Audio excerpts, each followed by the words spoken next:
You are listening to The Moonstone by Wilkie Collins. This is the second period, titled The Discovery of the Truth. The final section of the story begins here. Second period. The Discovery of the Truth, 1848 to 1849. The events related in several narratives. First narrative. Contributed by Miss Clack, niece of the late Sir John Verinder.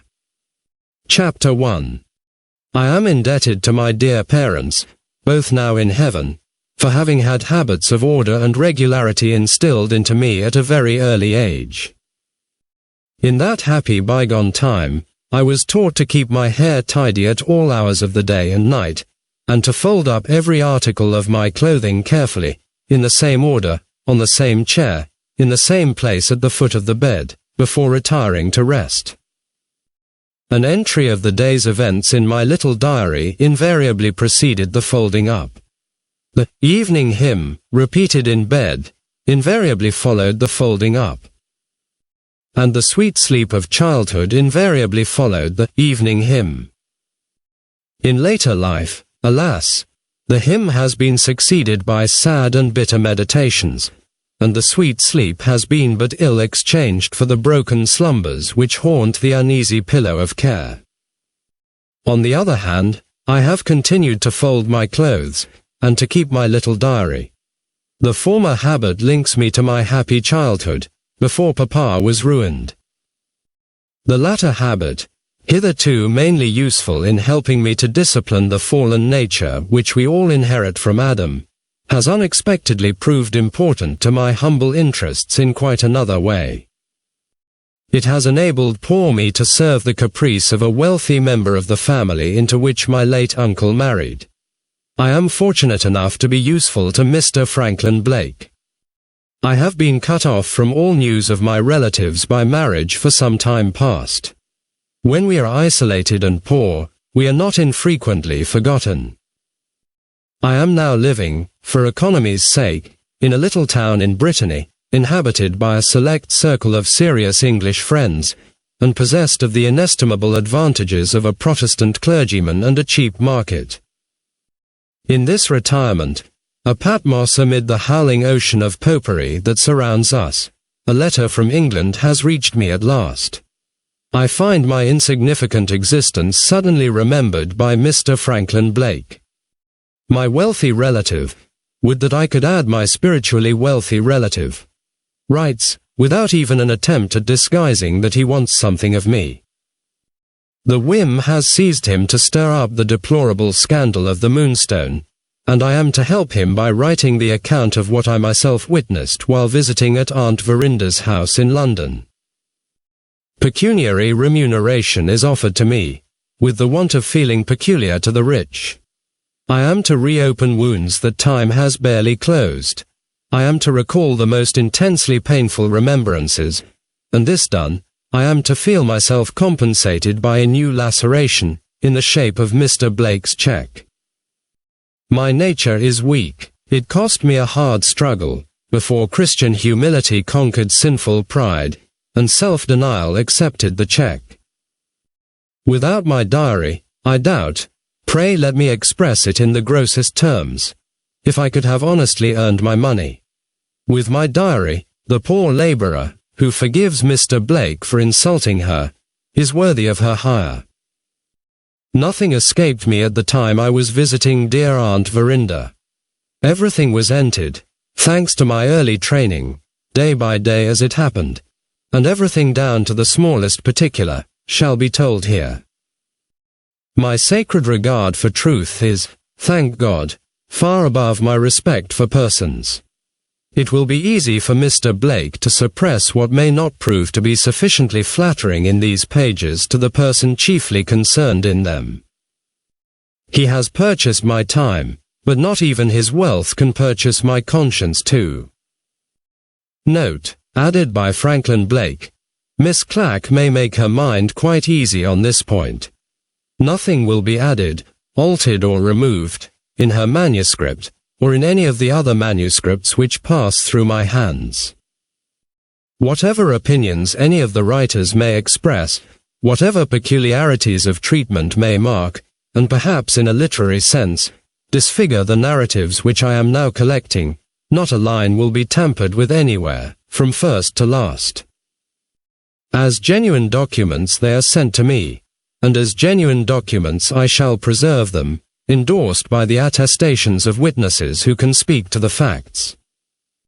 It only remains to be added that the person chiefly concerned, in Miss Clack's narrative, is happy enough at the present moment, not only to brave the smartest exercise of Miss Clack's pen, but even to recognize its unquestionable value as an instrument for the exhibition of Miss Clack's character.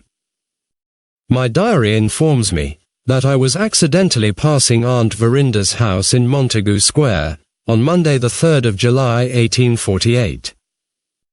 Seeing the shutters opened and the blinds drawn up, I felt that it would be an act of polite attention to knock and make inquiries.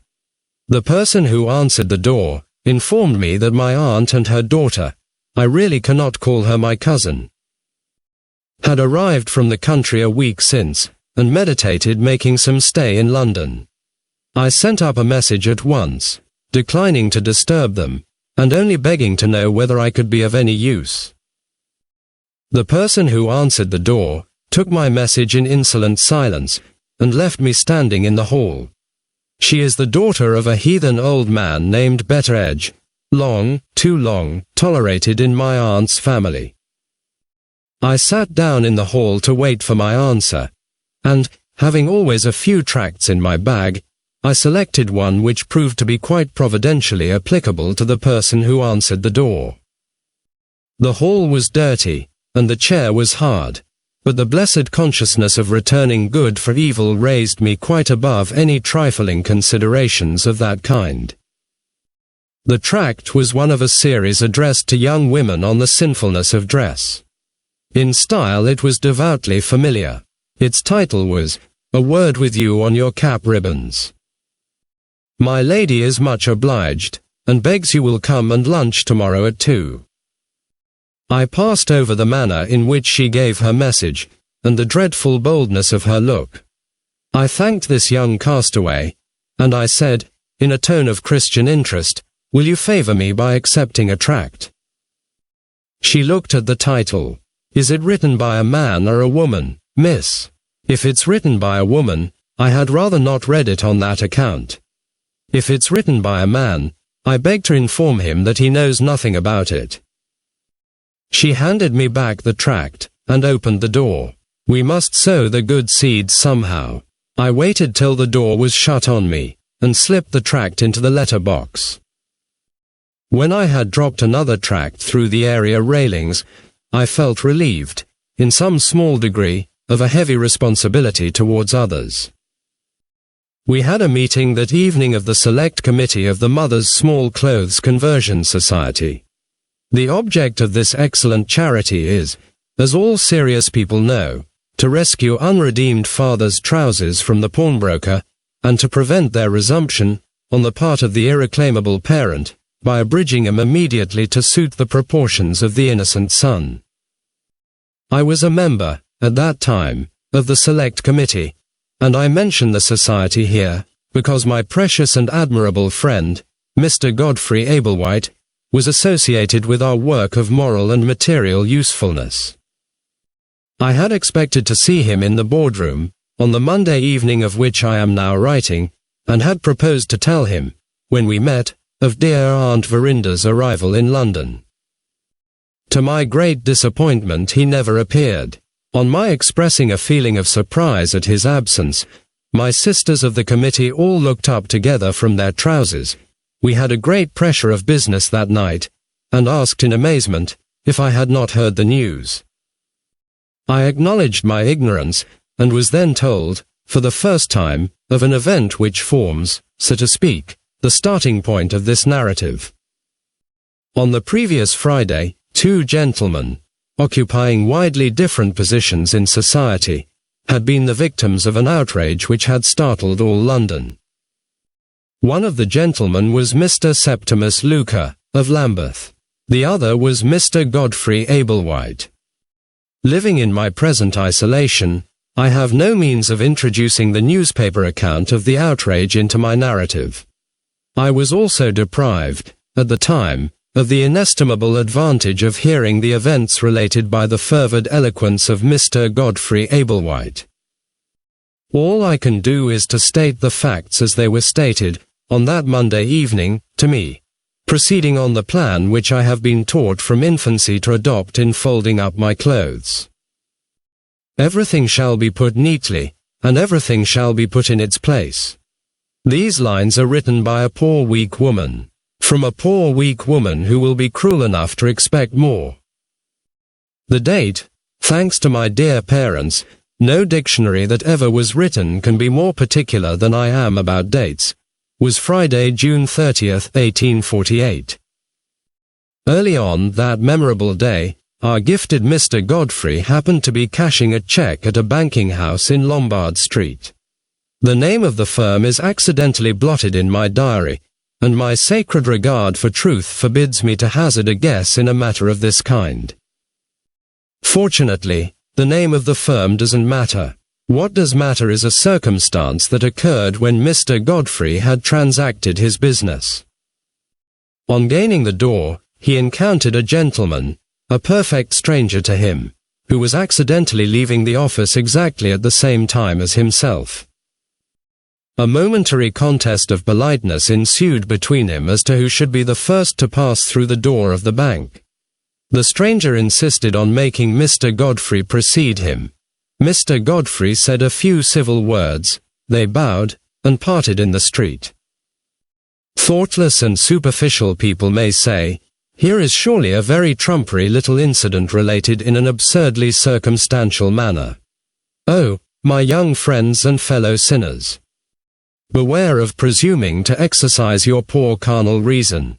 Oh, be morally tidy. Let your faith be as your stockings, and your stockings as your faith. Both ever spotless, and both ready to put on at a moment's notice.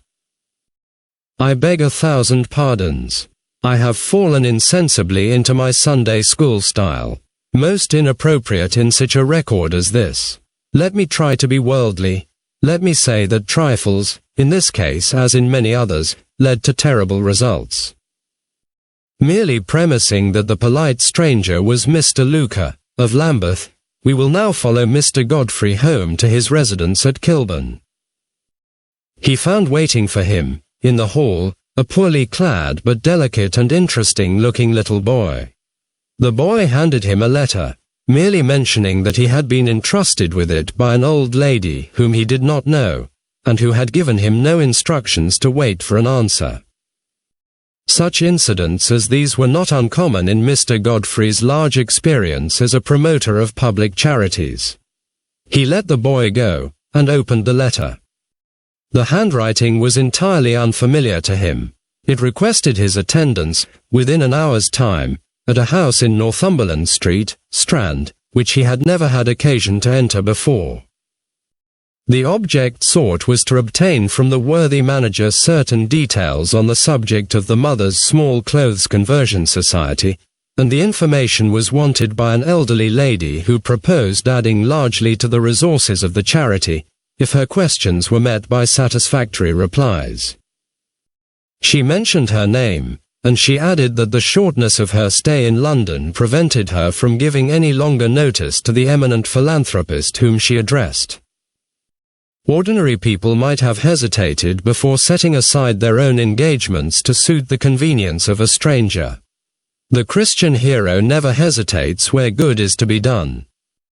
Mr. Godfrey instantly turned back, and proceeded to the house in Northumberland Street.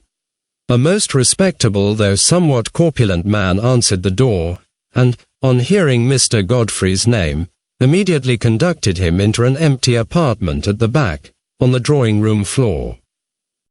He noticed two unusual things on entering the room. One of them was a faint odor of musk and camphor. The other was an ancient Oriental manuscript, richly illuminated with Indian figures and devices, that lay open to inspection on a table. He was looking at the book, the position of which caused him to stand with his back turned towards the closed folding doors communicating with the front room, when, without the slightest previous noise to warn him, he felt himself suddenly seized round the neck from behind. He had just time to notice that the arm round his neck was naked and of a tawny brown color, before his eyes were bandaged, his mouth was gagged, and he was thrown helpless on the floor by, as he judged, 2 men. A third rifled his pockets, and, if, as a lady, I may venture to use such an expression, searched him, without ceremony, through and through to his skin. Here I should greatly enjoy saying a few cheering words on the devout confidence which could alone have sustained Mr. Godfrey in an emergency so terrible as this. Perhaps, however, the position and appearance of my admirable friend at the culminating period of the outrage, as above described, are hardly within the proper limits of female discussion. Let me pass over the next few moments, and return to Mr. Godfrey at the time when the odious search of his person had been completed. The outrage had been perpetrated throughout in dead silence. At the end of it some words were exchanged, among the invisible wretches, in a language which he did not understand, but in tones which were plainly expressive, to his cultivated ear, of disappointment and rage. He was suddenly lifted from the ground, placed in a chair, and bound there hand and foot.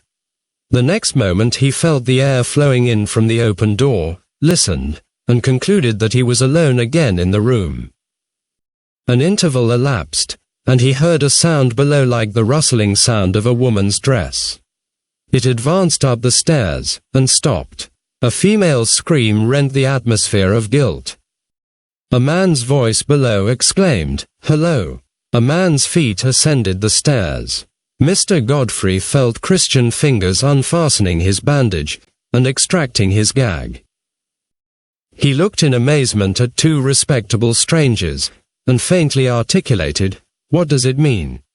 The 2 respectable strangers looked back, and said, "Exactly the question we were going to ask you." The inevitable explanation followed. "No, let me be scrupulously particular. Sal volatile and water followed, to compose dear Mr. Godfrey's nerves." The explanation came next.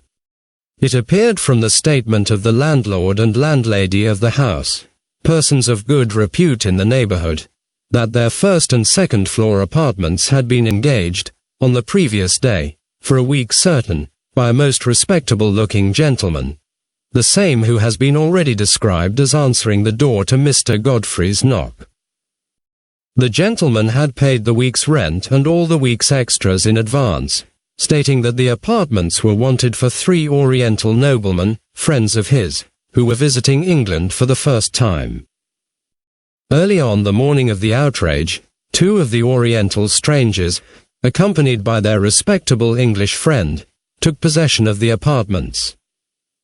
The third was expected to join him shortly, and the luggage, reported as very bulky, was announced to follow when it had passed through the custom house, late in the afternoon. Not more than 10 minutes previous to Mr. Godfrey's visit, the third foreigner had arrived.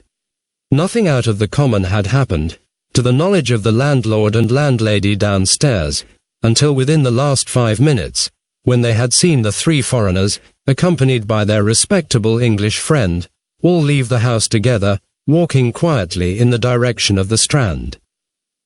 Remembering that a visitor had called, and not having seen the visitor also leave the house, the landlady had thought it rather strange that the gentleman should be left by himself upstairs. After a short discussion with her husband, she had considered it advisable to ascertain whether anything was wrong. The result had followed, as I have already attempted to describe it, and there the explanation of the landlord and the landlady came to an end. An investigation was next made in the room. Dear Mr. Godfrey's property was found scattered in all directions. When the articles were collected, however, nothing was missing. His watch, chain, purse, keys, pocket handkerchief, notebook, and all his loose papers had been closely examined, and had then been left unharmed to be resumed by the owner. In the same way, not the smallest morsel of property belonging to the proprietors of the house had been abstracted. The Oriental noblemen had removed their own illuminated manuscript, and had removed nothing else. What did it mean? Taking the worldly point of view, it appeared to mean that Mr. Godfrey had been the victim of some incomprehensible error, committed by certain unknown men. A dark conspiracy was on foot in the midst of us, and our beloved and innocent friend had been entangled in its meshes. When the Christian hero of 100 charitable victories plunges into a pitfall that has been dug for him by mistake, oh, what a warning it is to the rest of us to be unceasingly on our guard. How soon may our own evil passions prove to be Oriental noblemen who pounce on us unawares? I could write pages of affectionate warning on this one theme, but, alas, I am not permitted to improve, I am condemned to narrate. My wealthy relative's check, henceforth, the incubus of my existence, warns me that I have not done with this record of violence yet. We must leave Mr. Godfrey to recover in Northumberland Street, and must follow the proceedings of Mr. Luca at a later period of the day. After leaving the bank, Mr. Luca had visited various parts of London on business errands. Returning to his own residence, he found a letter waiting for him, which was described as having been left a short time previously by a boy. In this case, as in Mr. Godfrey's case, the handwriting was strange, but the name mentioned was the name of one of Mr. Luca's customers. His correspondent announced, writing in the third person, apparently by the hand of a deputy, that he had been unexpectedly summoned to London. He had just established himself in lodgings in Alfred Place, Tottenham Court Road, and he desired to see Mr. Luca immediately, on the subject of a purchase which he contemplated making. The gentleman was an enthusiastic collector of Oriental antiquities, and had been for many years a liberal patron of the establishment in Lambeth. Oh, when shall we wean ourselves from the worship of Mammon? Mr. Luca called a cab, and drove off instantly to his liberal patron. Exactly what had happened to Mr. Godfrey in Northumberland Street now happened to Mr. Luca in Alfred Place. Once more the respectable man answered the door, and showed the visitor upstairs into the back drawing-room. There, again, lay the illuminated manuscript on a table. Mr. Luca's attention was absorbed, as Mr. Godfrey's attention had been absorbed, by this beautiful work of Indian art. He too was aroused from his studies by a tawny naked arm round his throat, by a bandage over his eyes, and by a gag in his mouth. He too was thrown prostrate and searched to the skin. A longer interval had then elapsed than had passed in the experience of Mr. Godfrey, but it had ended as before, in the persons of the house suspecting something wrong, and going upstairs to see what had happened. Precisely the same explanation which the landlord in Northumberland Street had given to Mr. Godfrey, the landlord in Alfred Place now gave to Mr. Luca. Both had been imposed on in the same way by the plausible address and well-filled purse of the respectable stranger, who introduced himself as acting for his foreign friends. The one point of difference between the two cases occurred when the scattered contents of Mr. Luca's pockets were being collected from the floor. His watch and purse were safe, but, less fortunate than Mr. Godfrey, one of the loose papers that he carried about him had been taken away. The paper in question acknowledged the receipt of a valuable of great price which Mr. Luca had that day left in the care of his bankers. This document would be useless for purposes of fraud, inasmuch as it provided that the valuable should only be given up on the personal application of the owner. As soon as he recovered himself, Mr. Luca hurried to the bank, on the chance that the thieves who had robbed him might ignorantly present themselves with the receipt. Nothing had been seen of them when he arrived at the establishment, and nothing was seen of them afterwards. Their respectable English friend had, in the opinion of the bankers, looked the receipt over before they attempted to make use of it, and had given them the necessary warning in good time. Information of both outrages was communicated to the police, and the needful investigations were pursued, I believe, with great energy. The authorities held that a robbery had been planned, on insufficient information received by the thieves. They had been plainly not sure whether Mr. Luca had, or had not, trusted the transmission of his precious gem to another person, and poor polite Mr. Godfrey had paid the penalty of having been seen accidentally speaking to him. Add to this, that Mr. Godfrey's absence from our Monday evening meeting had been occasioned by a consultation of the authorities, at which he was requested to assist, and all the explanations required being now given, I may proceed with the simpler story of my own little personal experiences in Montagu Square. I was punctual to the luncheon hour on Tuesday. Reference to my diary shows this to have been a checkered day, much in it to be devoutly regretted, much in it to be devoutly thankful for. Dear Aunt Verinda received me with her usual grace and kindness, but I noticed, after a little while, that something was wrong. Certain anxious looks escaped my aunt, all of which took the direction of her daughter. I never see Rachel myself without wondering how it can be that so insignificant-looking a person should be the child of such distinguished parents as Sir John and Lady Verinda.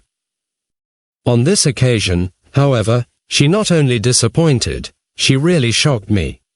There was an absence of all ladylike restraint in her language and manner most painful to see. She was possessed by some feverish excitement which made her distressingly loud when she laughed, and sinfully wasteful and capricious in what she ate and drank at lunch. I felt deeply for her poor mother, even before the true state of the case had been confidentially made known to me. Luncheon over, my aunt said, "Remember what the doctor told you, Rachel, about quieting yourself with a book after taking your meals." "I'll go into the library, Mamma," she answered. "But if Godfrey calls, mind I am told of it. I am dying for more news of him, after his adventure in Northumberland Street." She kissed her mother on the forehead, and looked my way. "Goodbye, Clack," she said, carelessly. Her insolence roused no angry feeling in me. I only made a private memorandum to pray for her. When we were left by ourselves, my aunt told me the whole horrible story of the Indian diamond, which, I am happy to know, it is not necessary to repeat here. She did not conceal from me that she would have preferred keeping silence on the subject.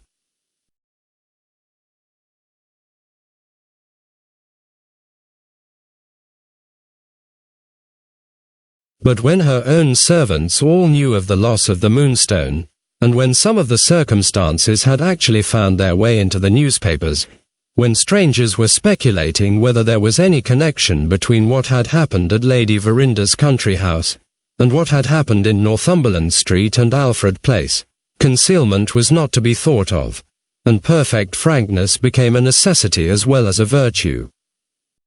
Some persons, hearing what I now heard, would have been probably overwhelmed with astonishment. For my own part, knowing Rachel's spirit to have been essentially unregenerate from her childhood upwards, I was prepared for whatever my aunt could tell me on the subject of her daughter. It might have gone on from bad to worse till it ended in murder, and I should still have said to myself, the natural result. Oh, dear, dear, the natural result. The one thing that did shock me was the course my aunt had taken under the circumstances. Here surely was a case for a clergyman, if ever there was one yet. Lady Verinda had thought it a case for a physician. All my poor aunt's early life had been passed in her father's godless household. The natural result again. Oh, dear, dear, the natural result again. The doctors recommend plenty of exercise and amusement for Rachel, and strongly urge me to keep her mind as much as possible from dwelling on the past, said Lady Verinda. Oh, what heathen advice! I thought to myself, in this Christian country, what heathen advice. My aunt went on, I do my best to carry out my instructions. But this strange adventure of Godfrey's happens at a most unfortunate time. Rachel has been incessantly restless and excited since she first heard of it. She left me no peace till I had written and asked my nephew Ablewhite to come here. She even feels an interest in the other person who was roughly used, Mr. Luca, or some such name, though the man is, of course, a total stranger to her. Your knowledge of the world, dear aunt, is superior to mine, I suggested diffidently. But there must be a reason surely for this extraordinary conduct on Rachel's part. She is keeping a sinful secret from you and from everybody. May there not be something in these recent events which threatens her secret with discovery? Discovery? Repeated my aunt. What can you possibly mean? Discovery through Mr. Luca, discovery through my nephew. As the word passed her lips, a special providence occurred. The servant opened the door, and announced Mr. Godfrey Ablewhite. Chapter 2. Mr. Godfrey followed the announcement of his name, as Mr. Godfrey does everything else, exactly at the right time. He was not so close on the servant's heels as to startle us. He was not so far behind as to cause us the double inconvenience of a pause and an open door. It is in the completeness of his daily life that the true Christian appears. This dear man was very complete. Go to Miss Verinder, said my aunt, addressing the servant, and tell her Mr. Ablewhite is here. We both inquired after his health. We both asked him together whether he felt like himself again, after his terrible adventure of the past week. With perfect tact, he contrived to answer us at the same moment. Lady Verinder had his reply in words. I had his charming smile. What, he cried, with infinite tenderness, have I done to deserve all this sympathy? My dear aunt, my dear Miss Clack, I have merely been mistaken for somebody else. I have only been blindfolded. I have only been strangled. I have only been thrown flat on my back, on a very thin carpet, covering a particularly hard floor. Just think how much worse it might have been. I might have been murdered. I might have been robbed. What have I lost? Nothing but nervous force, which the law doesn't recognize as property, so that, strictly speaking, I have lost nothing at all. If I could have had my own way, I would have kept my adventure to myself. I shrink from all this fuss and publicity. But Mr. Luca made his injuries public, and my injuries, as the necessary consequence, have been proclaimed in their turn. I have become the property of the newspapers, until the gentle reader gets sick of the subject. I am very sick indeed of it myself. May the gentle reader soon be like me. And how is dear Rachel? Still enjoying the gaieties of London? So glad to hear it. Miss Clack, I need all your indulgence. I am sadly behindhand with my committee work and my dear ladies. But I really do hope to look in at the mother's small clothes next week. Did you make cheering progress at Monday's committee? Was the board hopeful about future prospects? And are we nicely off for trousers? The heavenly gentleness of his smile made his apologies irresistible. The richness of his deep voice added its own indescribable charm to the interesting business question which he had just addressed to me. In truth, we were almost too nicely off for trousers. We were quite overwhelmed by them. I was just about to say so, when the door opened again, and an element of worldly disturbance entered the room, in the person of Miss Verinder. She approached dear Mr. Godfrey at a most unladylike rate of speed, with her hair shockingly untidy, and her face, what I should call, unbecomingly flushed. I am charmed to see you, Godfrey, she said, addressing him, I grieve to add, in the off-hand manner of one young man talking to another. I wish you had brought Mr. Luca with you. You and he, as long as our present excitement lasts, are the two most interesting men in all London. It's morbid to say this, It's unhealthy. It's all that a well-regulated mind like Miss Clack's most instinctively shudders at. Never mind that. Tell me the whole of the Northumberland Street story directly. I know the newspapers have left some of it out. Even dear Mr. Godfrey partakes of the fallen nature which we all inherit from Adam. It is a very small share of our human legacy, but, alas, he has it. I confess it grieved me to see him take Rachel's hand in both of his own hands, and lay it softly on the left side of his waistcoat. It was a direct encouragement to her reckless way of talking, and her insolent reference to me. "Dearest Rachel," he said, in the same voice which had thrilled me when he spoke of our prospects and our trousers, "the newspapers have told you everything, and they have told it much better than I can. Godfrey thinks we all make too much of the matter," my aunt remarked. "He has just been saying that he doesn't care to speak of it." "Why?"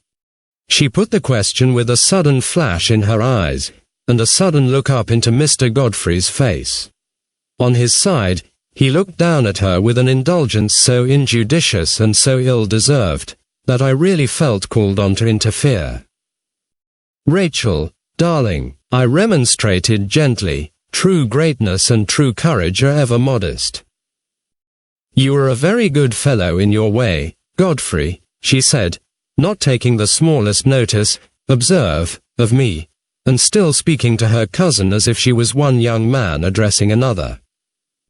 "But I am quite sure you are not great. I don't believe you possess any extraordinary courage, and I am firmly persuaded, if you ever had any modesty, that your lady worshippers relieved you of that virtue a good many years since. You have some private reason for not talking of your adventure in Northumberland Street, and I mean to know it. My reason is the simplest imaginable, and the most easily acknowledged," he answered, still bearing with her. "I am tired of the subject." "You are tired of the subject? My dear Godfrey, I am going to make a remark." "What is it?" "You live a great deal too much in the society of women. And you have contracted two very bad habits in consequence. You have learned to talk nonsense seriously, and you have got into a way of telling fibs for the pleasure of telling them. You can't go straight with your lady worshippers. I mean to make you go straight with me. Come, and sit down. I am brimful of downright questions, and I expect you to be brimful of downright answers." She actually dragged him across the room to a chair by the window, where the light would fall on his face. I deeply feel being obliged to report such language, and to describe such conduct. But, hemmed in, as I am, between Mr. Franklin Blake's cheque on one side and my own sacred regard for truth on the other, what am I to do? I looked at my aunt. She sat unmoved, apparently in no way disposed to interfere. I had never noticed this kind of torpor in her before.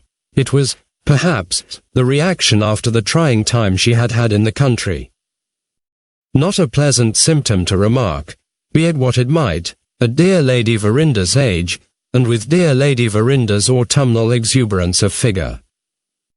In the meantime, Rachel had settled herself at the window with our amiable and forbearing, our too forbearing, Mr.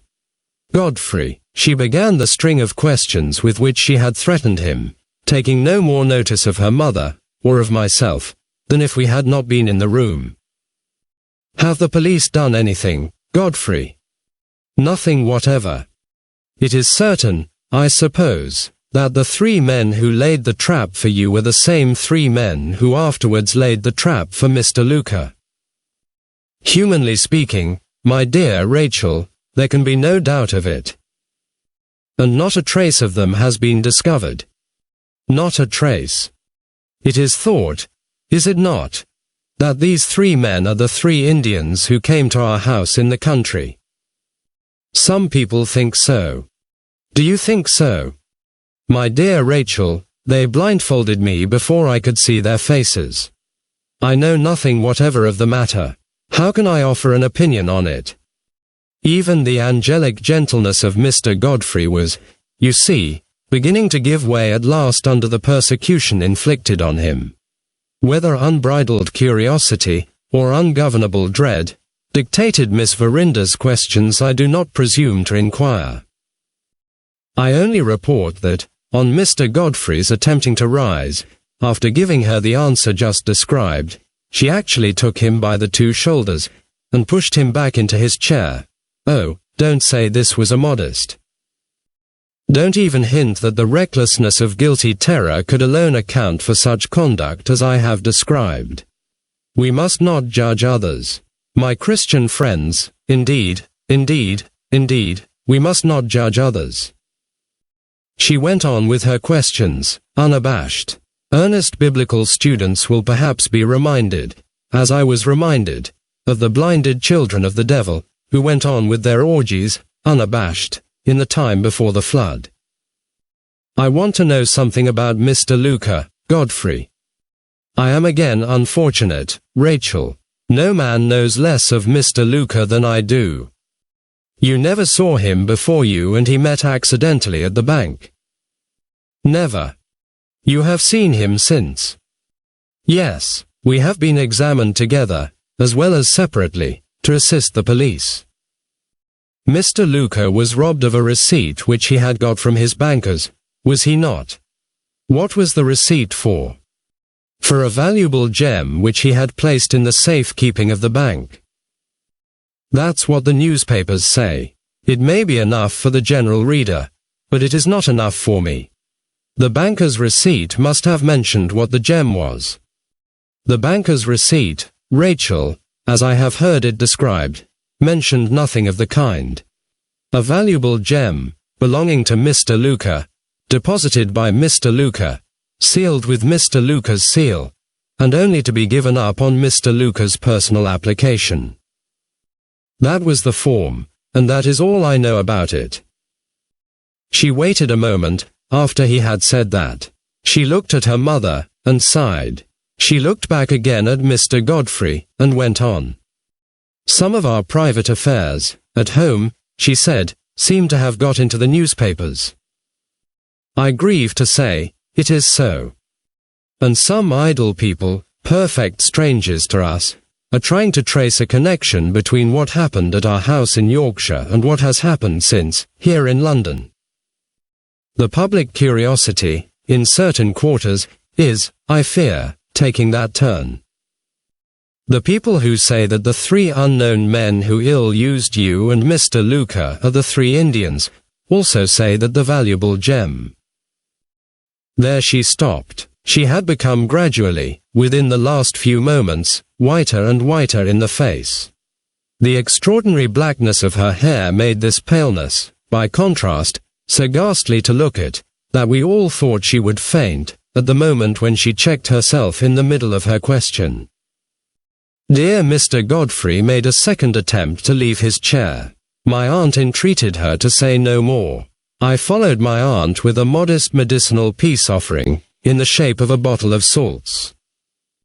We none of us produced the slightest effect on her. Godfrey, stay where you are. Mamma, there is not the least reason to be alarmed about me. Clack, you're dying to hear the end of it.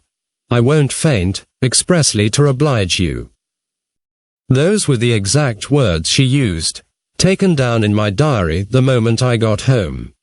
But, oh, don't let us judge. My Christian friends, don't let us judge. She turned once more to Mr. Godfrey. With an obstinacy dreadful to see, she went back again to the place where she had checked herself, and completed her question in these words. I spoke to you, a minute since, about what people were saying in certain quarters.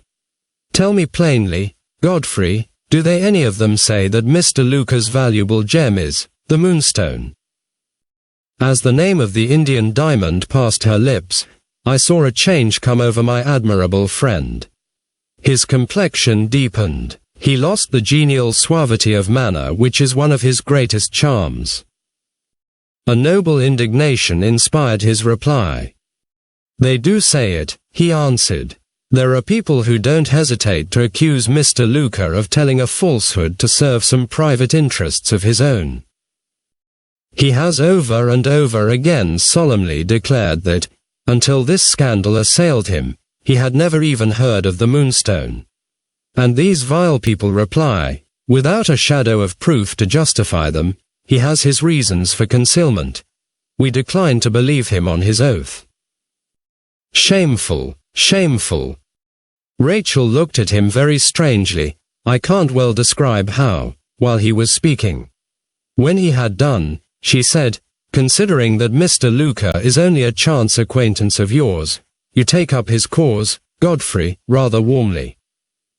My gifted friend made her one of the most truly evangelical answers I ever heard in my life. I hope, Rachel, I take up the cause of all oppressed people rather warmly, he said. The tone in which those words were spoken might have melted a stone. But, oh dear, what is the hardness of stone? Nothing, compared to the hardness of the unregenerate human heart. She sneered. I blush to record it. She sneered at him to his face. Keep your noble sentiments for your ladies' committees, Godfrey. I am certain that the scandal which has assailed Mr. Luca has not spared you. Even my aunt's torpor was roused by those words. My dear Rachel, she remonstrated, you have really no right to say that. I mean no harm, Mamma, I mean good. Have a moment's patience with me, and you will see.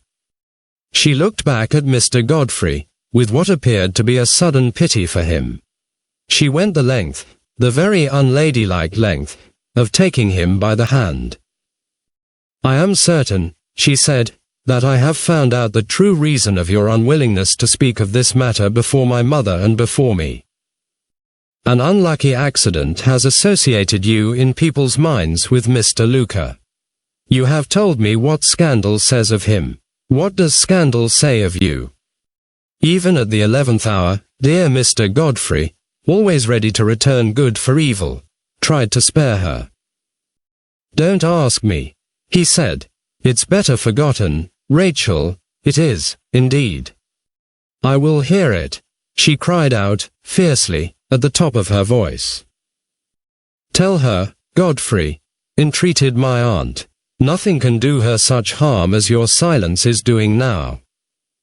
Mr. Godfrey's fine eyes filled with tears. He cast one last appealing look at her, and then he spoke the fatal words. If you will have it, Rachel, scandal says that the Moonstone is in pledge to Mr. Luca, and that I am the man who has pawned it. She started to her feet with a scream. She looked backwards and forwards from Mr. Godfrey to my aunt, and from my aunt to Mr. Godfrey, in such a frantic manner that I really thought she had gone mad. Don't speak to me, don't touch me, she exclaimed, shrinking back from all of us, I declare like some hunted animal, into a corner of the room. This is my fault, I must set it right. I have sacrificed myself. I had a right to do that, if I liked. But to let an innocent man be ruined, to keep a secret which destroys his character for life, oh, good God, it's too horrible. I can't bear it. My aunt half rose from her chair, then suddenly sat down again. She called to me faintly, and pointed to a little phial in her workbox. Quick, she whispered, 6 drops, in water. Don't let Rachel see. Under other circumstances, I should have thought this strange. There was no time now to think. There was only time to give the medicine. Dear Mr. Godfrey unconsciously assisted me in concealing what I was about from Rachel, by speaking composing words to her at the other end of the room. Indeed, you exaggerate, I heard him say. My reputation stands too high to be destroyed by a miserable passing scandal like this. It will be all forgotten in another week. Let us never speak of it again. She was perfectly inaccessible, even to such generosity as this. She went on from bad to worse. I must, and will, stop it, she said. Mamma, hear what I say. Miss Clack, hear what I say. I know the hand that took the Moonstone. I know, she laid a strong emphasis on the words, She stamped her foot in the rage that possessed her. "I know that Godfrey Ablewhite is innocent. Take me to the magistrate, Godfrey. Take me to the magistrate, and I will swear it." My aunt caught me by the hand, and whispered, "Stand between us for a minute or two. Don't let Rachel see me." I noticed a bluish tinge in her face which alarmed me. She saw I was startled. "The drops will put me right in a minute or two," she said, and so closed her eyes, and waited a little. While this was going on, I heard dear Mr. Godfrey still gently remonstrating. "You must not appear publicly in such a thing as this," he said. "Your reputation, dearest Rachel, is something too pure and too sacred to be trifled with." "My reputation," she burst out laughing. "Why, I am accused, Godfrey, as well as you. The best detective officer in England declares that I have stolen my own diamond. Ask him what he thinks, and he will tell you that I have pledged the Moonstone to pay my private debts." She stopped, ran across the room, and fell on her knees at her mother's feet. "Oh, Mamma, Mamma, Mamma, I must be mad, mustn't I, not to own the truth now?" She was too vehement to notice her mother's condition. She was on her feet again, and back with Mr. Godfrey, in an instant. I won't let any innocent man be accused and disgraced through my fault. If you won't take me before the magistrate, draw out a declaration of your innocence on paper, and I will sign it. Do as I tell you, Godfrey, or I'll write it to the newspapers. I'll go out and cry it in the streets. We will not say this was the language of remorse. We will say it was the language of hysterics." Indulgent Mr. Godfrey pacified her by taking a sheet of paper and drawing out the declaration. She signed it in a feverish hurry. "Show it everywhere. Don't think of me," she said, as she gave it to him. "I am afraid, Godfrey, I have not done you justice, hitherto, in my thoughts. You are more unselfish, you are a better man than I believed you to be. Come here when you can, and I will try and repair the wrong I have done you." She gave him her hand. Alas, for our fallen nature! Alas, for Mr. Godfrey! He not only forgot himself so far as to kiss her hand, he adopted a gentleness of tone in answering her which, in such a case, was little better than a compromise with sin. "I will come, dearest," he said, "on condition that we don't speak of this hateful subject again." Never had I seen and heard our Christian hero to less advantage than on this occasion. Before another word could be said by anybody, a thundering knock at the street door startled us all. I looked through the window, and saw the world, the flesh, and the devil waiting before the house, as typified in a carriage and horses, a powdered footman, and 3 of the most audaciously dressed women I ever beheld in my life. Rachel started, and composed herself. She crossed the room to her mother. "They have come to take me to the flower show," she said. "One word, Mamma, before I go. I have not distressed you, have I? Is the bluntness of moral feeling which could ask such a question as that, after what had just happened, to be pitied or condemned? I like to lean towards mercy. Let us pity it." The drops had produced their effect. My poor aunt's complexion was like itself again. "No, no, my dear," she said. "Go with our friends, and enjoy yourself." Her daughter stooped, and kissed her. I had left the window, and was near the door, when Rachel approached it to go out. Another change had come over her. She was in tears. I looked with interest at the momentary softening of that obdurate heart. I felt inclined to say a few earnest words. Alas, my well-meant sympathy only gave offense. "What do you mean by pitying me?" she asked in a bitter whisper, as she passed to the door. "Don't you see how happy I am? I'm going to the flower show, clack, and I've got the prettiest bonnet in London." She completed the hollow mockery of that address by blowing me a kiss, and so left the room. I wish I could describe in words the compassion I felt for this miserable and misguided girl. But I am almost as poorly provided with words as with money. Permit me to say, my heart bled for her. Returning to my aunt's chair, I observed dear Mr. Godfrey searching for something softly, here and there, in different parts of the room. Before I could offer to assist him, he had found what he wanted. He came back to my aunt and me, with his declaration of innocence in one hand, and with a box of matches in the other. "Dear aunt, a little conspiracy," he said. "Dear Miss Clack, a pious fraud which even your high moral rectitude will excuse. Will you leave Rachel to suppose that I accept the generous self-sacrifice which has signed this paper? And will you kindly bear witness that I destroy it in your presence, before I leave the house?" He kindled a match, and, lighting the paper, laid it to burn in a plate on the table. "Any trifling inconvenience that I may suffer is as nothing," he remarked, "compared with the importance of preserving that pure name from the contaminating contact of the world. There, we have reduced it to a little harmless heap of ashes, and our dear impulsive Rachel will never know what we have done. How do you feel? My precious friends, how do you feel? For my poor part, I am as light-hearted as a boy." He beamed on us with his beautiful smile. He held out a hand to my aunt, and a hand to me. I was too deeply affected by his noble conduct to speak. I closed my eyes. I put his hand, in a kind of spiritual self-forgetfulness, to my lips. He murmured a soft remonstrance. Oh, the ecstasy, the pure, unearthly ecstasy of that moment!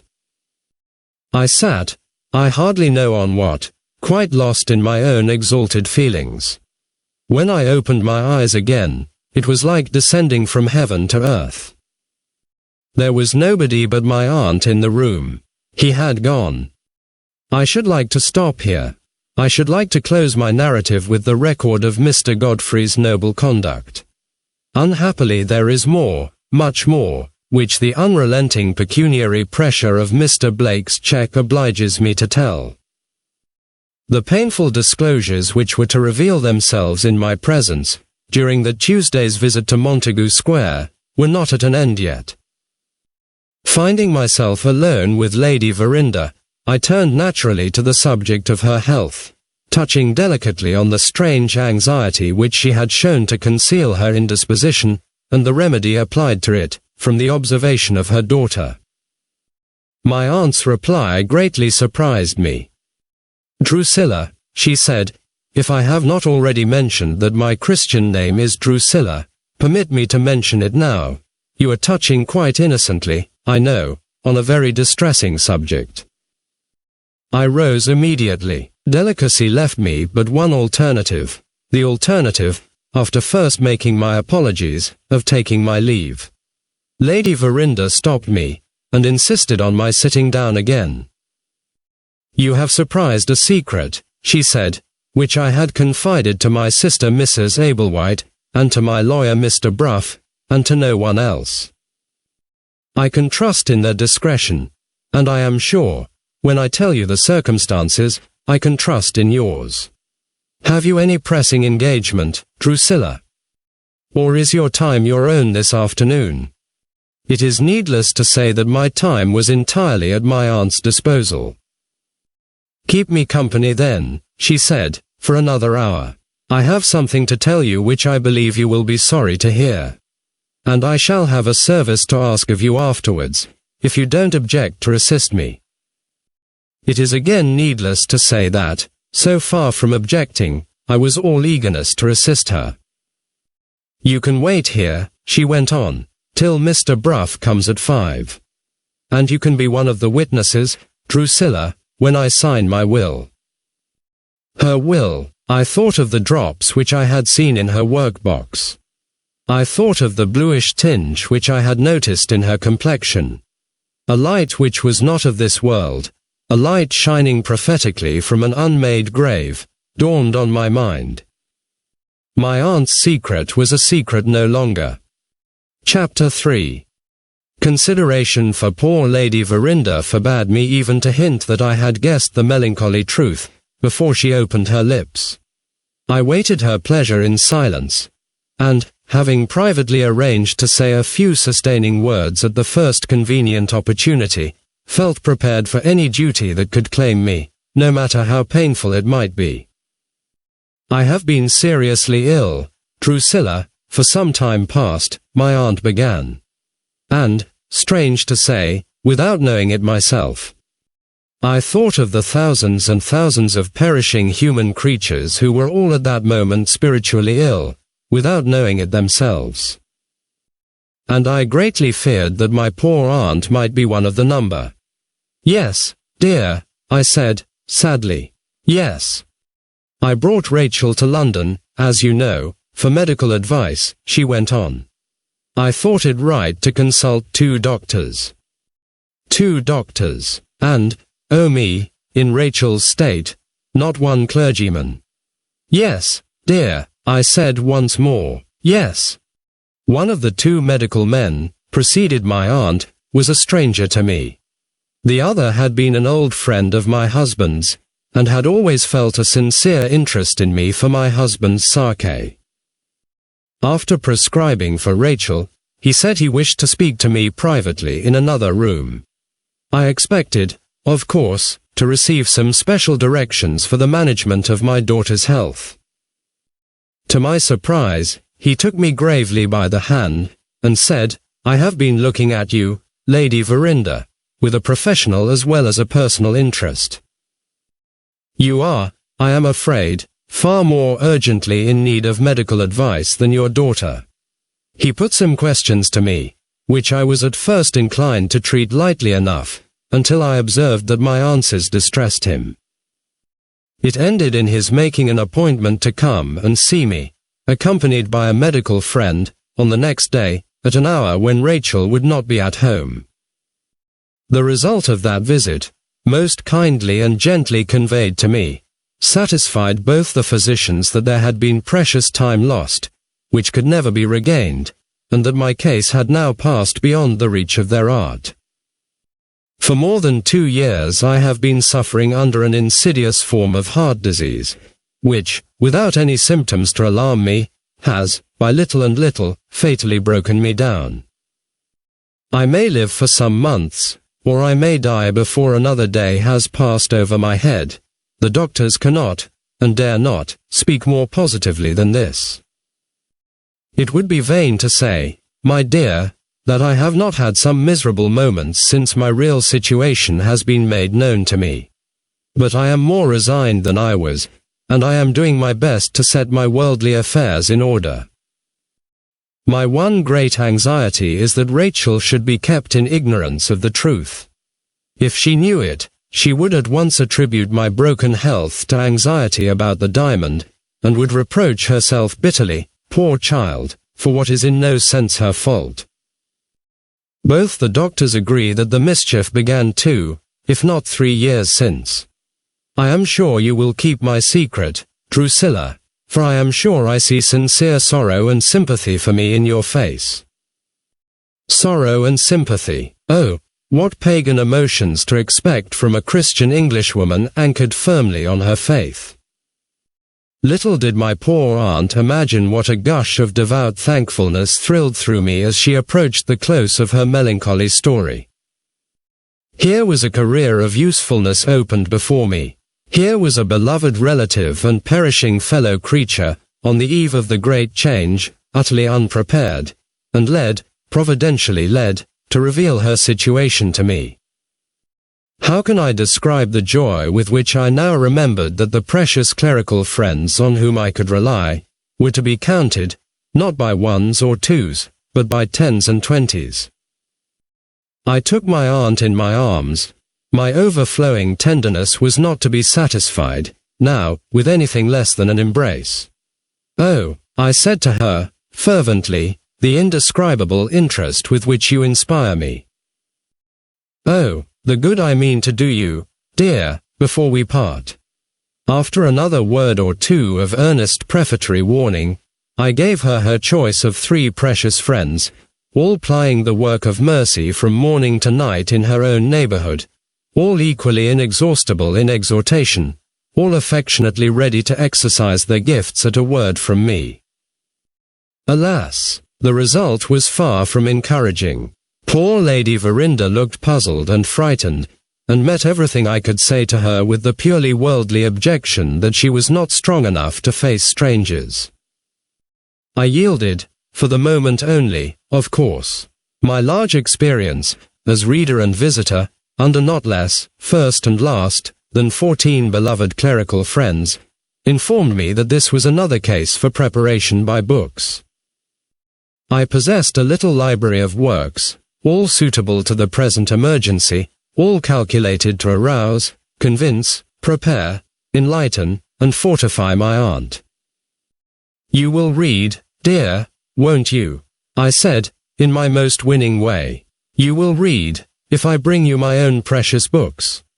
Turned down at all the right places, aunt. And marked in pencil where you are to stop and ask yourself, does this apply to me?" Even that simple appeal, so absolutely heathenizing is the influence of the world, appeared to startle my aunt. She said, "I will do what I can, Drusilla, to please you," with a look of surprise, which was at once instructive and terrible to see. Not a moment was to be lost. The clock on the mantelpiece informed me that I had just time to hurry home, to provide myself with a first series of selected readings, say a dozen only, and to return in time to meet the lawyer and witness Lady Verinder's will. Promising faithfully to be back by 5 o'clock, I left the house on my errand of mercy. When no interests but my own are involved, I am humbly content to get from place to place by the omnibus.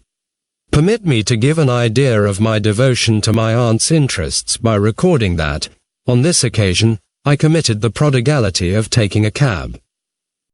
I drove home, selected and marked my first series of readings, and drove back to Montagu Square, with a dozen works in a carpet bag, the like of which, I firmly believe, are not to be found in the literature of any other country in Europe. I paid the cabman exactly his fare. He received it with an oath, upon which I instantly gave him a tract. If I had presented a pistol at his head, this abandoned wretch could hardly have exhibited greater consternation. He jumped up on his box, and, with profane exclamations of dismay, drove off furiously. Quite useless, I am happy to say. I sowed the good seed, in spite of him, by throwing a second tract in at the window of the cab. The servant who answered the door, not the person with the cap ribbons, to my great relief, but the footman, informed me that the doctor had called, and was still shut up with Lady Verinder. Mr. Bruff, the lawyer, had arrived a minute since and was waiting in the library. I was shown into the library to wait too. Mr. Bruff looked surprised to see me. He is the family solicitor, and we had met more than once, on previous occasions, under Lady Verinder's roof. A man, I grieve to say, grown old and grizzled in the service of the world. A man who, in his hours of business, was the chosen prophet of law and mammon, and who, in his hours of leisure, was equally capable of reading a novel and of tearing up a tract. "Have you come to stay here, Miss Clack?" he asked, with a look at my carpet bag. To reveal the contents of my precious bag to such a person as this would have been simply to invite an outburst of profanity. I lowered myself to his own level, and mentioned my business in the house.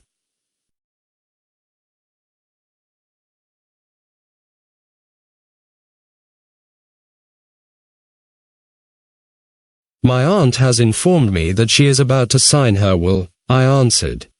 "She has been so good as to ask me to be one of the witnesses."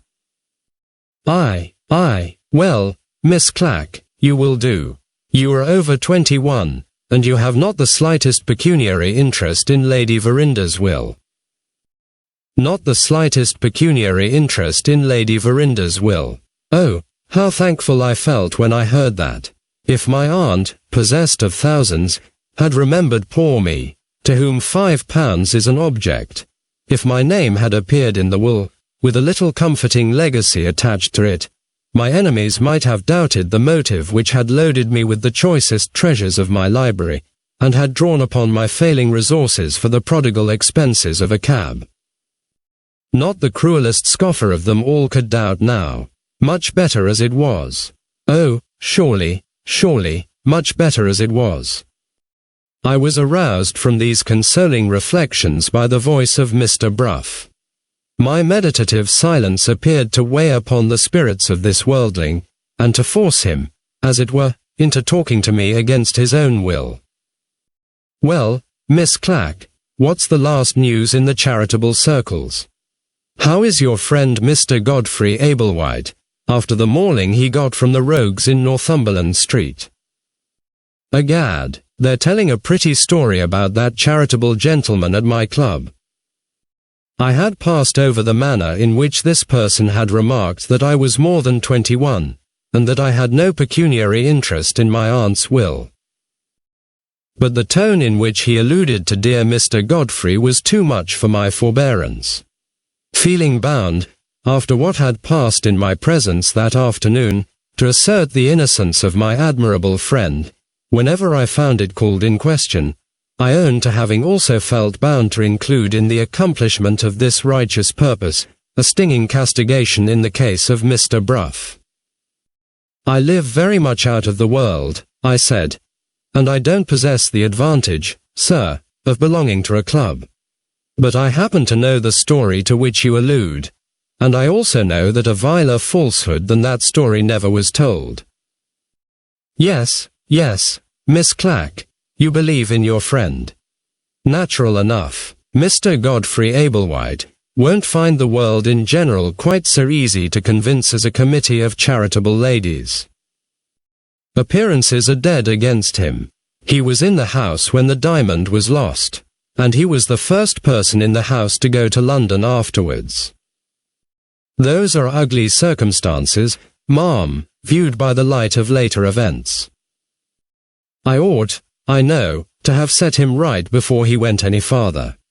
I ought to have told him that he was speaking in ignorance of a testimony to Mr. Godfrey's innocence, offered by the only person who was undeniably competent to speak from a positive knowledge of the subject. Alas, the temptation to lead the lawyer artfully on to his own discomfiture was too much for me. I asked what he meant by later events, with an appearance of the utmost innocence.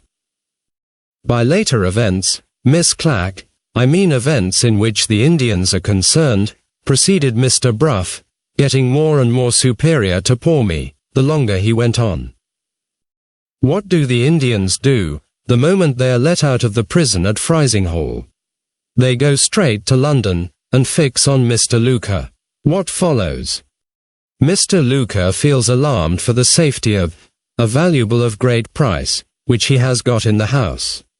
He lodges it privately, under a general description, in his banker's strong room. Wonderfully clever of him, but the Indians are just as clever on their side. They have their suspicions that the valuable of great price is being shifted from one place to another, and they hit on a singularly bold and complete way of clearing those suspicions up. Whom do they seize and search?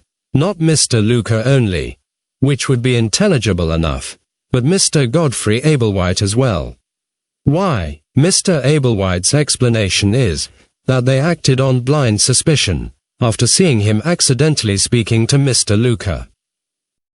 Absurd. Half a dozen other people spoke to Mr. Luker that morning. Why were they not followed home too, and decoyed into the trap? No, the plain inference is that Mr. Ablewhite had his private interest in the valuable, as well as Mr. Luker, and that the Indians were so uncertain as to which of the two had the disposal of it, that there was no alternative but to search them both. Public opinion says that, Miss Clack, and public opinion, on this occasion, is not easily refuted. He said those last words, looking so wonderfully wise in his own worldly conceit, that I really, to my shame be it spoken, could not resist leading him a little farther still, before I overwhelmed him with the truth. "I don't presume to argue with a clever lawyer like you," I said. "But is it quite fair, sir, to Mr. Ablewhite to pass over the opinion of the famous London police officer who investigated this case? Not the shadow of a suspicion rested upon anybody but Miss Verinder, in the mind of Sergeant Cuff. Do you mean to tell me, Miss Clack, that you agree with the sergeant?" "I judge nobody, sir, and I offer no opinion. And I commit both those enormities, ma'am. I judge the sergeant to have been utterly wrong, and I offer the opinion that, if he had known Rachel's character as I know it, he would have suspected everybody in the house but her.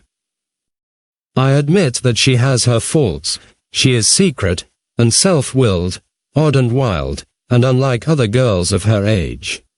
But true as steel, and high-minded and generous to a fault. If the plainest evidence in the world pointed one way, and if nothing but Rachel's word of honor pointed the other, I would take her word before the evidence, lawyer as I am. Strong language, Miss Clack, but I mean it. Would you object to illustrate your meaning, Mr. Bruff, so that I may be sure I understand it? Suppose you found Miss Verinder quite unaccountably interested in what has happened to Mr. Ablewhite and Mr. Luca. Suppose she asked the strangest questions about this dreadful scandal, and displayed the most ungovernable agitation when she found out the turn it was taking. Suppose anything you please, Miss Clack, it wouldn't shake my belief in Rachel Verinder by a hair's breadth. She is so absolutely to be relied on as that. So absolutely to be relied on as that. Then permit me to inform you, Mr. Bruff, that Mr. Godfrey Ablewhite was in this house not 2 hours since, and that his entire innocence of all concern in the disappearance of the Moonstone was proclaimed by Miss Verinder herself, in the strongest language I ever heard used by a young lady in my life. I enjoyed the triumph, the unholy triumph, I fear I must admit, of seeing Mr. Bruff utterly confounded and overthrown by a few plain words from me. He started to his feet, and stared at me in silence.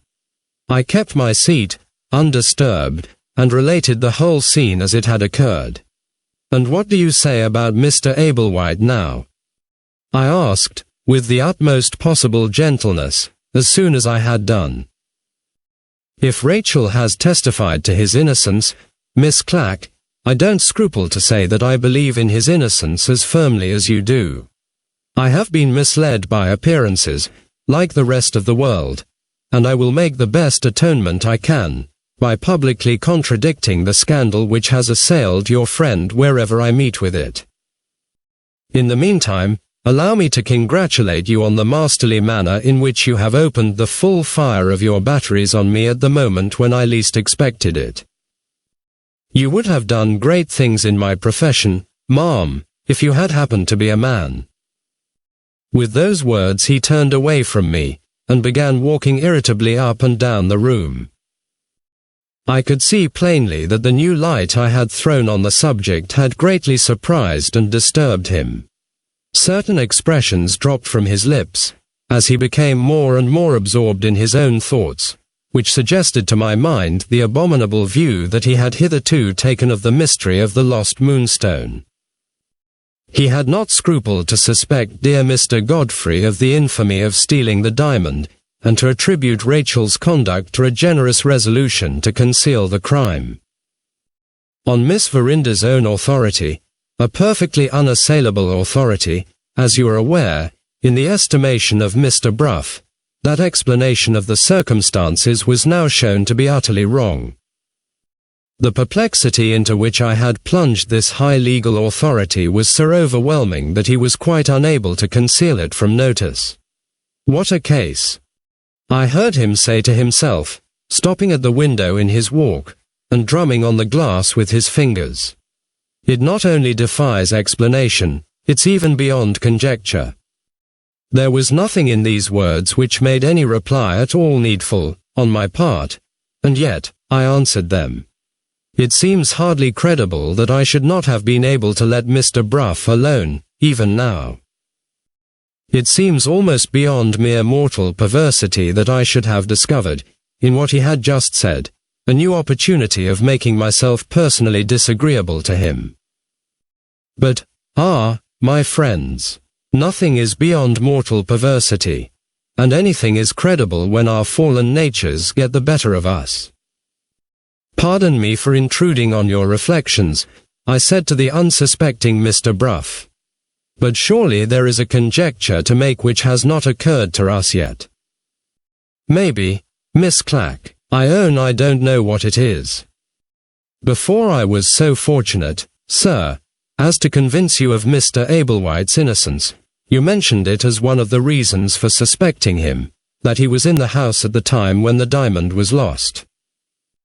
Permit me to remind you that Mr. Franklin Blake was also in the house at the time when the diamond was lost. The old worldling left the window, took a chair exactly opposite to mine, and looked at me steadily, with a hard and vicious smile. You are not so good a lawyer, Miss Clack, he remarked in a meditative manner, as I supposed. You don't know how to let well alone. I am afraid I fail to follow you, Mr. Bruff, I said, modestly. It won't do, Miss Clack, it really won't do a second time. Franklin Blake is a prime favorite of mine, as you are well aware. But that doesn't matter. I'll adopt your view, on this occasion, before you have time to turn round on me. You're quite right, ma'am. I have suspected Mr. Ablewhite, on grounds which abstractedly justify suspecting Mr. Blake too. Very good. Let's suspect him together. It's quite in his character, we will say, to be capable of stealing the Moonstone. The only question is, whether it was his interest to do so. Mr. Franklin Blake's debts, I remarked, are matters of family notoriety. And Mr. Godfrey Ablewhite's debts have not arrived at that stage of development yet. Quite true. But there happen to be two difficulties in the way of your theory, Miss Clack. I manage Franklin Blake's affairs, and I beg to inform you that the vast majority of his creditors, knowing his father to be a rich man, are quite content to charge interest on the debts, and to wait for their money. There is the first difficulty, which is tough enough. You will find the second tougher still. I have it on the authority of Lady Verinda herself, that her daughter was ready to marry Franklin Blake, before that infernal Indian diamond disappeared from the house. She had drawn him on and put him off again, with the coquetry of a young girl. But she had confessed to her mother that she loved Cousin Franklin, and her mother had trusted Cousin Franklin with the secret. So there he was, Miss Clack, with his creditors content to wait, and with the certain prospect before him of marrying an heiress. By all means consider him a scoundrel, but tell me, if you please, why he should steal the Moonstone. The human heart is unsearchable, I said gently. Who is to fathom it? In other words, ma'am, though he hadn't the shadow of a reason for taking the diamond, he might have taken it, nevertheless, through natural depravity. Very well, say he did. Why the devil? I beg your pardon, Mr. Bruff. If I hear the devil referred to in that manner, I must leave the room. I beg your pardon, Miss Clack. I'll be more careful in my choice of language for the future. All I meant to ask was this. Why, even supposing he did take the diamond, should Franklin Blake make himself the most prominent person in the house in trying to recover it? You may tell me he cunningly did that to divert suspicion from himself. I answer that he had no need to divert suspicion, because nobody suspected him. He first steals the Moonstone, without the slightest reason, through natural depravity, and he then acts a part, in relation to the loss of the jewel, which there is not the slightest necessity to act, and which leads to his mortally offending the young lady who would otherwise have married him. That is the monstrous proposition which you are driven to assert, if you attempt to associate the disappearance of the Moonstone with Franklin Blake. No, Miss Clack. After what has passed here today, between us two, the deadlock, in this case, is complete. Rachel's own innocence is, as her mother knows, and as I know, beyond a doubt. Mr. Ablewhite's innocence is equally certain, or Rachel would never have testified to it. And Franklin Blake's innocence, as you have just seen, unanswerably asserts itself. On the one hand, we are morally certain of all these things. And, on the other hand, we are equally sure that somebody has brought the Moonstone to London, and that Mr. Luca, or his banker, is in private possession of it at this moment. What is the use of my experience? What is the use of any person's experience, in such a case as that? It baffles me. It baffles you. It baffles everybody. No, not everybody. It had not baffled Sergeant Cuff. I was about to mention this, with all possible mildness, and with every necessary protest against being supposed to cast a slur upon Rachel, when the servant came in to say that the doctor had gone, and that my aunt was waiting to receive us. This stopped the discussion. Mr. Bruff collected his papers, looking a little exhausted by the demands which our conversation had made on him. I took up my bag full of precious publications, feeling as if I could have gone on talking for hours. We proceeded in silence to Lady Verinder's room. Permit me to add here, before my narrative advances to other events, that I have not described what passed between the lawyer and me, without having a definite object in view. I am ordered to include in my contribution to the shocking story of the Moonstone a plain disclosure, not only of the turn which suspicion took, but even of the names of the persons on whom suspicion rested at the time when the Indian diamond was believed to be in London. A report of my conversation in the library with Mr. Bruff appeared to me to be exactly what was wanted to answer this purpose, while, at the same time, it possessed the great moral advantage of rendering a sacrifice of sinful self-esteem essentially necessary on my part. I have been obliged to acknowledge that my fallen nature got the better of me. In making that humiliating confession, I get the better of my fallen nature. The moral balance is restored. The spiritual atmosphere feels clear once more. Dear friends, we may go on again. Chapter 4. The signing of the will was a much shorter matter than I had anticipated. It was hurried over, to my thinking, in indecent haste. Samuel, the footman, was sent for to act as second witness, and the pen was put at once into my aunt's hand. I felt strongly urged to say a few appropriate words on this solemn occasion, but Mr. Bruff's manner convinced me that it was wisest to check the impulse while he was in the room. In less than 2 minutes it was all over, and Samuel, unbenefited by what I might have said, had gone downstairs again. Mr. Bruff folded up the will, and then looked my way, apparently wondering whether I did or did not mean to leave him alone with my aunt. I had my mission of mercy to fulfill, and my bag of precious publications ready on my lap. He might as well have expected to move St. Paul's Cathedral by looking at it, as to move me. There was one merit about him, due no doubt to his worldly training, which I have no wish to deny. He was quick at seeing things. I appeared to produce almost the same impression on him which I had produced on the cabman. He too uttered a profane expression, and withdrew in a violent hurry, and left me mistress of the field. As soon as we were alone, my aunt reclined on the sofa, and then alluded, with some appearance of confusion, to the subject of her will. "I hope you won't think yourself neglected, Drusilla," she said. "I mean to give you your little legacy, my dear, with my own hand." Here was a golden opportunity. I seized it on the spot. In other words, I instantly opened my bag, and took out the top publication.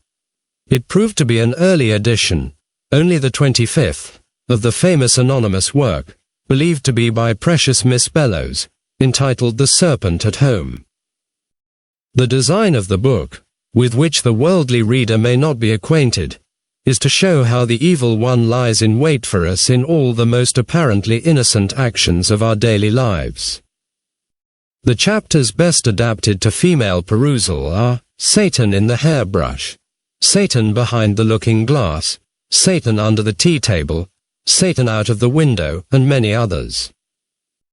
Give your attention, dear aunt, to this precious book, and you will give me all I ask. With those words, I handed it to her open, at a marked passage, one continuous burst of burning eloquence. Subject: Satan among the sofa cushions. Poor Lady Verinder, reclining thoughtlessly on her own sofa cushions, glanced at the book, and handed it back to me looking more confused than ever. "I'm afraid, Drusilla," she said, "I must wait till I am a little better, before I can read that. The doctor." The moment she mentioned the doctor's name, I knew what was coming. Over and over again in my past experience among my perishing fellow creatures, the members of the notoriously infidel profession of medicine had stepped between me and my mission of mercy, on the miserable pretense that the patient wanted quiet, and that the disturbing influence of all others which they most dreaded was the influence of Miss Clack and her books. Precisely the same blinded materialism, working treacherously behind my back, now sought to rob me of the only right of property that my poverty could claim, my right of spiritual property in my perishing aunt. "The doctor tells me," my poor misguided relative went on, "that I am not so well today. He forbids me to see any strangers, and he orders me, if I read at all, only to read the lightest and the most amusing books. Do nothing, Lady Verinder, to weary your head, or to quicken your pulse. Those were his last words, Drusilla, when he left me today." There was no help for it but to yield again, for the moment only, as before. Any open assertion of the infinitely superior importance of such a ministry as mine, compared with the ministry of the medical man, would only have provoked the doctor to practice on the human weakness of his patient, and to threaten to throw up the case. Happily, there are more ways than one of sowing the good seed, and few persons are better versed in those ways than myself. "You might feel stronger, dear, in an hour or two," I said. "Or you might wake, tomorrow morning, with a sense of something wanting, and even this unpretending volume might be able to supply it. You will let me leave the book, aunt. The doctor can hardly object to that." I slipped it under the sofa cushions, half in and half out, close by her handkerchief and her smelling bottle. Every time her hand searched for either of these, it would touch the book, and, sooner or later, who knows? The book might touch her. After making this arrangement, I thought it wise to withdraw. "Let me leave you to repose, dear aunt. I will call again tomorrow." I looked accidentally towards the window as I said that. It was full of flowers, in boxes and pots. Lady Verinder was extravagantly fond of these perishable treasures, and had a habit of rising every now and then, and going to look at them and smell them. A new idea flashed across my mind. "Oh, may I take a flower?" I said, and got to the window unsuspected, in that way. Instead of taking away a flower, I added one, in the shape of another book from my bag, which I left, to surprise my aunt, among the geraniums and roses. The happy thought followed, why not do the same for her, poor dear, in every other room that she enters?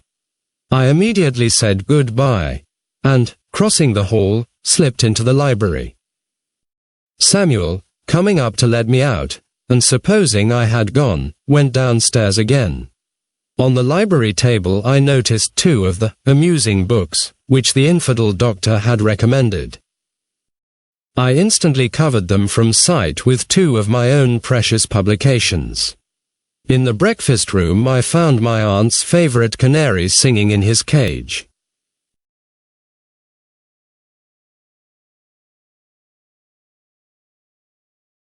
She was always in the habit of feeding the bird herself. Some groundsel was strewed on a table which stood immediately under the cage. I put a book among the groundsel. In the drawing room I found more cheering opportunities of emptying my bag. My aunt's favorite musical pieces were on the piano. I slipped in 2 more books among the music. I disposed of another in the back drawing room, under some unfinished embroidery, which I knew to be of Lady Verinda's working. A 3rd little room opened out of the back drawing room, from which it was shut off by curtains instead of a door. My aunt's plain old-fashioned fan was on the chimney-piece. I opened my 9th book at a very special passage, and put the fan in as a marker, to keep the place. The question then came, whether I should go higher still, and try the bedroom floor, at the risk, undoubtedly, of being insulted, if the person with the cap ribbons happened to be in the upper regions of the house, and to find me out. But oh, what of that?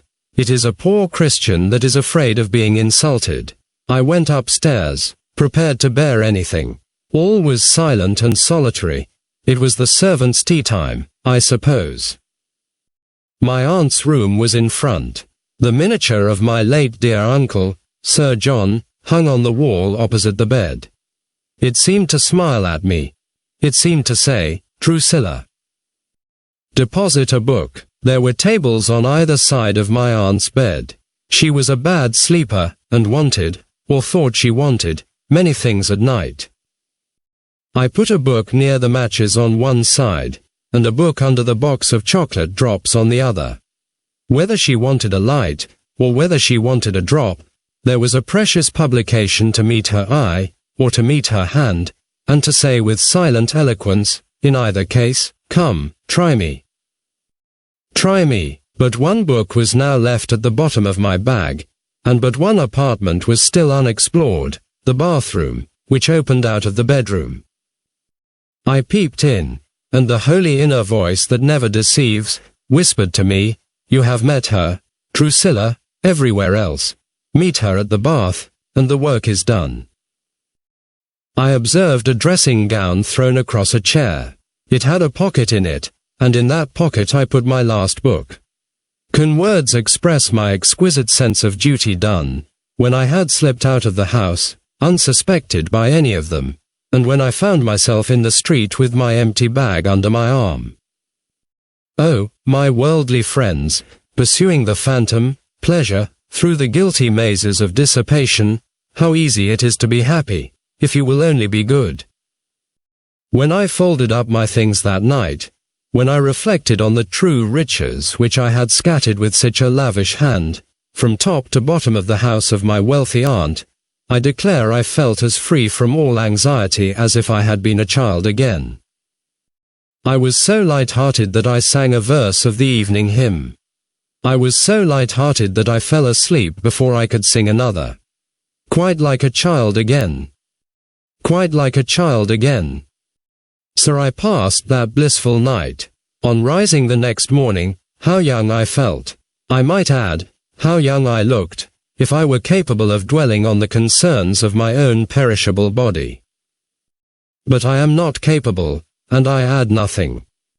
Towards luncheon time, not for the sake of the creature comforts, but for the certainty of finding dear aunt, I put on my bonnet to go to Montagu Square. Just as I was ready, the maid at the lodgings in which I then lived looked in at the door, and said, "Lady Verinda's servant, to see Miss Clack." I occupied the parlour floor, at that period of my residence in London. The front parlour was my sitting room, very small, very low in the ceiling, very poorly furnished, but, oh, so neat. I looked into the passage to see which of Lady Verinda's servants had asked for me. It was the young footman, Samuel, a civil, fresh-coloured person, with a teachable look and a very obliging manner. I had always felt a spiritual interest in Samuel, and a wish to try him with a few serious words. On this occasion, I invited him into my sitting room. He came in, with a large parcel under his arm. When he put the parcel down, it appeared to frighten him. My lady's love, miss, and I was to say that you would find a letter inside. Having given that message, the fresh-colored young footman surprised me by looking as if he would have liked to run away. I detained him to make a few kind inquiries. Could I see my aunt, if I called in Montagu Square? No, she had gone out for a drive. Miss Rachel had gone with her, and Mr. Ablewhite had taken a seat in the carriage, too. Knowing how sadly dear Mr. Godfrey's charitable work was in arrear, I thought it odd that he should be going out driving, like an idle man. I stopped Samuel at the door, and made a few more kind inquiries. Miss Rachel was going to a ball that night, and Mr. Ablewhite had arranged to come to coffee, and go with her. There was a morning concert advertised for tomorrow, and Samuel was ordered to take places for a large party, including a place for Mr. Ablewhite. All the tickets may be gone, miss, said this innocent youth, if I don't run and get them at once. He ran as he said the words, and I found myself alone again, with some anxious thoughts to occupy me. We had a special meeting of the Mothers' Small Clothes Conversion Society that night, summoned expressly with a view to obtaining Mr. Godfrey's advice and assistance. Instead of sustaining our sisterhood, under an overwhelming flow of trousers which quite prostrated our little community, he had arranged to take coffee in Montagu Square, and to go to a ball afterwards. The afternoon of the next day had been selected for the festival of the British Ladies' Servants' Sunday Sweetheart Supervision Society. Instead of being present, the life and soul of that struggling institution, he had engaged to make one of a party of worldlings at a morning concert. I asked myself, what did it mean? Alas, it meant that our Christian hero was to reveal himself to me in a new character, and to become associated in my mind with one of the most awful backslidings of modern times. To return, however, to the history of the passing day. On finding myself alone in my room, I naturally turned my attention to the parcel which appeared to have so strangely intimidated the fresh-colored young footman. Had my aunt sent me my promised legacy, and had it taken the form of cast-off clothes, or worn-out silver spoons, or unfashionable jewelry, or anything of that sort? Prepared to accept all, and to resent nothing, I opened the parcel, and what met my view? The 12 precious publications which I had scattered through the house, on the previous day, all returned to me by the doctor's orders. Well might the youthful Samuel shrink when he brought his parcel into my room. Well might he run when he had performed his miserable errand. As to my aunt's letter, it simply amounted, poor soul, to this, that she dare not disobey her medical man. What was to be done now? With my training and my principles, I never had a moment's doubt. Once self-supported by conscience, once embarked on a career of manifest usefulness, the true Christian never yields. Neither public nor private influences produce the slightest effect on us, when we have once got our mission. Taxation may be the consequence of a mission. Riots may be the consequence of a mission. Wars may be the consequence of a mission. We go on with our work, irrespective of every human consideration which moves the world outside us. We are above reason. We are beyond ridicule. We see with nobody's eyes, we hear with nobody's ears, we feel with nobody's hearts, but our own. Glorious, glorious privilege, and how is it earned? Ah, my friends, you may spare yourselves the useless inquiry. We are the only people who can earn it, for we are the only people who are always right. In the case of my misguided aunt, the form which pious perseverance was next to take revealed itself to me plainly enough. Preparation by clerical friends had failed, owing to Lady Verinda's own reluctance. Preparation by books had failed, owing to the doctor's infidel obstinacy. So be it. What was the next thing to try?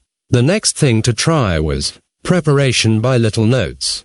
In other words, the books themselves having been sent back, select extracts from the books, copied by different hands, and all addressed as letters to my aunt, were, some to be sent by post, and some to be distributed about the house on the plan I had adopted on the previous day.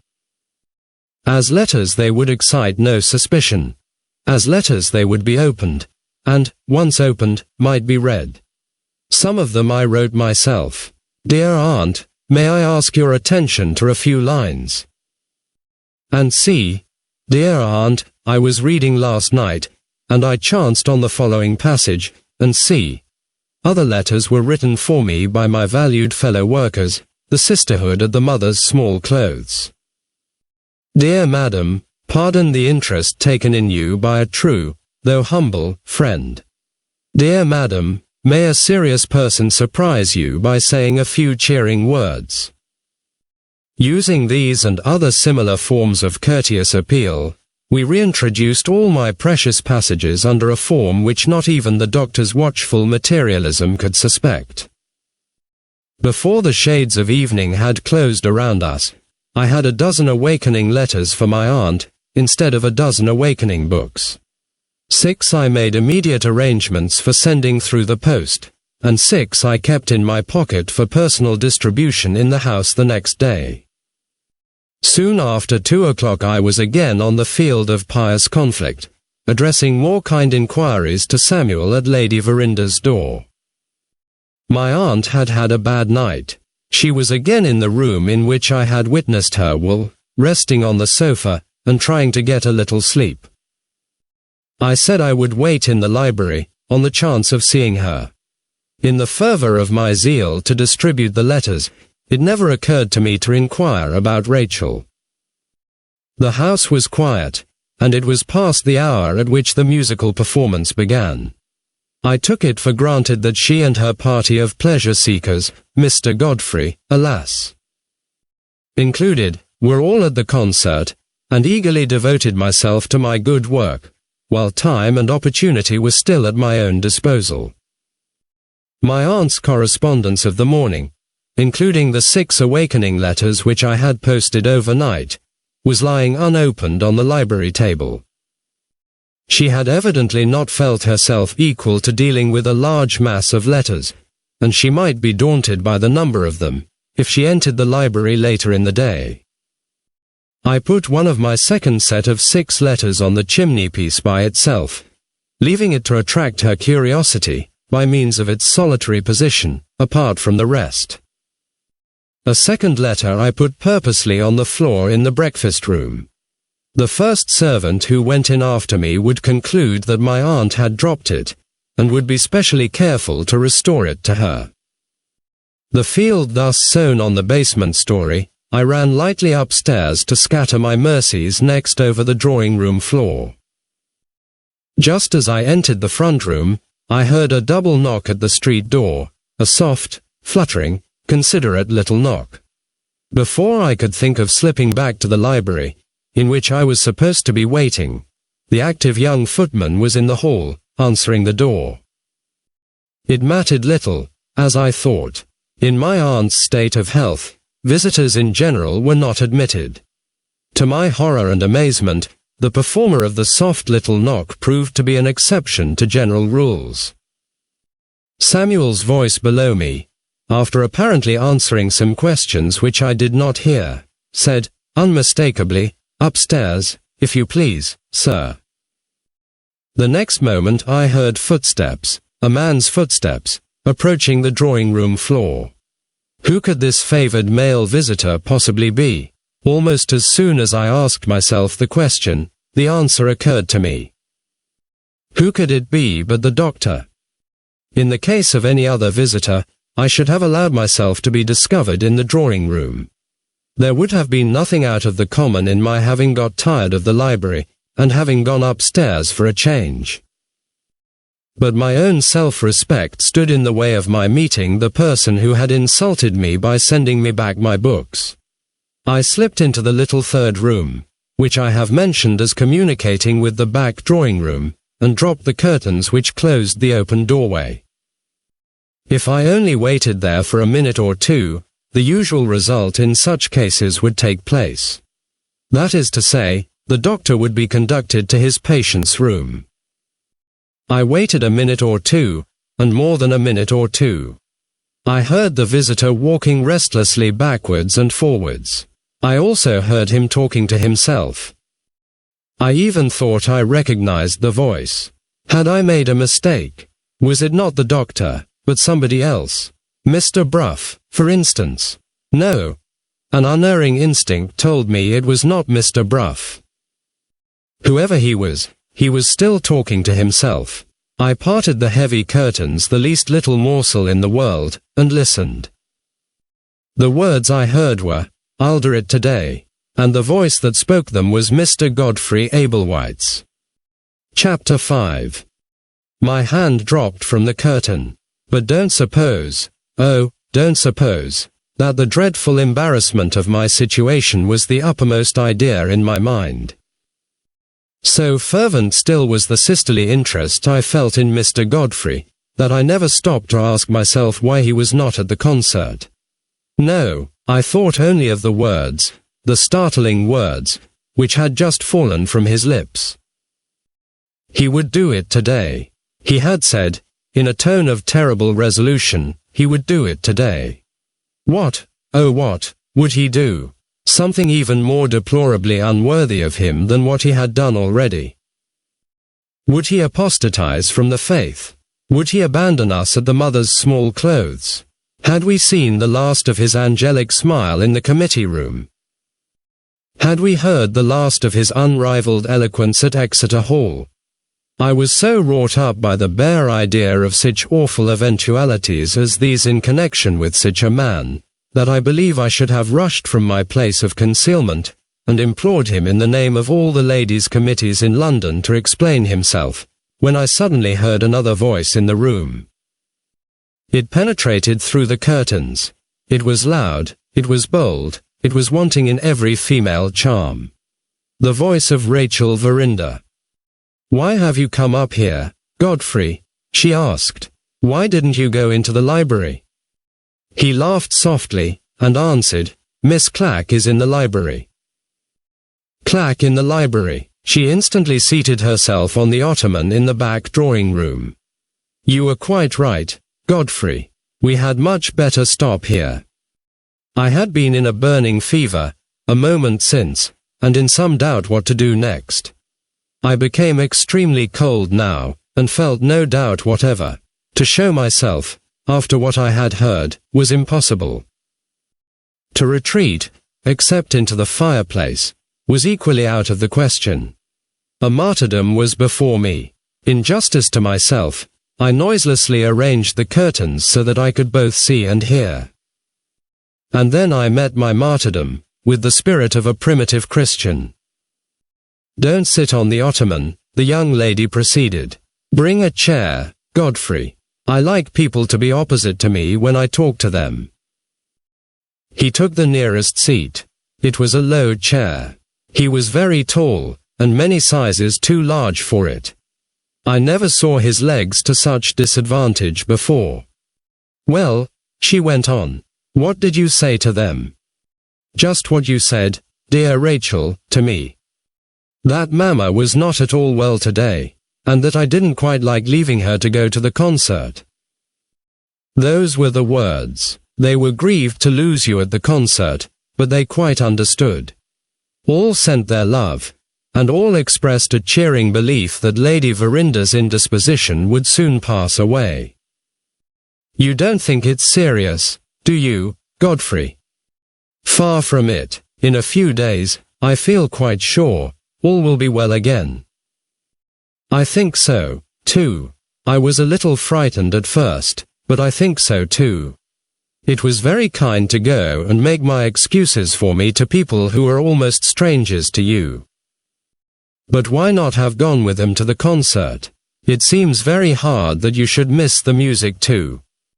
"Don't say that, Rachel. If you only knew how much happier I am, here, with you." He clasped his hands, and looked at her. In the position which he occupied, when he did that, he turned my way. Can words describe how I sickened when I noticed exactly the same pathetic expression on his face, which had charmed me when he was pleading for destitute millions of his fellow creatures on the platform at Exeter Hall? It's hard to get over one's bad habits, Godfrey, but do try to get over the habit of paying compliments, to please me.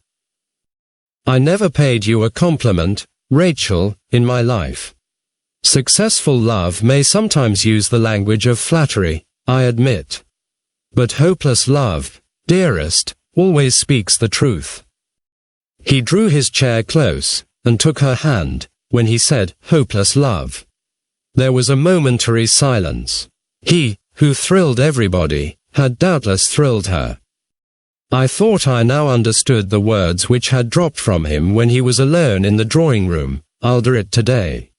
Alas, the most rigid propriety could hardly have failed to discover that he was doing it now. Have you forgotten what we agreed on, Godfrey, when you spoke to me in the country?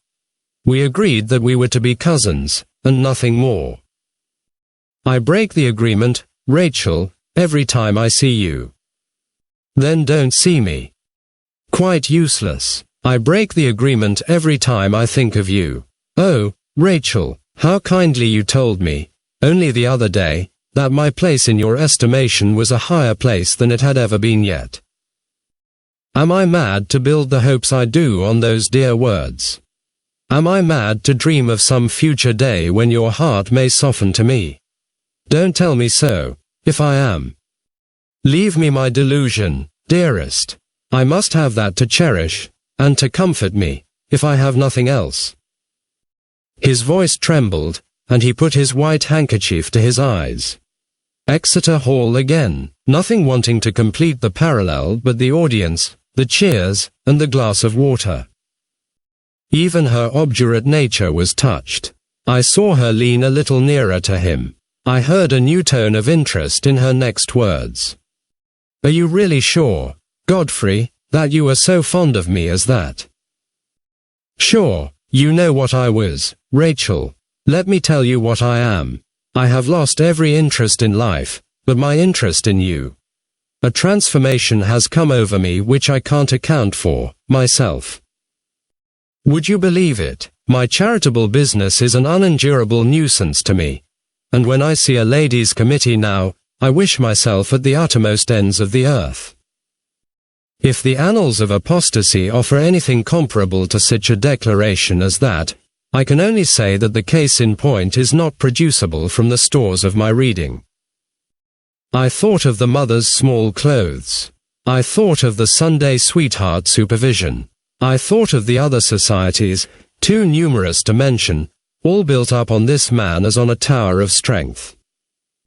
I thought of the struggling female boards, who, so to speak, drew the breath of their business life through the nostrils of Mr. Godfrey, of that same Mr. Godfrey who had just reviled our good work as a nuisance, and just declared that he wished he was at the uttermost ends of the earth when he found himself in our company.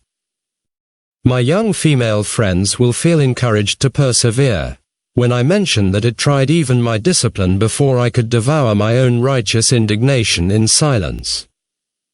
At the same time, it is only justice to myself to add, that I didn't lose a syllable of the conversation. Rachel was the next to speak. You have made your confession, she said. I wonder whether it would cure you of your unhappy attachment to me, if I made mine. He started. I confess I started too. He thought, and I thought, that she was about to divulge the mystery of the Moonstone. Would you think, to look at me, she went on, that I am the wretchedest girl living?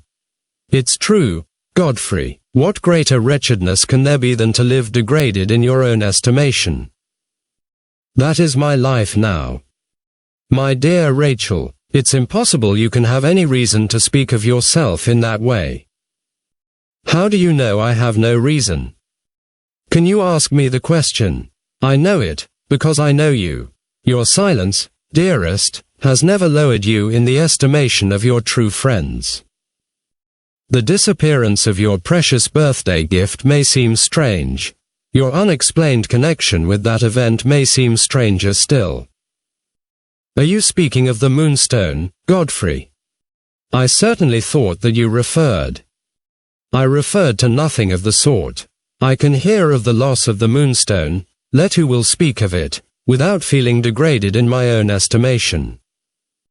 If the story of the diamond ever comes to light, it will be known that I accepted a dreadful responsibility. It will be known that I involved myself in the keeping of a miserable secret, but it will be as clear as the sun at noonday that I did nothing mean. You have misunderstood me, Godfrey. It's my fault for not speaking more plainly. Cost me what it may, I will be plainer now. Suppose you were not in love with me. Suppose you were in love with some other woman. Yes. Suppose you discovered that woman to be utterly unworthy of you. Suppose you were quite convinced that it was a disgrace to you to waste another thought on her. Suppose the bare idea of ever marrying such a person made your face burn, only with thinking of it. Yes. And, suppose, in spite of all that, you couldn't tear her from your heart. Suppose the feeling she had roused in you, in the time when you believed in her, was not a feeling to be hidden. Suppose the love this wretch had inspired in you. Oh, how can I find words to say it in? How can I make a man understand that a feeling which horrifies me at myself can be a feeling that fascinates me at the same time? It's the breath of my life, Godfrey, and it's the poison that kills me, both in one. Go away, I must be out of my mind to talk as I am talking now. No, you mustn't leave me, you mustn't carry away a wrong impression. I must say what is to be said in my own defense. Mind this, he doesn't know, he never will know, what I have told you. I will never see him. I don't care what happens, I will never, never, never see him again. Don't ask me his name. Don't ask me any more. Let's change the subject. Are you doctor enough, Godfrey, to tell me why I feel as if I was stifling for want of breath?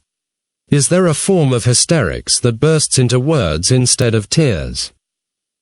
I dare say, what does it matter? You will get over any trouble I have caused you, easily enough now. I have dropped to my right place in your estimation, haven't I?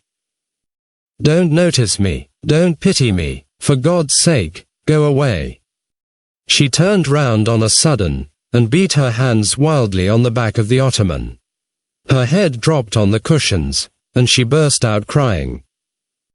Before I had time to feel shocked, at this, I was horror-struck by an entirely unexpected proceeding on the part of Mr. Godfrey.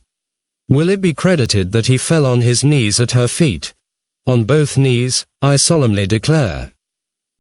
May modesty mention that he put his arms round her next, and may reluctant admiration acknowledge that he electrified her with 2 words. Noble creature. No more than that, but he did it with one of the bursts which have made his fame as a public speaker. She sat, either quite thunderstruck, or quite fascinated, I don't know which, without even making an effort to put his arms back where his arms ought to have been. As for me, my sense of propriety was completely bewildered. I was so painfully uncertain whether it was my first duty to close my eyes, or to stop my ears, that I did neither. I attribute my being still able to hold the curtain in the right position for looking and listening, entirely to suppressed hysterics. In suppressed hysterics, it is admitted, even by the doctors, that one must hold something. Yes, he said, with all the fascination of his evangelical voice and manner, you are a noble creature. A woman who can speak the truth, for the truth's own sake, a woman who will sacrifice her pride, rather than sacrifice an honest man who loves her, is the most priceless of all treasures.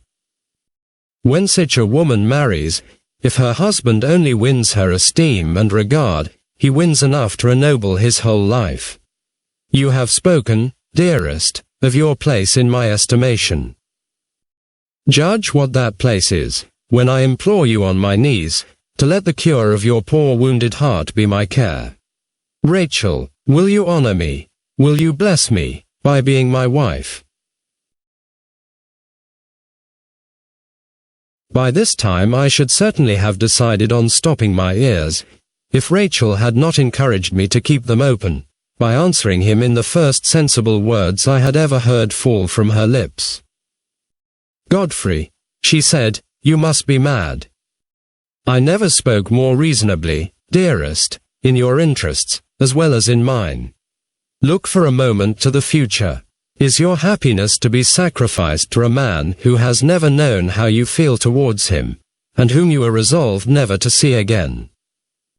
Is it not your duty to yourself to forget this ill-fated attachment? And is forgetfulness to be found in the life you are leading now? You have tried that life, and you are wearying of it already. Surround yourself with nobler interests than the wretched interests of the world. A heart that loves and honors you, a home whose peaceful claims and happy duties win gently on you day by day. Try the consolation, Rachel, which is to be found there. I don't ask for your love, I will be content with your affection and regard. Let the rest be left, confidently left, to your husband's devotion, and to time that heals even wounds as deep as yours." She began to yield already. Oh, what a bringing up she must have had. Oh, how differently I should have acted in her place. "Don't tempt me, Godfrey," she said. "I am wretched enough and reckless enough as it is. Don't tempt me to be more wretched and more reckless still. One question, Rachel, have you any personal objection to me? I always liked you. After what you have just said to me, I should be insensible indeed if I didn't respect and admire you as well. Do you know many wives, my dear Rachel, who respect and admire their husbands? And yet they and their husbands get on very well. How many brides go to the altar with hearts that would bear inspection by the men who take them there? And yet it doesn't end unhappily. Somehow or other the nuptial establishment jogs on. The truth is that women try marriage as a refuge, far more numerously than they are willing to admit, and, what is more, they find that marriage has justified their confidence in it. Look at your own case once again. At your age, and with your attractions, is it possible for you to sentence yourself to a single life? Trust my knowledge of the world, nothing is less possible. It is merely a question of time. You may marry some other man, some years hence. Or you may marry the man, dearest, who is now at your feet, and who prizes your respect and admiration above the love of any other woman on the face of the earth. Gently, Godfrey, you are putting something into my head which I never thought of before. You are tempting me with a new prospect, when all my other prospects are closed before me. I tell you again, I am miserable enough and desperate enough, if you say another word, to marry you on your own terms. Take the warning, and go. I won't even rise from my knees, till you have said yes. If I say yes, you will repent, and I shall repent, when it is too late. We shall both bless the day, darling, when I pressed, and when you yielded. Do you feel as confidently as you speak? You shall judge for yourself. I speak from what I have seen in my own family. Tell me what you think of our household at Frizinghall. Do my father and mother live unhappily together? Far from it, so far as I can see. When my mother was a girl, Rachel, it is no secret in the family, she had loved as you love, she had given her heart to a man who was unworthy of her. She married my father, respecting him, admiring him, but nothing more. Your own eyes have seen the result. Is there no encouragement in it for you and for me? See Betteridge's Narrative, Chapter 8. You won't hurry me, Godfrey. My time shall be yours. You won't ask me for more than I can give. My angel, I only ask you to give me yourself. Take me. In those two words, she accepted him. He had another burst, a burst of unholy rapture this time. He drew her nearer and nearer to him till her face touched his, and then, no. I really cannot prevail upon myself to carry this shocking disclosure any farther. Let me only say, that I tried to close my eyes before it happened, and that I was just one moment too late. I had calculated, you see, on her resisting. She submitted. To every right-feeling person of my own sex, volumes could say no more. Even my innocence in such matters began to see its way to the end of the interview now. They understood each other so thoroughly by this time, that I fully expected to see them walk off together, arm in arm, to be married. There appeared, however, judging by Mr. Godfrey's next words, to be one more trifling formality which it was necessary to observe. He seated himself, unforbidden this time, on the ottoman by her side. "Shall I speak to your dear mother?" he asked, "or will you?"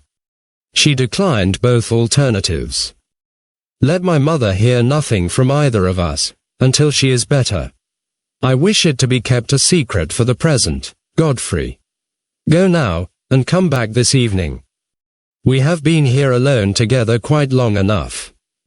She rose, and, in rising, looked for the first time towards the little room in which my martyrdom was going on. "Who has drawn those curtains?" she exclaimed. "The room is close enough, as it is, without keeping the air out of it in that way." She advanced to the curtains. At the moment when she laid her hand on them, at the moment when the discovery of me appeared to be quite inevitable, the voice of the fresh-coloured young footman, on the stairs, suddenly suspended any further proceedings on her side or on mine. It was unmistakably the voice of a man in great alarm.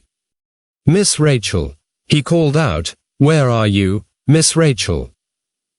She sprang back from the curtains, and ran to the door. The footman came just inside the room. His ruddy colour was all gone. He said, "Please to come downstairs, miss. My lady has fainted, and we can't bring her to again." In a moment more I was alone, and free to go downstairs in my turn, quite unobserved. Mr. Godfrey passed me in the hall, hurrying out, to fetch the doctor. "Go in, and help them," he said, pointing to the room. I found Rachel on her knees by the sofa, with her mother's head on her bosom. One look at my aunt's face, knowing what I knew, was enough to warn me of the dreadful truth. I kept my thoughts to myself till the doctor came in. It was not long before he arrived. He began by sending Rachel out of the room, and then he told the rest of us that Lady Verinder was no more. Serious persons, in search of proofs of hardened skepticism, may be interested in hearing that he showed no signs of remorse when he looked at me. At a later hour I peeped into the breakfast room and the library. My aunt had died without opening one of the letters which I had addressed to her. I was so shocked at this, that it never occurred to me, until some days afterwards, that she had also died without giving me my little legacy. Chapter 6. 1. Miss Clack presents her compliments to Mr. Franklin Blake, and, in sending him the 5th chapter of her humble narrative, begs to say that she feels quite unequal to enlarge as she could wish on an event so awful, under the circumstances, as Lady Verinder's death. She has, therefore, attached to her own manuscripts, copious extracts from precious publications in her possession, all bearing on this terrible subject. And may those extracts, Miss Clack fervently hopes, sound as the blast of a trumpet in the ears of her respected kinsman, Mr. Franklin Blake.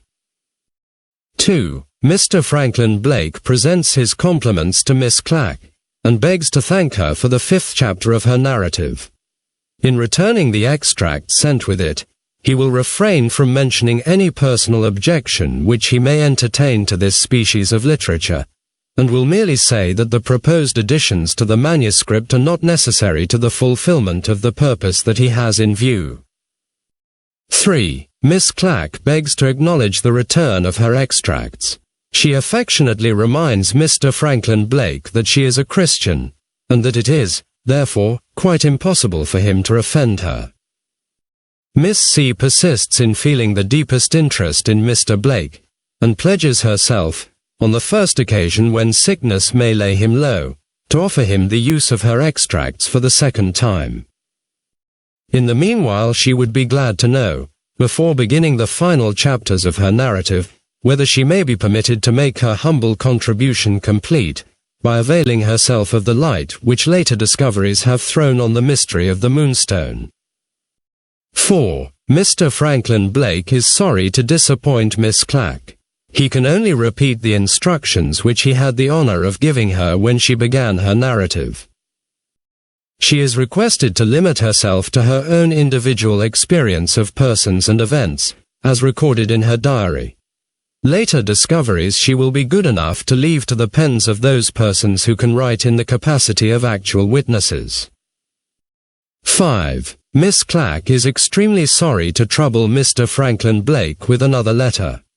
Her extracts have been returned, and the expression of her matured views on the subject of the Moonstone has been forbidden. Miss Clack is painfully conscious that she ought, in the worldly phrase, to feel herself put down. But, no, Miss C has learnt perseverance in the school of adversity. Her object in writing is to know whether Mr. Blake, who prohibits everything else, prohibits the appearance of the present correspondence in Miss Clack's narrative. Some explanation of the position in which Mr. Blake's interference has placed her as an authoress seems due on the ground of common justice. And Miss Clack, on her side, is most anxious that her letters should be produced to speak for themselves. 6. Mr. Franklin Blake agrees to Miss Clack's proposal, on the understanding that she will kindly consider this intimation of his consent as closing the correspondence between them. 7. Miss Clack feels it an act of Christian duty, before the correspondence closes, to inform Mr. Franklin Blake that his last letter, evidently intended to offend her, has not succeeded in accomplishing the object of the writer. She affectionately requests Mr. Blake to retire to the privacy of his own room, and to consider with himself whether the training which can thus elevate a poor weak woman above the reach of insult be not worthy of greater admiration than he is now disposed to feel for it. On being favored with an intimation to that effect, Miss C solemnly pledges herself to send back the complete series of her extracts to Mr. Franklin Blake. To this letter no answer was received. Comment is needless. Signed, Drusilla Clack. Chapter 7. The foregoing correspondence will sufficiently explain why no choice is left to me but to pass over Lady Verinda's death with the simple announcement of the fact which ends my 5th chapter. Keeping myself for the future strictly within the limits of my own personal experience, I have next to relate that a month elapsed from the time of my aunt's decease before Rachel Verinda and I met again. That meeting was the occasion of my spending a few days under the same roof with her. In the course of my visit, something happened, relative to her marriage engagement with Mr. Godfrey Ablewhite, which is important enough to require special notice in these pages. When this last of many painful family circumstances has been disclosed, my task will be completed, for I shall then have told all that I know, as an actual, and most unwilling, witness of events. My aunt's remains were removed from London, and were buried in the little cemetery attached to the church in her own park. I was invited to the funeral with the rest of the family. But it was impossible, with my religious views, to rouse myself in a few days only from the shock which this death had caused me. I was informed, moreover, that the rector of Frizinghall was to read the service.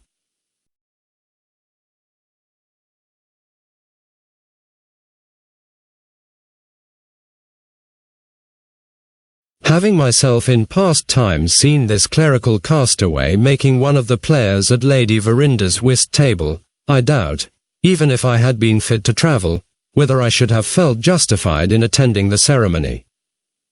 Lady Verinder's death left her daughter under the care of her brother-in-law, Mr. Ablewhite the elder. He was appointed guardian by the will, until his niece married, or came of age. Under these circumstances, Mr. Godfrey informed his father, I suppose, of the new relation in which he stood towards Rachel. At any rate, in 10 days from my aunt's death, the secret of the marriage engagement was no secret at all within the circle of the family, and the grand question for Mr. Ablewhite Sr., another confirmed castaway, was how to make himself and his authority most agreeable to the wealthy young lady who was going to marry his son. Rachel gave him some trouble at the outset, about the choice of a place in which she could be prevailed upon to reside. The house in Montagu Square was associated with the calamity of her mother's death. The house in Yorkshire was associated with the scandalous affair of the lost Moonstone. Her guardian's own residence at Frizinghall was open to neither of these objections. But Rachel's presence in it, after her recent bereavement, operated as a check on the gaieties of her cousins, the Miss Ablewhites, and she herself requested that her visit might be deferred to a more favourable opportunity. It ended in a proposal, emanating from old Mr. Ablewhite, to try a furnished house at Brighton. His wife, an invalid daughter, and Rachel were to inhabit it together, and were to expect him to join them later in the season. They would see no society but a few old friends, and they would have his son Godfrey, travelling backwards and forwards by the London train, always at their disposal. I describe this aimless flitting about from one place of residence to another, this insatiate restlessness of body and appalling stagnation of soul, merely with the view to arriving at results. The event which, under Providence, proved to be the means of bringing Rachel Verinder and myself together again, was no other than the hiring of the house at Brighton. My aunt Ablewhite is a large, silent, fair-complexioned woman, with one noteworthy point in her character. From the hour of her birth, she has never been known to do anything for herself. She has gone through life, accepting everybody's help, and adopting everybody's opinions. A more hopeless person, in a spiritual point of view, I have never met with. There is absolutely, in this perplexing case, no obstructive material to work upon. Aunt Ablewhite would listen to the Grand Lama of Tibet exactly as she listens to me, and would reflect his views quite as readily as she reflects mine. Aunt Ablewhite would listen to the Grand Lama of Tibet exactly as she listens to me, and would reflect his views quite as readily as she reflects mine. She found the furnished house at Brighton by stopping at an hotel in London, composing herself on a sofa, and sending for her son. She discovered the necessary servants by breakfasting in bed one morning, still at the hotel, and giving her maid a holiday on condition that the girl would begin enjoying herself by fetching Miss Clack. I found her placidly fanning herself in her dressing gown at 11 o'clock. Drusilla, dear, I want some servants. You are so clever. Please get them for me. I looked round the untidy room. The church bells were going for a weekday service. They suggested a word of affectionate remonstrance on my part.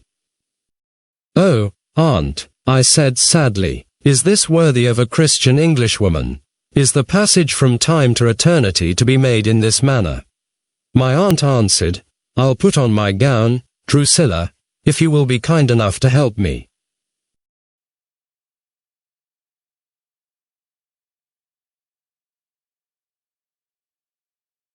What was to be said after that? I have done wonders with murderesses. I have never advanced an inch with Aunt Ablewhite. Where is the list, I asked, of the servants whom you require? My aunt shook her head. She hadn't even energy enough to keep the list. Rachel has got it, dear, she said, in the next room. I went into the next room, and so saw Rachel again for the first time since we had parted in Montagu Square. She looked pitiably small and thin in her deep mourning, If I attached any serious importance to such a perishable trifle as personal appearance, I might be inclined to add that hers was one of those unfortunate complexions which always suffer when not relieved by a border of white next the skin. But what are our complexions and our looks? Hindrances and pitfalls, dear girls, which beset us on our way to higher things. Greatly to my surprise, Rachel rose when I entered the room, and came forward to meet me with outstretched hand. "I am glad to see you," she said. "Drusilla, I have been in the habit of speaking very foolishly and very rudely to you, on former occasions. I beg your pardon. I hope you will forgive me." My face, I suppose, betrayed the astonishment I felt at this. She colored up for a moment, and then proceeded to explain herself. "In my poor mother's lifetime," she went on, "her friends were not always my friends, too. Now I have lost her, my heart turns for comfort to the people she liked." "She liked you. Try to be friends with me, Drusilla, if you can." To any rightly constituted mind, the motive thus acknowledged was simply shocking. Here in Christian England was a young woman in a state of bereavement, with so little idea of where to look for true comfort, that she actually expected to find it among her mother's friends. Here was a relative of mine, awakened to a sense of her shortcomings towards others, under the influence, not of conviction and duty, but of sentiment and impulse. Most deplorable to think of, but, still, suggestive of something hopeful, to a person of my experience in plying the good work. There could be no harm, I thought, in ascertaining the extent of the change which the loss of her mother had wrought in Rachel's character. I decided, as a useful test, to probe her on the subject of her marriage engagement to Mr. Godfrey Ablewhite. Having first met her advances with all possible cordiality, I sat by her on the sofa, at her own request. We discussed family affairs and future plans, always excepting that one future plan which was to end in her marriage. Try as I might to turn the conversation that way, she resolutely declined to take the hint. Any open reference to the question, on my part, would have been premature at this early stage of our reconciliation. Besides, I had discovered all I wanted to know.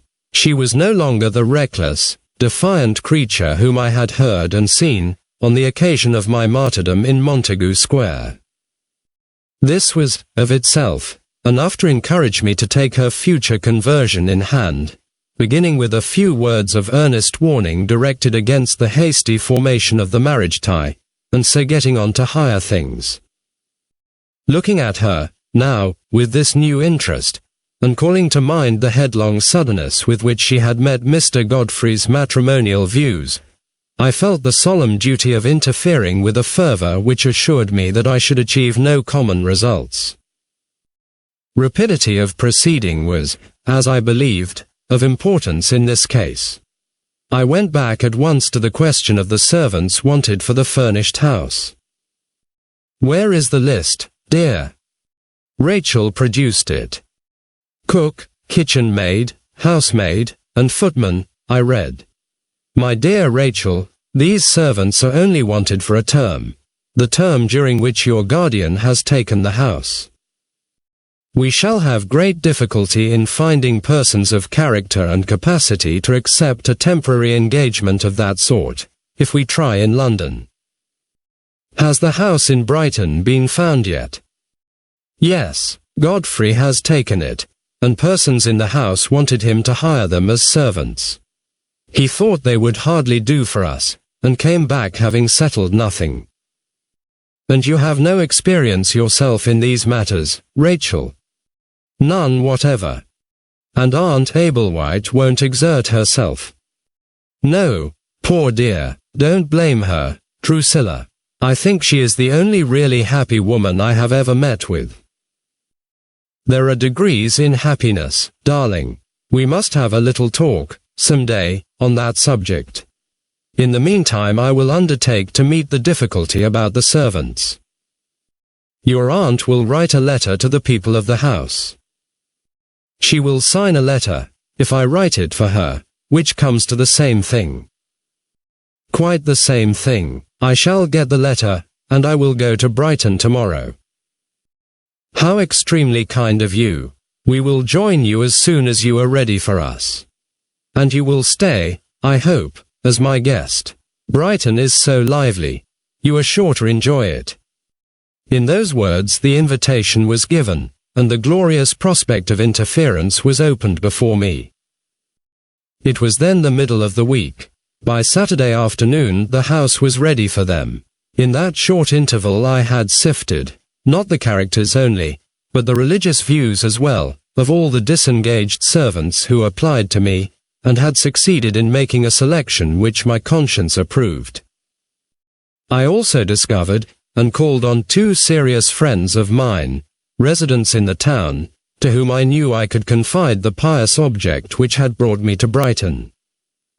One of them, a clerical friend, kindly helped me to take sittings for our little party in the church in which he himself ministered. The other, a single lady, like myself, placed the resources of her library, composed throughout of precious publications, entirely at my disposal. I borrowed 6 works, all carefully chosen with a view to Rachel. When these had been judiciously distributed in the various rooms she would be likely to occupy, I considered that my preparations were complete. Sound doctrine in the servants who waited on her, sound doctrine in the minister who preached to her, sound doctrine in the books that lay on her table, such was the treble welcome which my zeal had prepared for the motherless girl. A heavenly composure filled my mind, on that Saturday afternoon, as I sat at the window waiting the arrival of my relatives.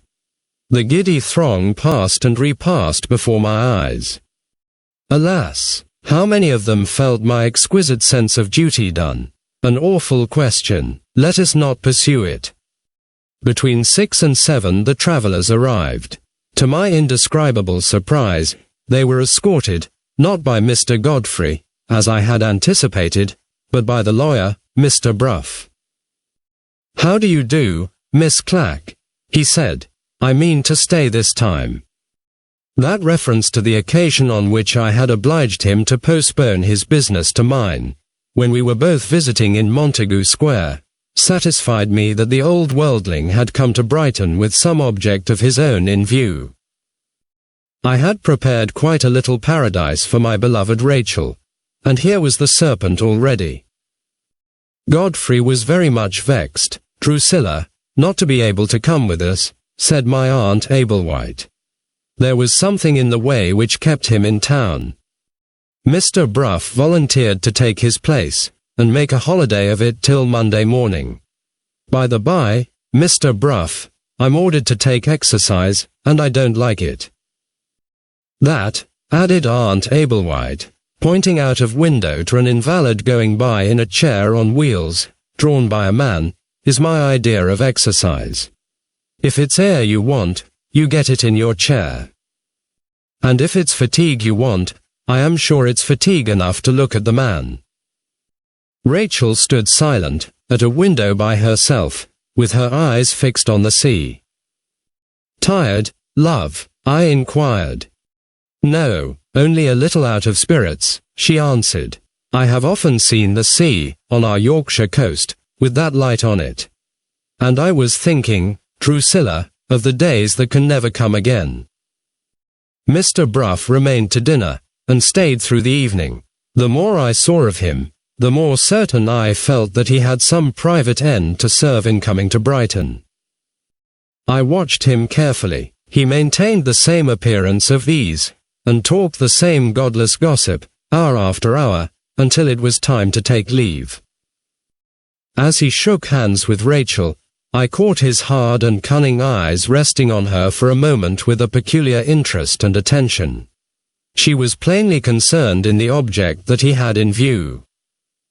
He said nothing out of the common to her or to anyone on leaving. He invited himself to luncheon the next day, and then he went away to his hotel. It was impossible the next morning to get my Aunt Ablewhite out of her dressing gown in time for church. Her invalid daughter, suffering from nothing, in my opinion, but incurable laziness, inherited from her mother, announced that she meant to remain in bed for the day.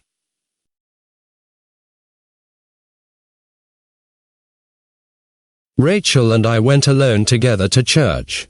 A magnificent sermon was preached by my gifted friend on the heathen indifference of the world to the sinfulness of little sins. For more than an hour his eloquence, assisted by his glorious voice, thundered through the sacred edifice. I said to Rachel, when we came out, "Has it found its way to your heart, dear?" And she answered, "No, it has only made my head ache." This might have been discouraging to some people, but, once embarked on a career of manifest usefulness, nothing discourages me. We found Aunt Ablewhite and Mr. Bruff at luncheon. When Rachel declined eating anything, and gave as a reason for it that she was suffering from a headache, the lawyer's cunning instantly saw, and seized, the chance that she had given him. "There is only one remedy for a headache," said this horrible old man. "A walk, Miss Rachel, is the thing to cure you. I am entirely at your service, if you will honor me by accepting my arm." "With the greatest pleasure. A walk is the very thing I was longing for."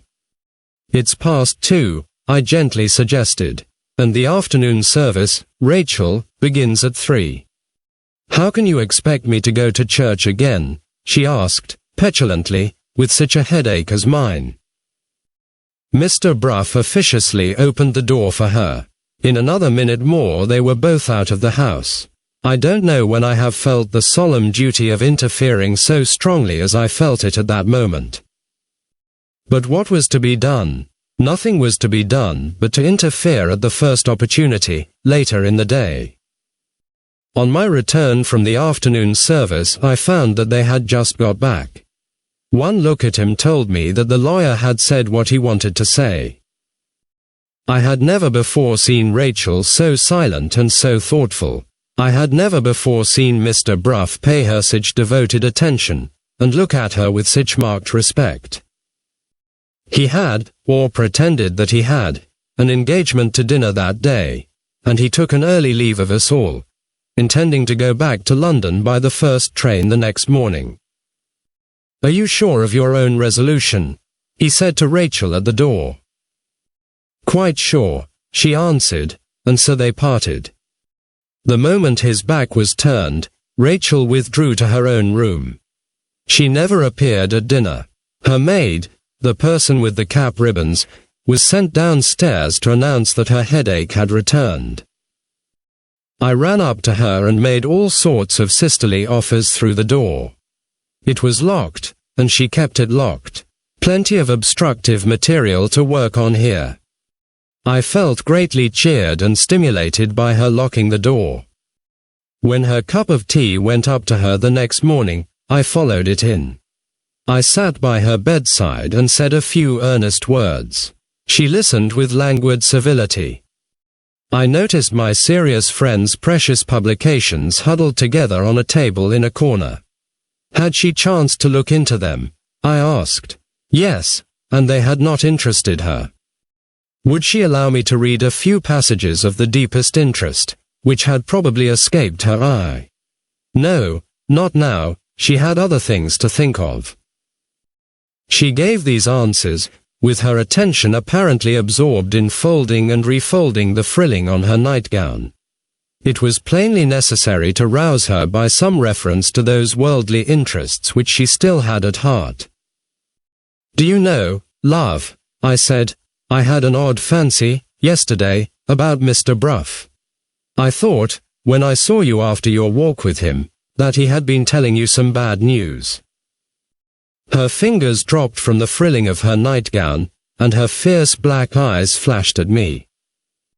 "Quite the contrary," she said. "It was news I was interested in hearing, and I am deeply indebted to Mr. Bruff for telling me of it." "Yes," I said, in a tone of gentle interest. Her fingers went back to the frilling, and she turned her head sullenly away from me. I had been met in this manner, in the course of plying the good work, hundreds of times. She merely stimulated me to try again. In my dauntless zeal for her welfare, I ran the great risk, and openly alluded to her marriage engagement. "News you were interested in hearing," I repeated. "I suppose, my dear Rachel, that must be news of Mr. Godfrey Ablewhite." She started up in the bed, and turned deadly pale. It was evidently on the tip of her tongue to retort on me with the unbridled insolence of former times. She checked herself, laid her head back on the pillow, considered a minute, and then answered in these remarkable words. "I shall never marry Mr. Godfrey Ablewhite." It was my turn to start at that. "What can you possibly mean?" I exclaimed. "The marriage is considered by the whole family as a settled thing." "Mr. Godfrey Ablewhite is expected here today," she said doggedly. "Wait till he comes, and you will see." "But my dear Rachel." She rang the bell at the head of her bed. The person with the cap ribbons appeared. "Penelope, my bath." Let me give her her due. In the state of my feelings at that moment, I do sincerely believe that she had hit on the only possible way of forcing me to leave the room. By the mere worldly mind, my position towards Rachel might have been viewed as presenting difficulties of no ordinary kind. I had reckoned on leading her to higher things by means of a little earnest exhortation on the subject of her marriage. And now, if she was to be believed, no such event as her marriage was to take place at all. But my friends, a working Christian of my experience, with an evangelizing prospect before her, takes broader views than these. Supposing Rachel really broke off the marriage, on which the Ablewhites, father and son, counted as a settled thing, what would be the result? It could only end, if she held firm, in an exchanging of hard words and bitter accusations on both sides. And what would be the effect on Rachel when the stormy interview was over? A salutary moral depression would be the effect. Her pride would be exhausted, her stubbornness would be exhausted, by the resolute resistance which it was in her character to make under the circumstances. She would turn for sympathy to the nearest person who had sympathy to offer. And I was that nearest person, brimful of comfort, charged to overflowing with seasonable and reviving words. Never had the evangelizing prospect looked brighter, to my eyes, than it looked now. She came down to breakfast, but she ate nothing, and hardly uttered a word. After breakfast she wandered listlessly from room to room, then suddenly roused herself, and opened the piano. The music she selected to play was of the most scandalously profane sort, associated with performances on the stage which it curdles one's blood to think of. It would have been premature to interfere with her at such a time as this. I privately ascertained the hour at which Mr. Godfrey Ablewhite was expected, and then I escaped the music by leaving the house. Being out alone, I took the opportunity of calling upon my two resident friends. It was an indescribable luxury to find myself indulging in earnest conversation with serious persons. Infinitely encouraged and refreshed, I turned my steps back again to the house, in excellent time to await the arrival of our expected visitor. I entered the dining room, always empty at that hour of the day, and found myself face to face with Mr. Godfrey Ablewhite. He made no attempt to fly the place. Quite the contrary, he advanced to meet me with the utmost eagerness. "Dear Miss Clack, I have been only waiting to see you. Chance set me free of my London engagements today sooner than I had expected, and I have got here, in consequence, earlier than my appointed time." Not the slightest embarrassment encumbered his explanation, though this was his first meeting with me after the scene in Montagu Square. He was not aware, it is true, of my having been a witness of that scene. But he knew, on the other hand, that my attendances at the mother's small clothes, and my relations with friends attached to other charities, must have informed me of his shameless neglect of his ladies and of his poor. And yet there he was before me, in full possession of his charming voice and his irresistible smile. "Have you seen Rachel yet?" I asked. He sighed gently, and took me by the hand. I should certainly have snatched my hand away, if the manner in which he gave his answer had not paralyzed me with astonishment. "I have seen Rachel," he said with perfect tranquility. "You are aware, dear friend, that she was engaged to me. Well, she has taken a sudden resolution to break the engagement. Reflection has convinced her that she will best consult her welfare and mine by retracting a rash promise, and leaving me free to make some happier choice elsewhere. That is the only reason she will give, and the only answer she will make to every question that I can ask of her." "What have you done on your side?" I inquired. "Have you submitted?" "Yes," he said with the most unruffled composure, "I have submitted." His conduct, under the circumstances, was so utterly inconceivable that I stood bewildered with my hand in his. It is a piece of rudeness to stare at anybody, and it is an act of indelicacy to stare at a gentleman. I committed both those improprieties, and I said, as if in a dream, "What does it mean?"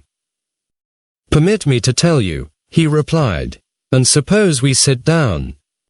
He led me to a chair. I have an indistinct remembrance that he was very affectionate. I don't think he put his arm round my waist to support me, but I am not sure. I was quite helpless, and his ways with ladies were very endearing. At any rate, we sat down. I can answer for that, if I can answer for nothing more. Chapter 8. I have lost a beautiful girl, an excellent social position, and a handsome income, Mr. Godfrey began, and I have submitted to it without a struggle. What can be the motive for such extraordinary conduct as that? My precious friend, there is no motive. No motive, I repeated. Let me appeal, my dear Miss Clack, to your experience of children, he went on. A child pursues a certain course of conduct. You are greatly struck by it, and you attempt to get at the motive. The dear little thing is incapable of telling you its motive. You might as well ask the grass why it grows, or the birds why they sing. Well, in this matter, I am like the dear little thing, like the grass, like the birds. I don't know why I made a proposal of marriage to Miss Verinder.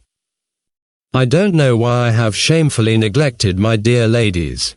I don't know why I have apostatized from the mother's small clothes. You say to the child, "Why have you been naughty?" And the little angel puts its finger into its mouth, and doesn't know. My case exactly, Miss Clack. I couldn't confess it to anybody else. I feel impelled to confess it to you. I began to recover myself. A mental problem was involved here. I am deeply interested in mental problems, and I am not, it is thought, without some skill in solving them. Best of friends, exert your intellect, and help me, he proceeded. Tell me, why does a time come when these matrimonial proceedings of mine begin to look like something done in a dream? Why does it suddenly occur to me that my true happiness is in helping my dear ladies, in going my modest round of useful work, in saying my few earnest words when called on by my chairman? What do I want with a position? I have got a position. What do I want with an income? I can pay for my bread and cheese, and my nice little lodging, and my 2 coats a year. What do I want with Miss Verinder? She has told me with her own lips, this, dear lady, is between ourselves, that she loves another man, and that her only idea in marrying me is to try and put that other man out of her head. What a horrid union is this! Oh, dear me, what a horrid union is this! Such are my reflections, Miss Clack, on my way to Brighton. I approach Rachel with the feeling of a criminal who is going to receive his sentence. When I find that she has changed her mind too, when I hear her propose to break the engagement, I experience, there is no sort of doubt about it, a most overpowering sense of relief. A month ago I was pressing her rapturously to my bosom. An hour ago, the happiness of knowing that I shall never press her again intoxicates me like strong liquor. The thing seems impossible, the thing can't be, and yet there are the facts, as I had the honor of stating them when we first sat down together in these two chairs. I have lost a beautiful girl, an excellent social position, and a handsome income, and I have submitted to it without a struggle. Can you account for it, dear friend? It's quite beyond me. His magnificent head sank on his breast, and he gave up his own mental problem in despair. I was deeply touched. The case, if I may speak as a spiritual physician, was now quite plain to me. It is no uncommon event, in the experience of us all, to see the possessors of exalted ability occasionally humbled to the level of the most poorly gifted people about them. The object, no doubt, in the wise economy of Providence, is to remind greatness that it is mortal and that the power which has conferred it can also take it away. It was now, to my mind, easy to discern one of these salutary humiliations in the deplorable proceedings on dear Mr. Godfrey's part, of which I had been the unseen witness. And it was equally easy to recognize the welcome reappearance of his own finer nature in the horror with which he recoiled from the idea of a marriage with Rachel, and in the charming eagerness which he showed to return to his ladies and his poor. I put this view before him in a few simple and sisterly words. His joy was beautiful to see. He compared himself, as I went on, to a lost man emerging from the darkness into the light. When I answered for a loving reception of him at the mother's small clothes, the grateful heart of our Christian hero overflowed. He pressed my hands alternately to his lips. Overwhelmed by the exquisite triumph of having got him back among us, I let him do what he liked with my hands. I closed my eyes. I felt my head, in an ecstasy of spiritual self-forgetfulness, sinking on his shoulder. In a moment more I should certainly have swooned away in his arms, but for an interruption from the outer world, which brought me to myself again.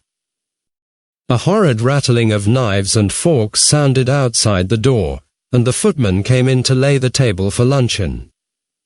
Mr. Godfrey started up, and looked at the clock on the mantelpiece. "How time flies with you," he exclaimed. "I shall barely catch the train." I ventured on asking why he was in such a hurry to get back to town. His answer reminded me of family difficulties that were still to be reconciled, and of family disagreements that were yet to come. "I have heard from my father," he said.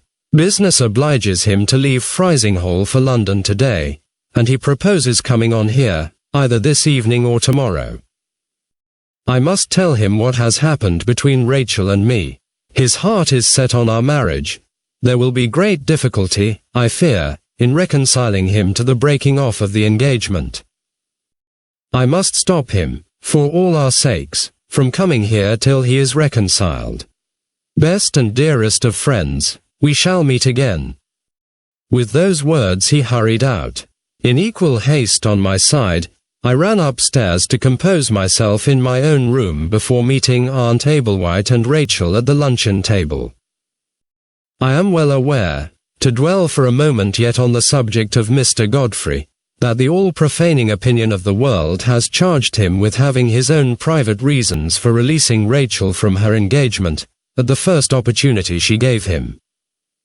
It has also reached my ears that his anxiety to recover his place in my estimation has been attributed in certain quarters to a mercenary eagerness to make his peace, through me, with a venerable committee woman at the mother's small clothes, abundantly blessed with the goods of this world, and a beloved and intimate friend of my own. I only notice these odious slanders for the sake of declaring that they never had a moment's influence on my mind. In obedience to my instructions, I have exhibited the fluctuations in my opinion of our Christian hero, exactly as I find them recorded in my diary. In justice to myself, let me here add that, once reinstated in his place in my estimation, my gifted friend never lost that place again. I write with the tears in my eyes, burning to say more. But no, I am cruelly limited to my actual experience of persons and things. In less than a month from the time of which I am now writing, events in the money market, which diminished even my miserable little income, forced me into foreign exile, and left me with nothing but a loving remembrance of Mr. Godfrey which the slander of the world has assailed, and assailed in vain. Let me dry my eyes, and return to my narrative. I went downstairs to luncheon, naturally anxious to see how Rachel was affected by her release from her marriage engagement. It appeared to me, but I own I am a poor authority in such matters, that the recovery of her freedom had set her thinking again of that other man whom she loved, and that she was furious with herself for not being able to control a revulsion of feeling of which she was secretly ashamed. Who was the man? I had my suspicions, but it was needless to waste time in idle speculation. When I had converted her, she would, as a matter of course, have no concealments from me. I should hear all about the man. I should hear all about the Moonstone. If I had had no higher object in stirring her up to a sense of spiritual things, the motive of relieving her mind of its guilty secrets would have been enough of itself to encourage me to go on. Aunt Ablewhite took her exercise in the afternoon in an invalid chair. Rachel accompanied her. I wish I could drag the chair, she broke out, recklessly. I wish I could fatigue myself till I was ready to drop. She was in the same humor in the evening. I discovered in one of my friend's precious publications, The Life, Letters, and Labors of Miss Jane Ann Stamper, 44th edition, passages which bore with a marvelous appropriateness on Rachel's present position. Upon my proposing to read them, she went to the piano. Conceive how little she must have known of serious people, if she supposed that my patience was to be exhausted in that way. I kept Miss Jane Ann Stamper by me, and waited for events with the most unfaltering trust in the future. Old Mr. Ablewhite never made his appearance that night, but I knew the importance which his worldly greed attached to his son's marriage with Miss Verinder, and I felt a positive conviction, do what Mr. Godfrey might to prevent it, that we should see him the next day. With his interference in the matter, the storm on which I had counted would certainly come, and the salutary exhaustion of Rachel's resisting powers would as certainly follow. I am not ignorant that old Mr. Ablewhite has the reputation generally, especially among his inferiors, of being a remarkably good-natured man. According to my observation of him, he deserves his reputation as long as he has his own way, and not a moment longer. The next day, exactly as I had foreseen, Aunt Ablewhite was as near to being astonished as her nature would permit, by the sudden appearance of her husband.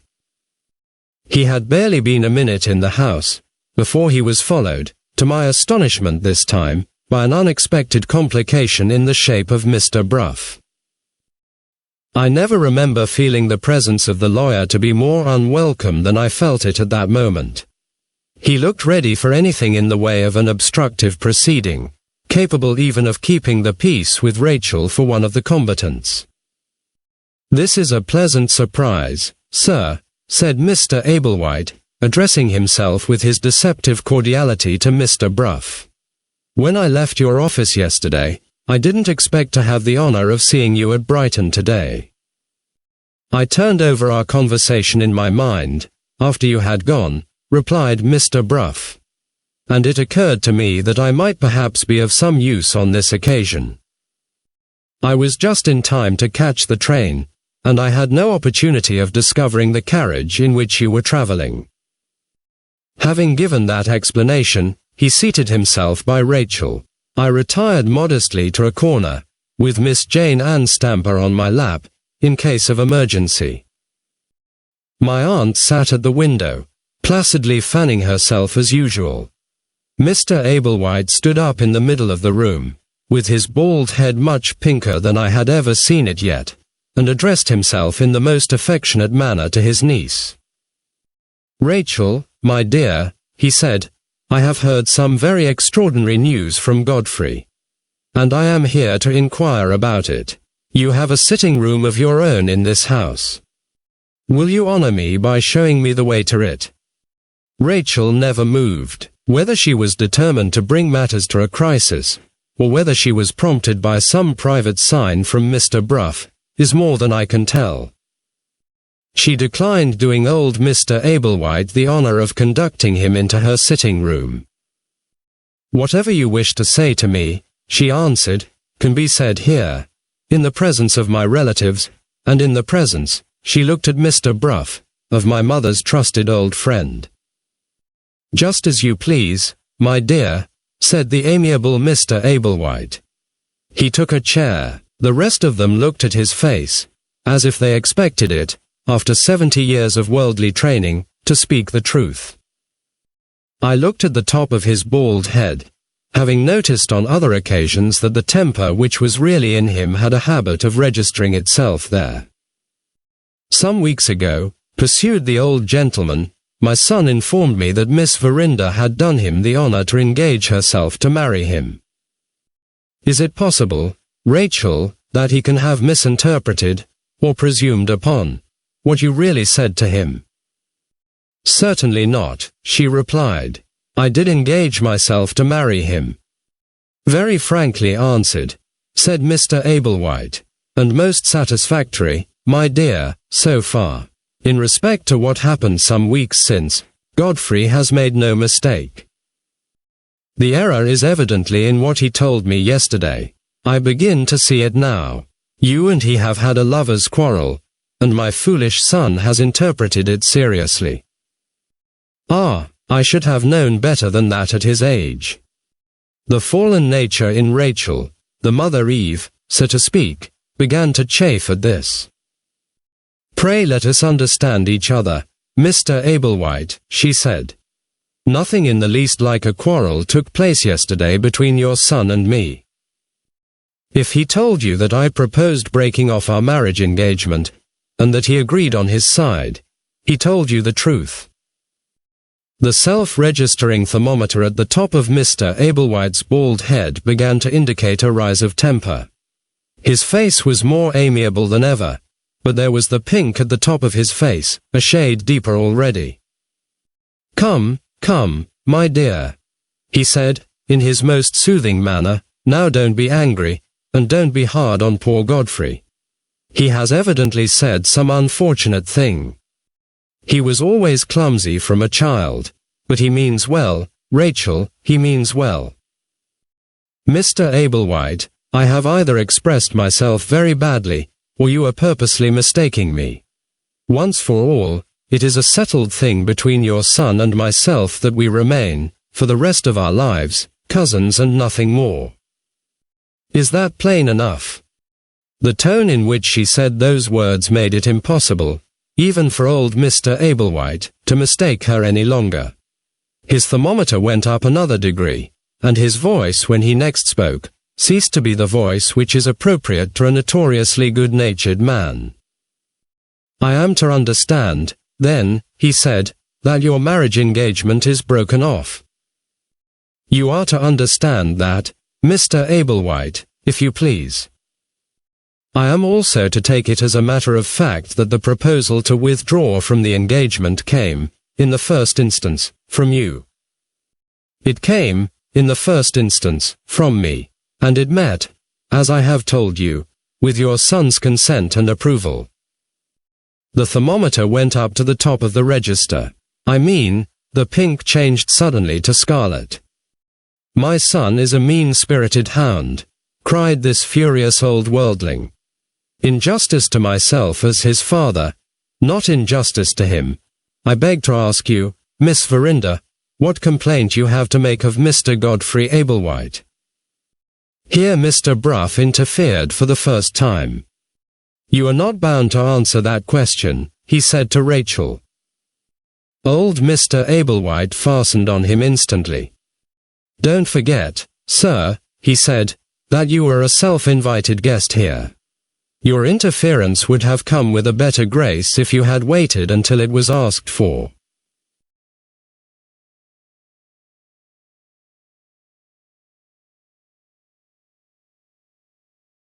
Mr. Brough took no notice. The smooth varnish on his wicked old face never cracked. Rachel thanked him for the advice he had given to her, and then turned to old Mr. Ablewhite, preserving her composure in a manner which, having regard to her age and her sex, was simply awful to see. Your son put the same question to me which you have just asked, she said. I had only one answer for him, and I have only one answer for you. I proposed that we should release each other, because reflection had convinced me that I should best consult his welfare and mine by retracting a rash promise, and leaving him free to make his choice elsewhere. What has my son done? Persisted Mr. Ablewhite. I have a right to know that. What has my son done? She persisted just as obstinately on her side. You have had the only explanation which I think it necessary to give to you, or to him, she answered. In plain English, it's your sovereign will and pleasure, Miss Verinder, to jilt my son. Rachel was silent for a moment. Sitting close behind her, I heard her sigh. Mr. Brough took her hand, and gave it a little squeeze. She recovered herself, and answered Mr. Ablewhite as boldly as ever. I have exposed myself to worse misconstruction than that, she said. And I have borne it patiently. The time has gone by, when you could mortify me by calling me a jilt. She spoke with a bitterness of tone which satisfied me that the scandal of the Moonstone had been in some way recalled to her mind.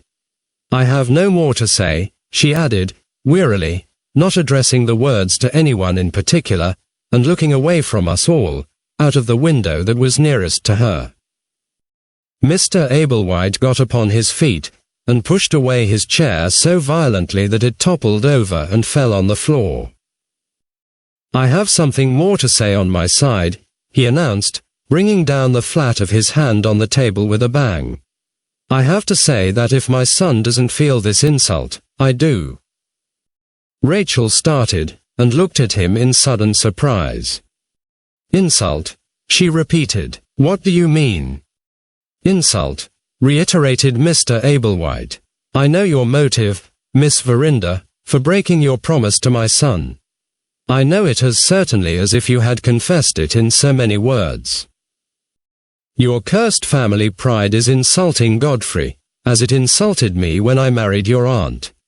Her family, her beggarly family, turned their backs on her for marrying an honest man, who had made his own place and won his own fortune. I had no ancestors. I wasn't descended from a set of cutthroat scoundrels who lived by robbery and murder. I couldn't point to the time when the Ablewhites hadn't a shirt to their backs, and couldn't sign their own names. Ha, ha, I wasn't good enough for the Herncastles, when I married. And now, it comes to the pinch, my son isn't good enough for you. I suspected it, all along. You have got the Herncastle blood in you, my young lady. I suspected it all along. A very unworthy suspicion, remarked Mr. Brough. I am astonished that you have the courage to acknowledge it. Before Mr. Ablewhite could find words to answer in, Rachel spoke in a tone of the most exasperating contempt. Surely, she said to the lawyer, this is beneath notice. If he can think in that way, let us leave him to think as he pleases.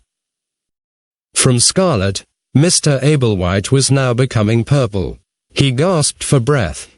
He looked backwards and forwards from Rachel to Mr. Brough in such a frenzy of rage with both of them that he didn't know which to attack first. His wife, who had sat impenetrably fanning herself up to this time, began to be alarmed, and attempted, quite uselessly, to quiet him.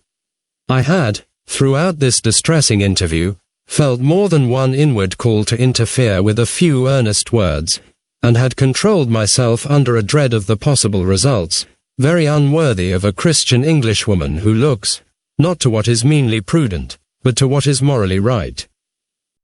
At the point at which matters had now arrived, I rose superior to all considerations of mere expediency. If I had contemplated interposing any remonstrance of my own humble devising, I might possibly have still hesitated. But the distressing domestic emergency which now confronted me was most marvellously and beautifully provided for in the correspondence of Miss Jane Ann Stamper, Letter 1001, on Peace in Families. I rose in my modest corner, and I opened my precious book. "Dear Mr. Ablewhite," I said, one word. When I first attracted the attention of the company by rising, I could see that he was on the point of saying something rude to me. My sisterly form of address checked him. He stared at me in heathen astonishment. As an affectionate well-wisher and friend, I proceeded, and as one long accustomed to arouse, convince, prepare, enlighten, and fortify others, permit me to take the most pardonable of all liberties, the liberty of composing your mind. He began to recover himself. He was on the point of breaking out. He would have broken out with anybody else. But my voice, habitually gentle, possesses a high note or sir in emergencies. In this emergency, I felt imperatively called upon to have the highest voice of the two. I held up my precious book before him. I rapped the open page impressively with my forefinger. "Not my words," I exclaimed, in a burst of fervent interruption. "Oh, don't suppose that I claim attention for my humble words. Manna in the wilderness, Mr. Ablewhite. Dew on the parched earth. Words of comfort, words of wisdom, words of love, the blessed, blessed words of Miss Jane Ann Stamper." I was stopped there by a momentary impediment of the breath. Before I could recover myself, this monster in human form shouted out furiously, "Miss Jane Ann Stamper B.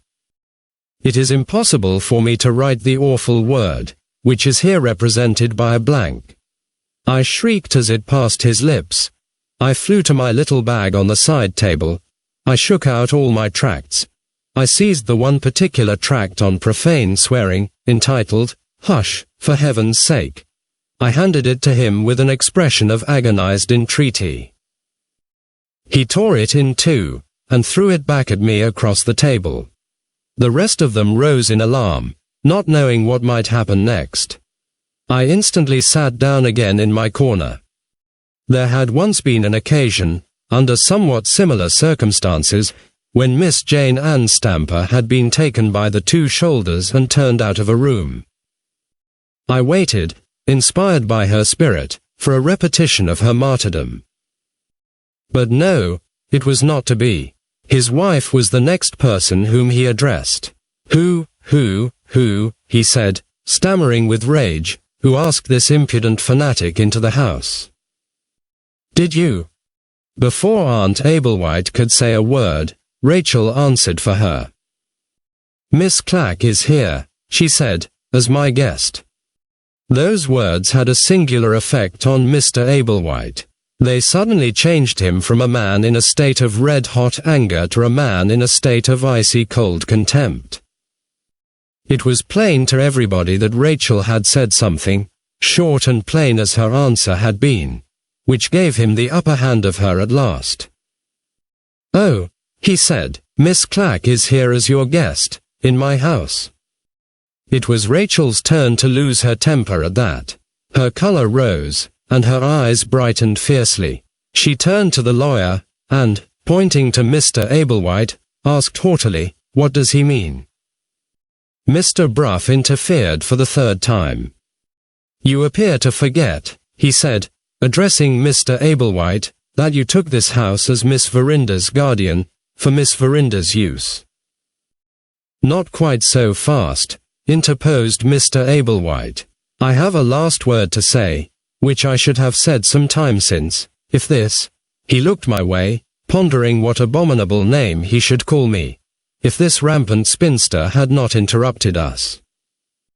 I beg to inform you, sir, that, if my son is not good enough to be Miss Verinder's husband, I cannot presume to consider his father good enough to be Miss Verinder's guardian. Understand, if you please, that I refuse to accept the position which is offered to me by Lady Verinder's will. In your legal phrase, I decline to act. This house has necessarily been hired in my name. I take the entire responsibility of it on my shoulders. It is my house. I can keep it, or let it, just as I please. I have no wish to hurry Miss Verinder. On the contrary, I beg her to remove her guest and her luggage, at her own entire convenience. He made a low bow, and walked out of the room. That was Mr. Ablewhite's revenge on Rachel, for refusing to marry his son.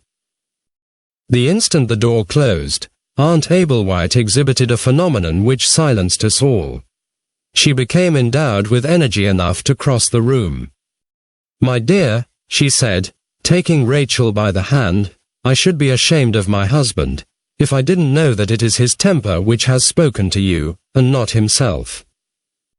You," continued Aunt Ablewhite, turning on me in my corner with another endowment of energy, in her looks this time instead of her limbs, "you are the mischievous person who irritated him. I hope I shall never see you or your tracts again." She went back to Rachel and kissed her. "I beg your pardon, my dear," she said, "in my husband's name. What can I do for you?" Consistently perverse in everything, capricious and unreasonable in all the actions of her life, Rachel melted into tears at those commonplace words, and returned her aunt's kiss in silence. "If I may be permitted to answer for Miss Verinder," said Mr. Bruff, "might I ask you, Mrs. Ablewhite, to send Penelope down with her mistress's bonnet and shawl.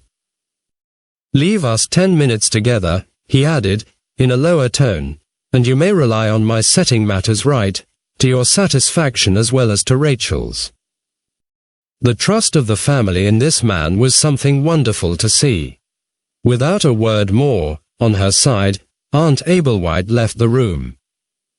"Ah," said Mr. Bruff, looking after her, "the Herncastle blood has its drawbacks, I admit, but there is something in good breeding after all."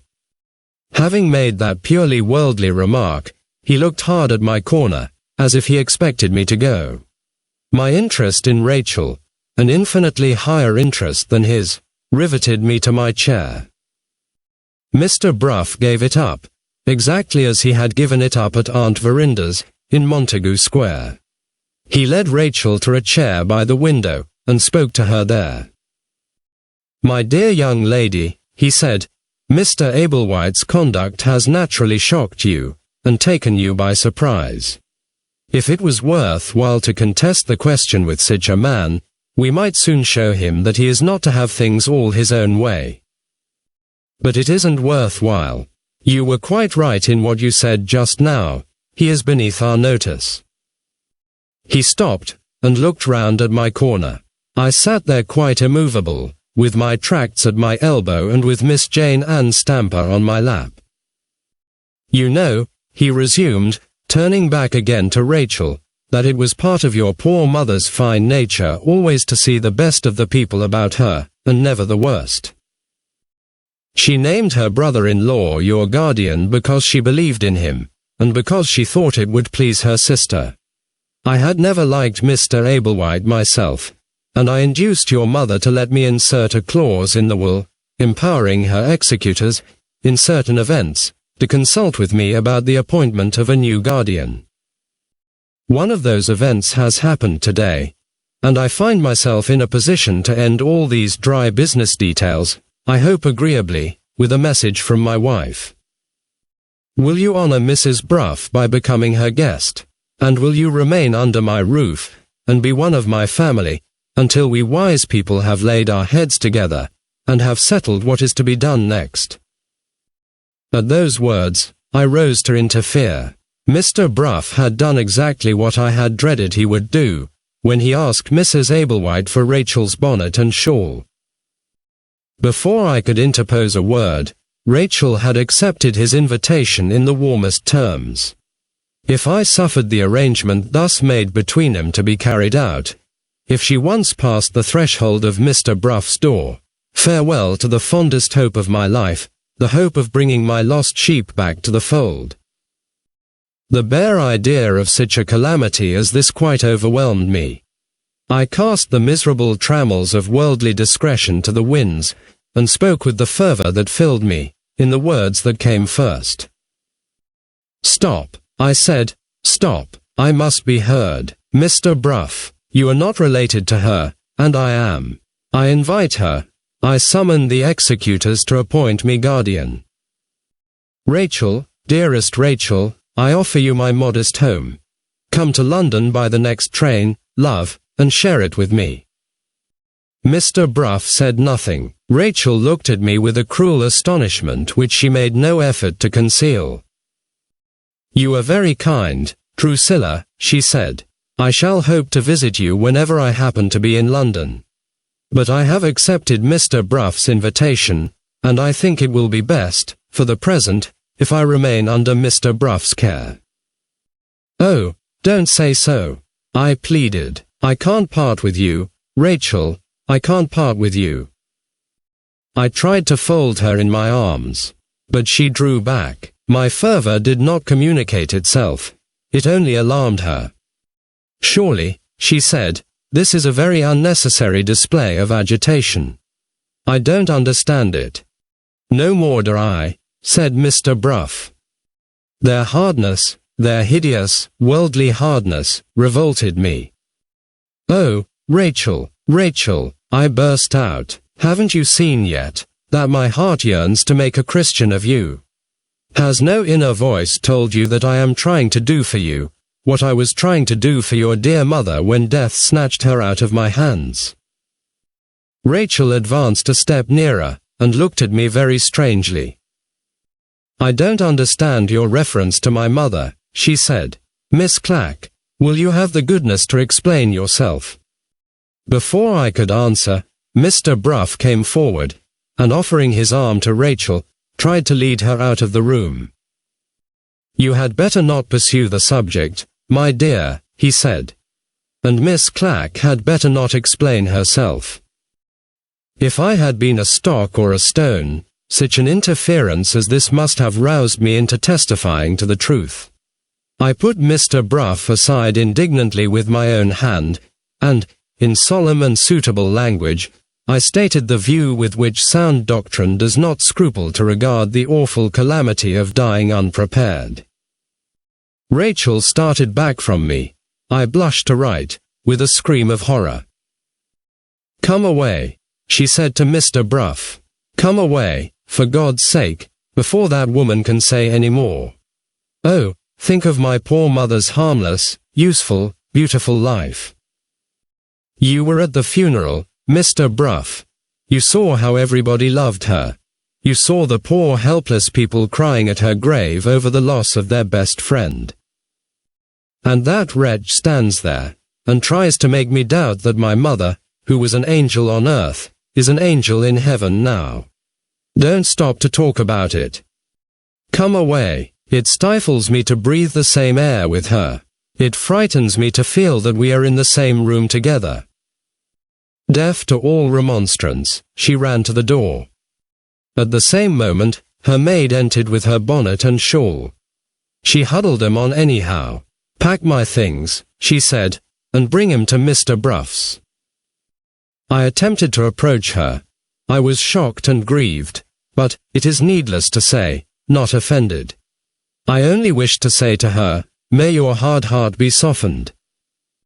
I freely forgive you." She pulled down her veil, and tore her shawl away from my hand, and, hurrying out, shut the door in my face. I bore the insult with my customary fortitude. I remember it now with my customary superiority to all feeling of offense. Mr. Bruff had his parting word of mockery for me, before he too hurried out, in his turn. "You had better not have explained yourself, Miss Clack," he said, and bowed, and left the room. The person with the cap ribbons followed. "It's easy to see who has set 'em all by the ears together," she said. "I'm only a poor servant, but I declare I'm ashamed of you." She too went out, and banged the door after her. I was left alone in the room, reviled by them all, deserted by them all. I was left alone in the room. Is there more to be added to this plain statement of facts, to this touching picture of a Christian persecuted by the world? No, my diary reminds me that one more of the many checkered chapters in my life ends here. From that day forth, I never saw Rachel Verinder again. She had my forgiveness at the time when she insulted me. She has had my prayerful good wishes ever since. And when I die, to complete the return on my part of good for evil, she will have the life, letters, and labors of Miss Jane Ann Stamper left her as a legacy by my will. Second narrative. Contributed by Matthew Bruff, solicitor, of Gray's Inn Square. Chapter 1. My fair friend, Miss Clack, having laid down the pen, there are two reasons for my taking it up next, in my turn. In the first place, I am in a position to throw the necessary light on certain points of interest which have thus far been left in the dark. Miss Verinder had her own private reason for breaking her marriage engagement, and I was at the bottom of it. Mr. Godfrey Ablewhite had his own private reason for withdrawing all claim to the hand of his charming cousin, and I discovered what it was. In the second place, it was my good or ill fortune, I hardly know which, to find myself personally involved, at the period of which I am now writing, in the mystery of the Indian diamond. I had the honor of an interview, at my own office, with an Oriental stranger of distinguished manners, who was no other, unquestionably, than the chief of the 3 Indians. Add to this, that I met with the celebrated traveller, Mr. Murthwaite, the day afterwards, and that I held a conversation with him on the subject of the Moonstone, which has a very important bearing on later events.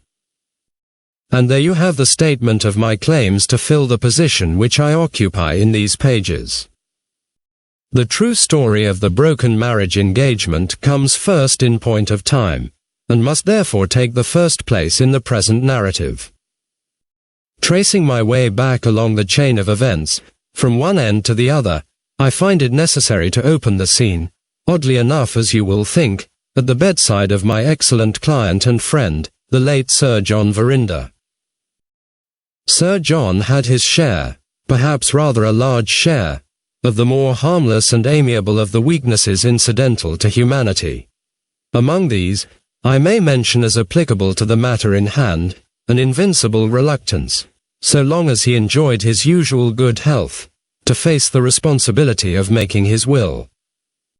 Lady Verinder exerted her influence to rouse him to a sense of duty in this matter, and I exerted my influence. He admitted the justice of our views, but he went no further than that, until he found himself afflicted with the illness which ultimately brought him to his grave. Then, I was sent for at last, to take my client's instructions on the subject of his will.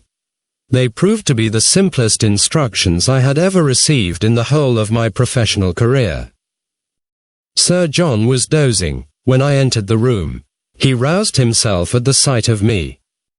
"How do you do, Mr. Bruff?" he said. "I shan't be very long about this, and then I'll go to sleep again." He looked on with great interest while I collected pens, ink, and paper. "Are you ready?" he asked. I bowed and took a dip of ink, and waited for my instructions. "I leave everything to my wife," said Sir John. "That's all." He turned round on his pillow, and composed himself to sleep again. I was obliged to disturb him. "Am I to understand," I asked, "that you leave the whole of the property, of every sort and description, of which you die possessed, absolutely to Lady Verinder?" "Yes," said Sir John, "only, I put it shorter." "Why can't you put it shorter, and let me go to sleep again?" "Everything to my wife, that's my will." His property was entirely at his own disposal, and was of two kinds. Property in land, I purposely abstain from using technical language, and property in money. In the majority of cases, I am afraid I should have felt it my duty to my client to ask him to reconsider his will. In the case of Sir John, I knew Lady Verinder to be, not only worthy of the unreserved trust which her husband had placed in her, all good wives are worthy of that, but to be also capable of properly administering a trust, which, in my experience of the fair sex, not one in 1,000 of them is competent to do. In 10 minutes, Sir John's will was drawn and executed, and Sir John himself, good man, was finishing his interrupted nap. Lady Verinder amply justified the confidence which her husband had placed in her. In the first days of her widowhood, she sent for me, and made her will. The view she took of her position was so thoroughly sound and sensible, that I was relieved of all necessity for advising her. My responsibility began and ended with shaping her instructions into the proper legal form. Before Sir John had been a fortnight in his grave, the future of his daughter had been most wisely and most affectionately provided for. The will remained in its fireproof box at my office, through more years than I like to reckon up. It was not till the summer of 1848 that I found occasion to look at it again under very melancholy circumstances. At the date I have mentioned, the doctors pronounced the sentence on poor Lady Verinder, which was literally a sentence of death. I was the first person whom she informed of her situation, and I found her anxious to go over her will again with me. It was impossible to improve the provisions relating to her daughter, but, in the lapse of time, her wishes in regard to certain minor legacies, left to different relatives, had undergone some modification, and it became necessary to add 3 or 4 codicils to the original document. Having done this at once, for fear of accident, I obtained her ladyship's permission to embody her recent instructions in a second will. My object was to avoid certain inevitable confusions and repetitions which now disfigured the original document, and which, to own the truth, grated sadly on my professional sense of the fitness of things. The execution of this second will has been described by Miss Clack, who was so obliging as to witness it.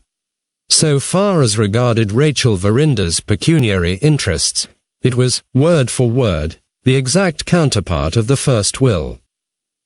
The only changes introduced related to the appointment of a guardian, and to certain provisions concerning that appointment, which were made under my advice. On Lady Verinder's death, the will was placed in the hands of my proctor to be proved, as the phrase is, in the usual way. In about 3 weeks from that time, as well as I can remember, the first warning reached me of something unusual going on under the surface. I happened to be looking in at my friend, the proctor's office, and I observed that he received me with an appearance of greater interest than usual. "I have some news for you," he said. "What do you think I heard at Doctors' Commons this morning? Lady Verinder's will has been asked for, and examined, already." This was news indeed. There was absolutely nothing which could be contested in the will, and there was nobody I could think of who had the slightest interest in examining it.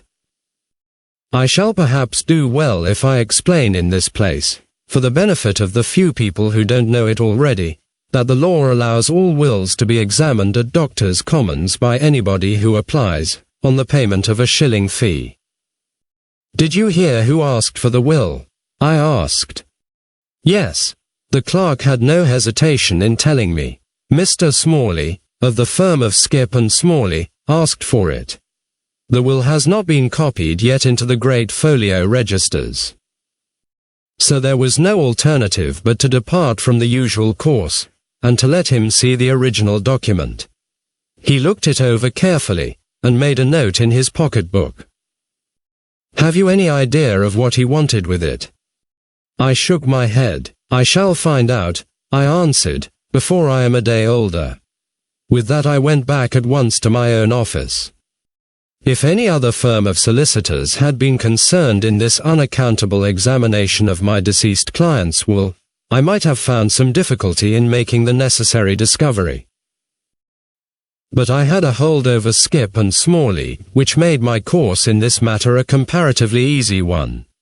My common law clerk, a most competent and excellent man, was a brother of Mr. Smalley's, and, owing to this sort of indirect connection with me, Skip and Smalley had, for some years past, picked up the crumbs that fell from my table, in the shape of cases brought to my office, which, for various reasons, I did not think it worth while to undertake. My professional patronage was, in this way, of some importance to the firm.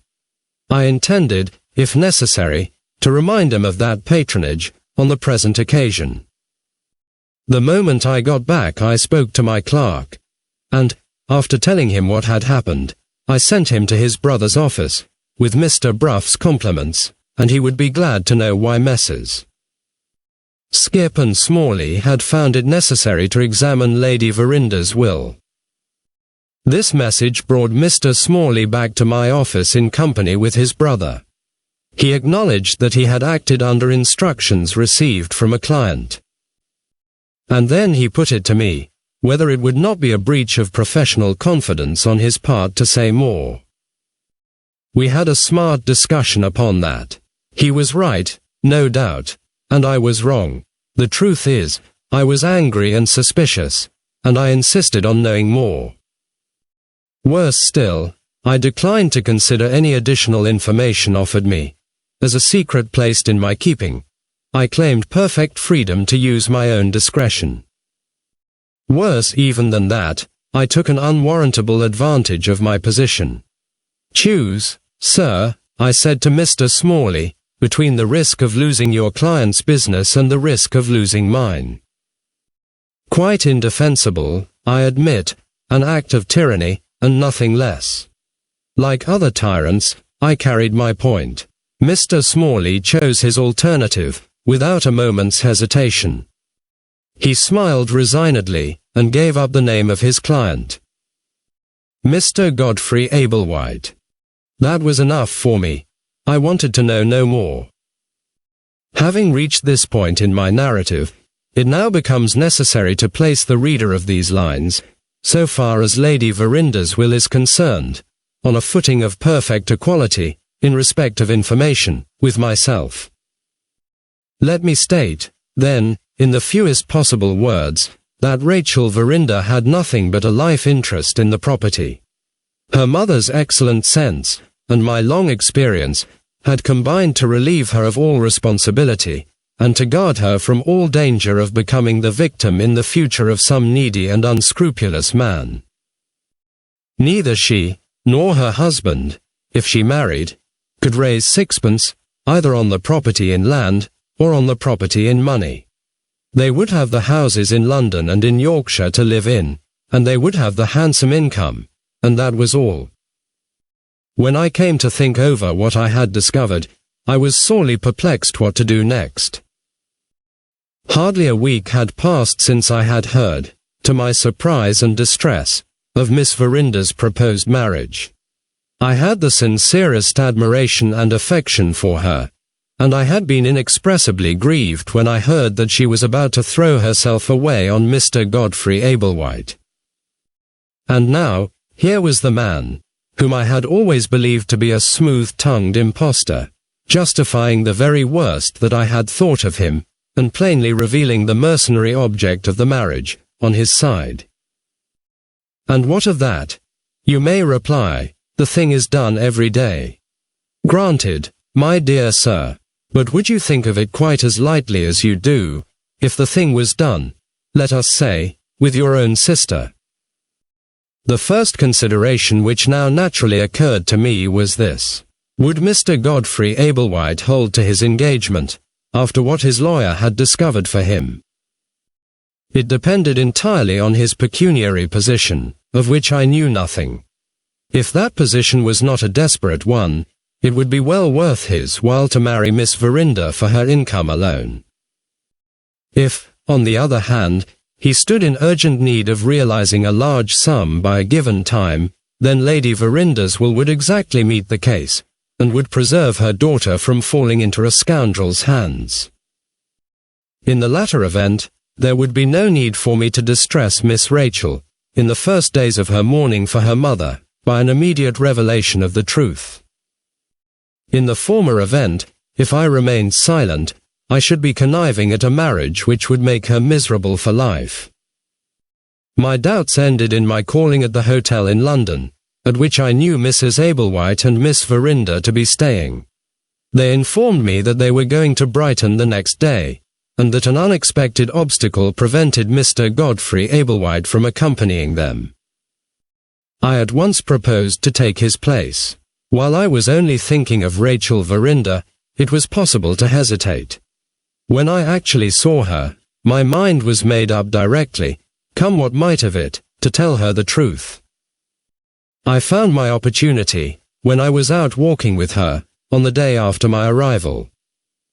"May I speak to you?" I asked, "about your marriage engagement?" "Yes," she said, indifferently, "if you have nothing more interesting to talk about."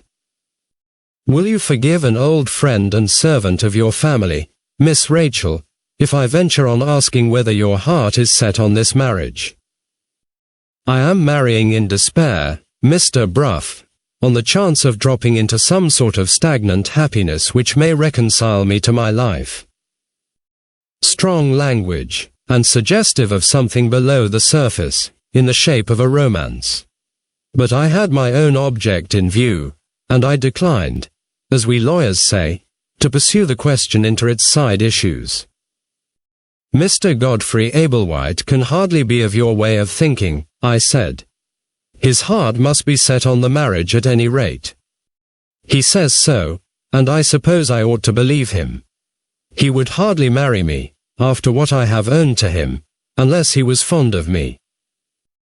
Poor thing, the bare idea of a man marrying her for his own selfish and mercenary ends had never entered her head. The task I had set myself began to look like a harder task than I had bargained for. "It sounds strangely," I went on, in my old-fashioned ears. "What sounds strangely?" she asked. "To hear you speak of your future husband as if you were not quite sure of the sincerity of his attachment. Are you conscious of any reason in your own mind for doubting him?" Her astonishing quickness of perception detected a change in my voice, or my manner, when I put that question, which warned her that I had been speaking all along with some ulterior object in view. She stopped, and taking her arm out of mine, looked me searchingly in the face. "Mr. Bruff," she said, "you have something to tell me about Godfrey Ablewhite. Tell it." I knew her well enough to take her at her word. I told it. She put her arm again into mine, and walked on with me slowly. I felt her hand tightening its grasp mechanically on my arm, and I saw her getting paler and paler as I went on, but not a word passed her lips while I was speaking. When I had done, she still kept silence. Her head drooped a little, and she walked by my side, unconscious of my presence, unconscious of everything about her. Lost, buried, I might almost say, in her own thoughts. I made no attempt to disturb her. My experience of her disposition warned me, on this, as on former occasions, to give her time. The first instinct of girls in general, on being told of anything which interests them, is to ask a multitude of questions, and then to run off, and talk it all over with some favorite friend. Rachel Verinder's first instinct, under similar circumstances, was to shut herself up in her own mind, and to think it over by herself. This absolute self-dependence is a great virtue in a man. In a woman it has a serious drawback of morally separating her from the mass of her sex, and so exposing her to misconstruction by the general opinion. I strongly suspect myself of thinking as the rest of the world think in this matter, except in the case of Rachel Verinder. The self-dependence in her character was one of its virtues in my estimation, Partly, no doubt, because I sincerely admired and liked her. Partly, because the view I took of her connection with the loss of the Moonstone was based on my own special knowledge of her disposition. Badly as appearances might look, in the matter of the diamond, shocking as it undoubtedly was to know that she was associated in any way with the mystery of an undiscovered theft, I was satisfied nevertheless that she had done nothing unworthy of her, because I was also satisfied that she had not stirred a step in the business, without shutting herself up in her own mind, and thinking it over first. We had walked on, for nearly a mile I should say, before Rachel roused herself. She suddenly looked up at me with a faint reflection of her smile of happier times, the most irresistible smile I have ever seen on a woman's face. "I owe much already to your kindness," she said, "and I feel more deeply indebted to it now than ever. If you hear any rumors of my marriage when you get back to London, contradict them at once, on my authority." "Have you resolved to break your engagement?" I asked. "Can you doubt it?" she returned proudly, "after what you have told me?" "My dear Miss Rachel, you are very young, and you may find more difficulty in withdrawing from your present position than you anticipate. Have you no one, I mean a lady, of course, whom you could consult?" "No one," she answered. It distressed me, it did indeed distress me, to hear her say that. She was so young and so lonely, and she bore it so well. The impulse to help her got the better of any sense of my own unfitness which I might have felt under the circumstances, and I stated such ideas on the subject as occurred to me on the spur of the moment, to the best of my ability. I have advised a prodigious number of clients, and have dealt with some exceedingly awkward difficulties, in my time. But this was the first occasion on which I had ever found myself advising a young lady how to obtain her release from a marriage engagement. The suggestion I offered amounted briefly to this. I recommended her to tell Mr. Godfrey Ablewhite, at a private interview, of course, that he had, to her certain knowledge, betrayed the mercenary nature of the motive on his side. She was then to add that their marriage, after what she had discovered, was a simple impossibility, and she was to put it to him, whether he thought it wisest to secure her silence by falling in with her views, or to force her, by opposing him, to make the motive under which she was acting generally known. If he attempted to defend himself, or to deny the facts, she was, in that event, to refer him to me. Miss Verinder listened attentively till I had done. She then thanked me very prettily for my advice, but informed me at the same time that it was impossible for her to follow it. "May I ask," I said, "what objection you see to following it?" She hesitated, and then met me with a question on her side. "Suppose you were asked to express your opinion of Mr. Godfrey Ablewhite's conduct," she began. "Yes. What would you call it?" "I should call it the conduct of a meanly deceitful man. Mr. Bruff, I have believed in that man. I have promised to marry that man. How can I tell him he is mean? How can I tell him he has deceived me? How can I disgrace him in the eyes of the world after that? I have degraded myself by ever thinking of him as my husband.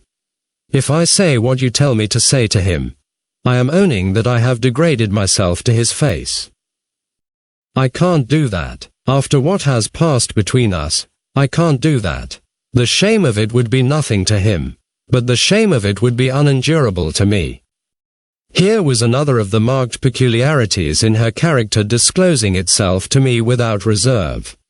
Here was her sensitive horror of the bare contact with anything mean, blinding her to every consideration of what she owed to herself, hurrying her into a false position which might compromise her in the estimation of all her friends. Up to this time, I had been a little diffident about the propriety of the advice I had given to her. But, after what she had just said, I had no sort of doubt that it was the best advice that could have been offered, and I felt no sort of hesitation in pressing it on her again. She only shook her head, and repeated her objection in other words. He has been intimate enough with me to ask me to be his wife. He has stood high enough in my estimation to obtain my consent. I can't tell him to his face that he is the most contemptible of living creatures, after that. But, my dear Miss Rachel, I remonstrated, it's equally impossible for you to tell him that you withdraw from your engagement without giving some reason for it. I shall say that I have thought it over, and that I am satisfied it will be best for both of us if we part. No more than that. No more. Have you thought of what he may say, on his side? He may say what he pleases. It was impossible not to admire her delicacy and her resolution, and it was equally impossible not to feel that she was putting herself in the wrong. I entreated her to consider her own position. I reminded her that she would be exposing herself to the most odious misconstruction of her motives. You can't brave public opinion, I said, at the command of private feeling. I can, she answered. I have done it already. What do you mean? You have forgotten the Moonstone, Mr. Bruff. Have I not braved public opinion, there, with my own private reasons for it? Her answer silenced me for the moment. It set me trying to trace the explanation of her conduct, at the time of the loss of the Moonstone, out of the strange avowal which had just escaped her. I might perhaps have done it when I was younger. I certainly couldn't do it now. I tried a last remonstrance before we returned to the house. She was just as immovable as ever. My mind was in a strange conflict of feelings about her when I left her that day. She was obstinate. She was wrong. She was interesting. She was admirable. She was deeply to be pitied. I made her promise to write to me the moment she had any news to send. And I went back to my business in London, with a mind exceedingly ill at ease.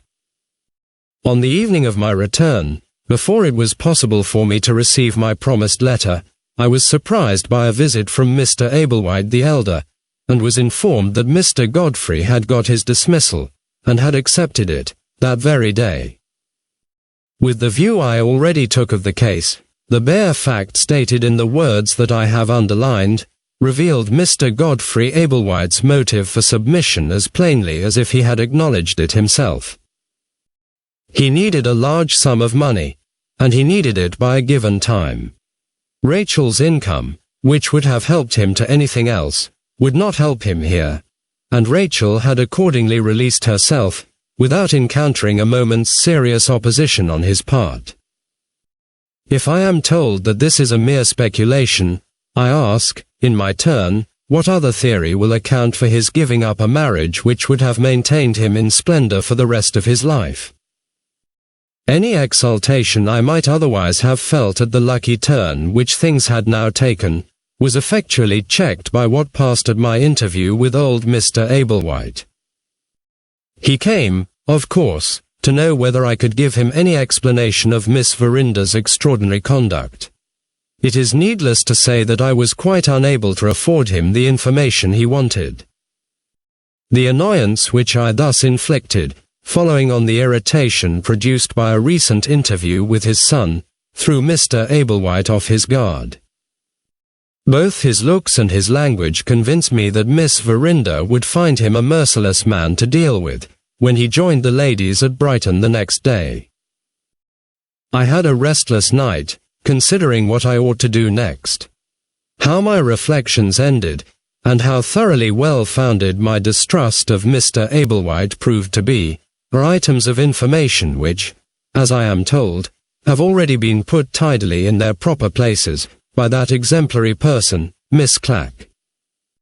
I have only to add, in completion of her narrative, that Miss Verinder found the quiet and repose which she sadly needed, poor thing, in my house at Hampstead. She honored us by making a long stay. My wife and daughters were charmed with her, and, when the executors decided on the appointment of a new guardian, I feel sincere pride and pleasure in recording that my guest and my family parted like old friends, on either side. Chapter 2.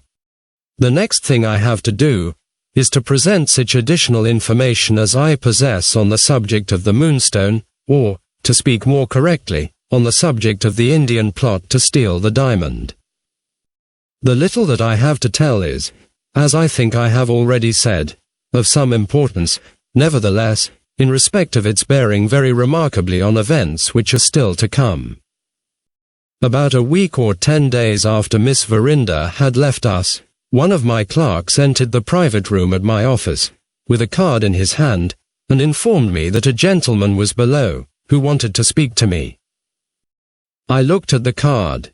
There was a foreign name written on it, which has escaped my memory. It was followed by a line written in English at the bottom of the card, which I remember perfectly well. Recommended by Mr. Septimus Luca. The audacity of a person in Mr. Luca's position presuming to recommend anybody to me, took me so completely by surprise, that I sat silent for the moment, wondering whether my own eyes had not deceived me. The clerk, observing my bewilderment, favored me with the result of his own observation of the stranger who was waiting downstairs. "Here's rather a remarkable-looking man, sir. So dark in the complexion that we all set him down in the office for an Indian, or something of that sort." Associating the clerk's idea with the line inscribed on the card in my hand, I thought it possible that the Moonstone might be at the bottom of Mr. Luca's recommendation, and of the stranger's visit at my office. To the astonishment of my clerk, I at once decided on granting an interview to the gentleman below.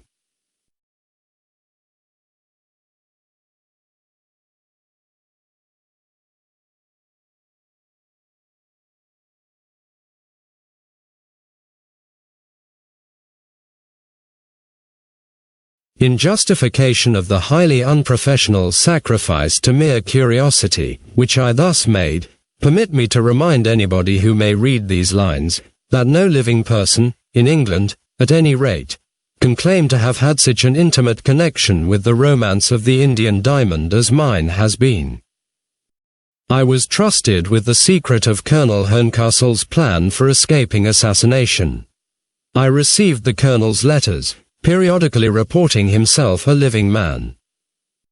I drew his wool, leaving the Moonstone to Miss Verinder. I persuaded his executor to act, on the chance that the jewel might prove to be a valuable acquisition to the family.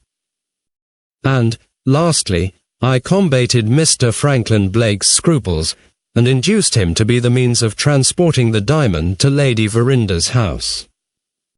If anyone can claim a prescriptive right of interest in the Moonstone, and in everything connected with it, I think it is hardly to be denied that I am the man. The moment my mysterious client was shown in, I felt an inner conviction that I was in the presence of one of the 3 Indians, probably of the chief. He was carefully dressed in European costume, but his swarthy complexion, his long lithe figure, and his grave and graceful politeness of manner were enough to betray his Oriental origin to any intelligent eyes that looked at him. I pointed to a chair, and begged to be informed of the nature of his business with me. After first apologizing, in an excellent selection of English words, for the liberty which he had taken in disturbing me, the Indian produced a small parcel the outer covering of which was of cloth of gold. Removing this and a second wrapping of some silken fabric, he placed a little box, or casket, on my table, most beautifully and richly inlaid in jewels, on an ebony ground. "I have come, sir," he said, "to ask you to lend me some money. And I leave this as an assurance to you that my debt will be paid back." I pointed to his card. "And you apply to me," I rejoined, "at Mr. Luca's recommendation." The Indian bowed. "May I ask how it is that Mr. Luca himself did not advance the money that you require?" "Mr. Luca informed me, sir, that he had no money to lend. And so he recommended you to come to me." The Indian, in his turn, pointed to the card. "It is written there," he said. Briefly answered, and thoroughly to the purpose. If the Moonstone had been in my possession, This Oriental gentleman would have murdered me, I am well aware, without a moment's hesitation.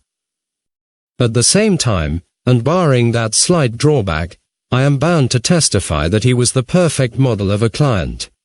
He might not have respected my life, but he did what none of my own countrymen had ever done. In all my experience of them, he respected my time. I am sorry, I said, that you should have had the trouble of coming to me. Mr. Luca is quite mistaken in sending you here. I am trusted, like other men in my profession, with money to lend. But I never lend it to strangers, and I never lend it on such a security as you have produced. Far from attempting, as other people would have done, to induce me to relax my own rules, the Indian only made me another bow, and wrapped up his box in its 2 coverings without a word of protest. He rose, this admirable assassin rose to go, the moment I had answered him. Will your condescension towards a stranger excuse my asking one question, he said, before I take my leave? I bowed on my side. Only one question at parting. The average in my experience was 50. Supposing, sir, it had been possible, and customary, for you to lend me the money, he said, in what space of time would it have been possible, and customary, for me to pay it back?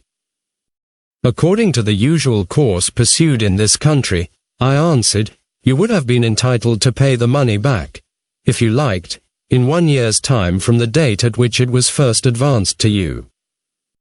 The Indian made me a last bow, the lowest of all, and suddenly and softly walked out of the room. It was done in a moment, in a noiseless, supple, cat-like way, which a little startled me, I own. As soon as I was composed enough to think, I arrived at one distinct conclusion in reference to the otherwise incomprehensible visitor who had favored me with a call. His face, voice, and manner, while I was in his company, were under such perfect control that they set all scrutiny at defiance. But he had given me one chance of looking under the smooth outer surface of him, for all that. He had not shown the slightest sign of attempting to fix anything that I had said to him in his mind, until I mentioned the time at which it was customary to permit the earliest repayment, on the part of a debtor, of money that had been advanced as a loan. When I gave him that piece of information, he looked me straight in the face, while I was speaking, for the first time. The inference I drew from this was, that he had a special purpose in asking me his last question, and a special interest in hearing my answer to it. The more carefully I reflected on what had passed between us, the more shrewdly I suspected the production of the casket, and the application for the loan, of having been mere formalities, designed to pave the way for the parting inquiry addressed to me. I had satisfied myself of the correctness of this conclusion, and was trying to get on a step further, and penetrate the Indian's motives next, when a letter was brought to me, which proved to be from no less a person than Mr. Septimus Luca himself. He asked my pardon in terms of sickening servility, and assured me that he could explain matters to my satisfaction, if I would honor him by consenting to a personal interview. I made another unprofessional sacrifice to mere curiosity. I honored him by making an appointment at my office, for the next day. Mr. Luca was, in every respect, such an inferior creature to the Indian. He was so vulgar, so ugly, so cringing, and so prosy, that he is quite unworthy of being reported, at any length, in these pages. The substance of what he had to tell me may be fairly stated as follows. The day before I had received the visit of the Indian, Mr. Luca had been favored with a call from that accomplished gentleman.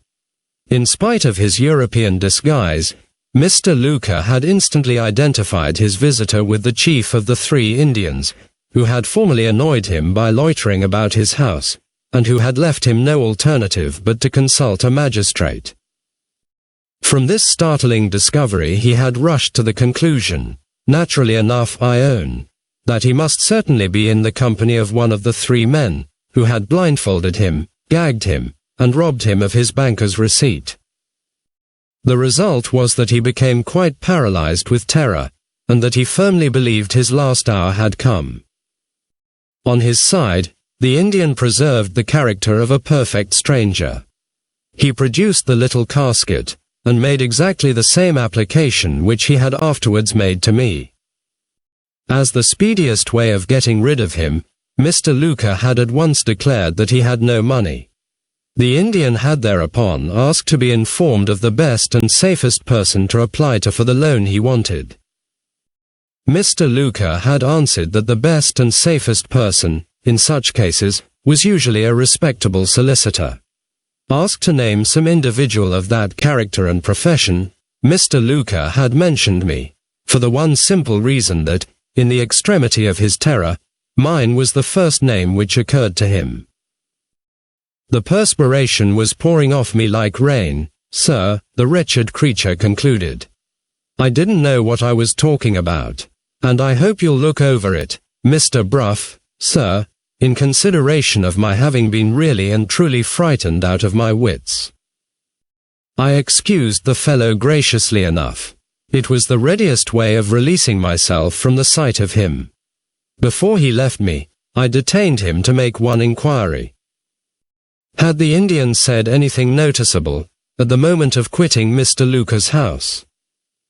Yes, the Indian had put precisely the same question to Mr. Luca, at parting, which he had put to me, receiving, of course, the same answer as the answer which I had given him. What did it mean? Mr. Luca's explanation gave me no assistance towards solving the problem. My own unaided ingenuity, consulted next, proved quite unequal to grapple with the difficulty. I had a dinner engagement that evening, and I went upstairs, in no very genial frame of mind, little suspecting that the way to my dressing room and the way to discovery meant, on this particular occasion, one and the same thing. Chapter 3. The prominent personage among the guests at the dinner party I found to be Mr. Murthwaite. On his appearance in England, after his wanderings, society had been greatly interested in the traveller, as a man who had passed through many dangerous adventures, and who had escaped to tell the tale. He had now announced his intention of returning to the scene of his exploits, and of penetrating into regions left still unexplored. This magnificent indifference to placing his safety in peril for the second time revived the flagging interest of the worshippers in the hero. The law of chances was clearly against his escaping on this occasion. It is not every day that we can meet an eminent person at dinner, and feel that there is a reasonable prospect of the news of his murder being the news that we hear of him next. When the gentlemen were left by themselves in the dining room, I found myself sitting next to Mr. Murthwaite. The guests present being all English, it is needless to say that, as soon as the wholesome check exercised by the presence of the ladies was removed, the conversation turned on politics as a necessary result. In respect to this all-absorbing national topic, I happen to be one of the most un-English Englishmen living. As a general rule, political talk appears to me to be of all talk the most dreary and the most profitless. Glancing at Mr. Murthwaite, when the bottles had made their first round of the table, I found that he was apparently of my way of thinking.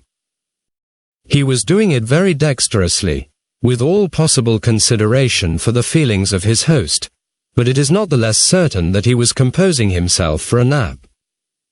It struck me as an experiment worth attempting, to try whether a judicious allusion to the subject of the Moonstone would keep him awake, and, if it did, to see what he thought of the last new complication in the Indian conspiracy, as revealed in the prosaic precincts of my office. If I am not mistaken, Mr. Murthwaite, I began, you were acquainted with the late Lady Verinder, and you took some interest in the strange succession of events which ended in the loss of the Moonstone. The eminent traveller did me the honour of waking up in an instant, and asking me who I was. I informed him of my professional connection with the Herncastle family, not forgetting the curious position which I had occupied towards the Colonel and his diamond in the bygone time. Mr. Murthwaite shifted round in his chair, so as to put the rest of the company behind him, Conservatives and Liberals alike, and concentrated his whole attention on plain Mr. Bruff, of Gray's Inn Square. "Have you heard anything, lately, of the Indians?" he asked. "I have every reason to believe," I answered, "that one of them had an interview with me, in my office, yesterday." Mr. Murthwaite was not an easy man to astonish, but that last answer of mine completely staggered him. I described what had happened to Mr. Luca, and what had happened to myself, exactly as I have described it here. "It is clear that the Indian's parting inquiry had an object," I added. "Why should he be so anxious to know the time at which a borrower of money is usually privileged to pay the money back? Is it possible that you don't see his motive, Mr. Bruff?" "I am ashamed of my stupidity, Mr. Murthwaite, but I certainly don't see it." The great traveller became quite interested in sounding the immense vacuity of my dullness to its lowest depths. "Let me ask you one question," he said. "In what position does the conspiracy to seize the Moonstone now stand?" "I can't say," I answered. "The Indian plot is a mystery to me." "The Indian plot, Mr. Bruff, can only be a mystery to you, because you have never seriously examined it. Shall we run it over together, from the time when you drew Colonel Herncastle's wool, to the time when the Indian called at your office? In your position, it may be of very serious importance to the interests of Miss Verinda, that you should be able to take a clear view of this matter in case of need. Tell me, bearing that in mind, whether you will penetrate the Indian's motive for yourself, or whether you wish me to save you the trouble of making any inquiry into it. It is needless to say that I thoroughly appreciated the practical purpose which I now saw that he had in view, and that the first of the two alternatives was the alternative I chose. "Very good," said Mr. Murthwaite. "We will take the question of the ages of the three Indians first. I can testify that they all look much about the same age, and you can decide for yourself whether the man whom you saw was, or was not, in the prime of life. Not 40, you think? My idea too. We will say not 40. Now look back to the time when Colonel Herncastle came to England, and when you were concerned in the plan he adopted to preserve his life. I don't want you to count the years. I will only say, it is clear that these present Indians, at their age, must be the successors of three other Indians, high-caste Brahmins all of them, Mr. Bruff, when they left their native country. Who followed the Colonel to these shores? Very well, these present men of ours have succeeded to the men who were here before them. If they had only done that, the matter would not have been worth inquiring into. But they have done more. They have succeeded to the organization which their predecessors established in this country. Don't start. The organization is a very trumpery affair, according to our ideas, I have no doubt. I should reckon it up as including the command of money, the services, when needed, of that shady sort of Englishman, who lives in the byways of foreign life in London, and, lastly, the secret sympathy of such few men of their own country, and, formerly, at least, of their own religion, as happen to be employed in ministering to some of the multitudinous wants of this great city. Nothing very formidable, as you see, but worth notice at starting, because we may find occasion to refer to this modest little Indian organization as we go on. Having now cleared the ground, I am going to ask you a question, and I expect your experience to answer it. What was the event which gave the Indians their first chance of seizing the diamond? I understood the allusion to my experience. The first chance they got, I replied, was clearly offered to them by Colonel Herncastle's death. They would be aware of his death, I suppose, as a matter of course. As a matter of course. And his death, as you say, gave them their first chance. Up to that time the Moonstone was safe in the strong room of the bank. You drew the Colonel's will leaving his jewel to his niece, and the will was proved in the usual way. As a lawyer, you can be at no loss to know what course the Indians would take, under English advice, after that. They would provide themselves with a copy of the will from Doctors' Commons, I said. Exactly. One or other of those shady Englishmen to whom I have alluded would get them the copy you have described. That copy would inform them that the Moonstone was bequeathed to the daughter of Lady Verinder, and that Mr. Blake the elder, or some person appointed by him, was to place it in her hands. You will agree with me that the necessary information about persons in the position of Lady Verinder and Mr. Blake would be perfectly easy information to obtain.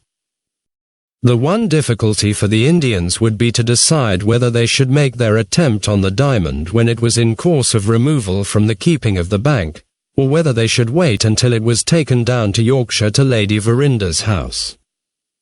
The second way would be manifestly the safest way, and there you have the explanation of the appearance of the Indians at Frizinghall, disguised as jugglers, and waiting their time.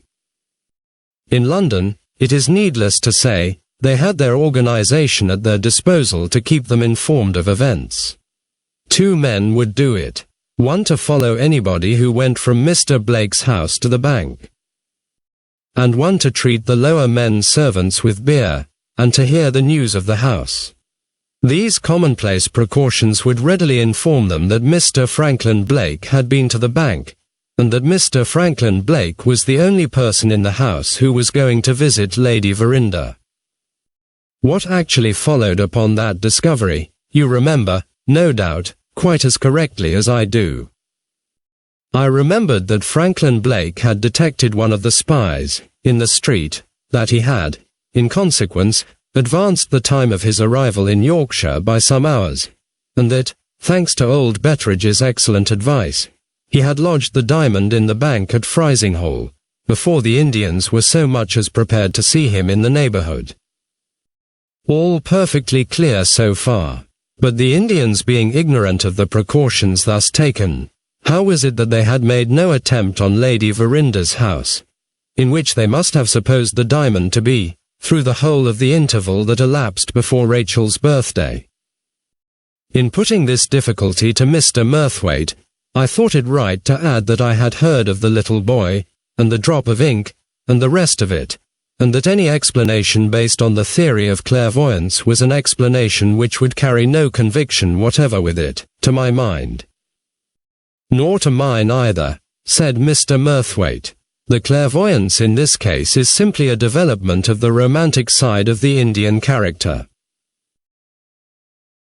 It would be refreshment and an encouragement to those men, quite inconceivable, I grant you, to the English mind, to surround their wearisome and perilous errand in this country with a certain halo of the marvelous and the supernatural. Their boy is unquestionably a sensitive subject to the mesmeric influence, and, under that influence, he has no doubt reflected what was already in the mind of the person mesmerizing him. I have tested the theory of clairvoyance, and I have never found the manifestations get beyond that point. The Indians don't investigate the matter in this way. The Indians look upon their boy as a seer of things invisible to their eyes, and, I repeat, in that marvel they find the source of a new interest in the purpose that unites them. I only notice this as offering a curious view of human character, which must be quite new to you.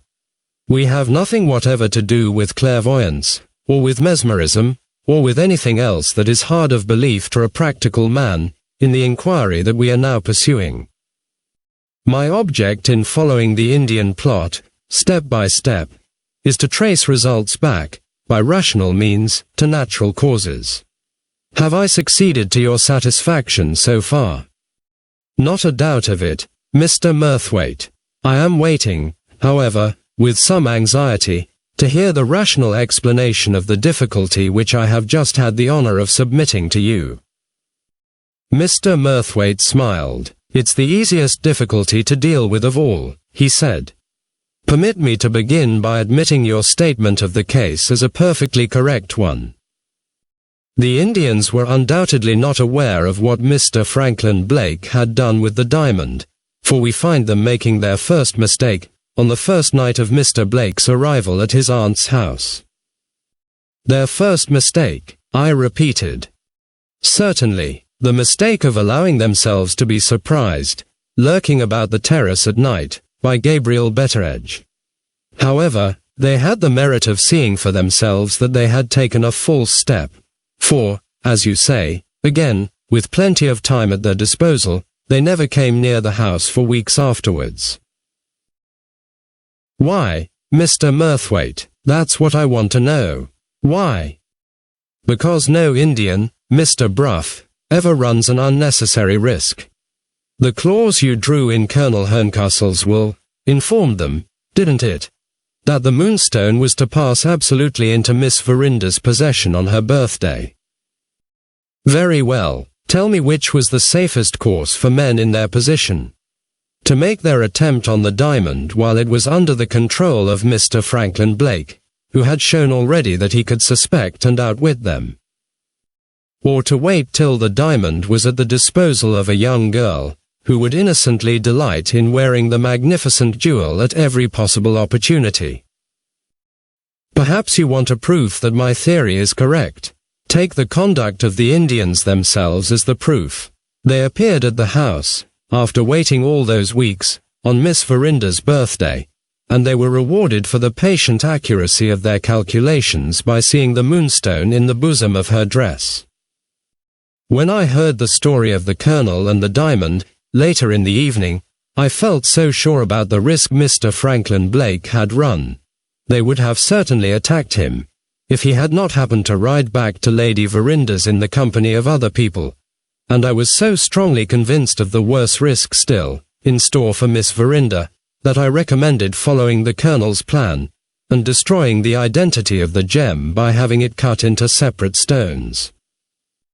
How its extraordinary disappearance that night made my advice useless, and utterly defeated the Hindu plot, and how all further action on the part of the Indians was paralyzed the next day by their confinement in prison as rogues and vagabonds, you know as well as I do. The first act in the conspiracy closes there. Before we go on to the second, may I ask whether I have met your difficulty with an explanation which is satisfactory to the mind of a practical man? It was impossible to deny that he had met my difficulty fairly, thanks to his superior knowledge of the Indian character, and thanks to his not having had hundreds of other wills to think of since Colonel Herncastle's time. So far, so good, resumed Mr. Murthwaite. The first chance the Indians had of seizing the diamond was a chance lost, on the day when they were committed to the prison at Frizinghall. When did the second chance offer itself? The second chance offered itself, as I am in a condition to prove, while they were still in confinement. He took out his pocket-book, and opened it at a particular leaf, before he went on. I was staying, he resumed, with some friends at Frizinghall, at the time. A day or two before the Indians were set free, on a Monday, I think, the governor of the prison came to me with a letter. It had been left for the Indians by one Mrs. McCann, of whom they had hired the lodging in which they lived, and it had been delivered at Mrs. McCann's door, in ordinary course of post, on the previous morning. The prison authorities had noticed that the postmark was Lambeth, and that the address on the outside, though expressed in correct English, was, in form, oddly at variance with the customary method of directing a letter. On opening it, they had found the contents to be written in a foreign language, which they rightly guessed at as Hindustani. Their object in coming to me was, of course, to have the letter translated to them.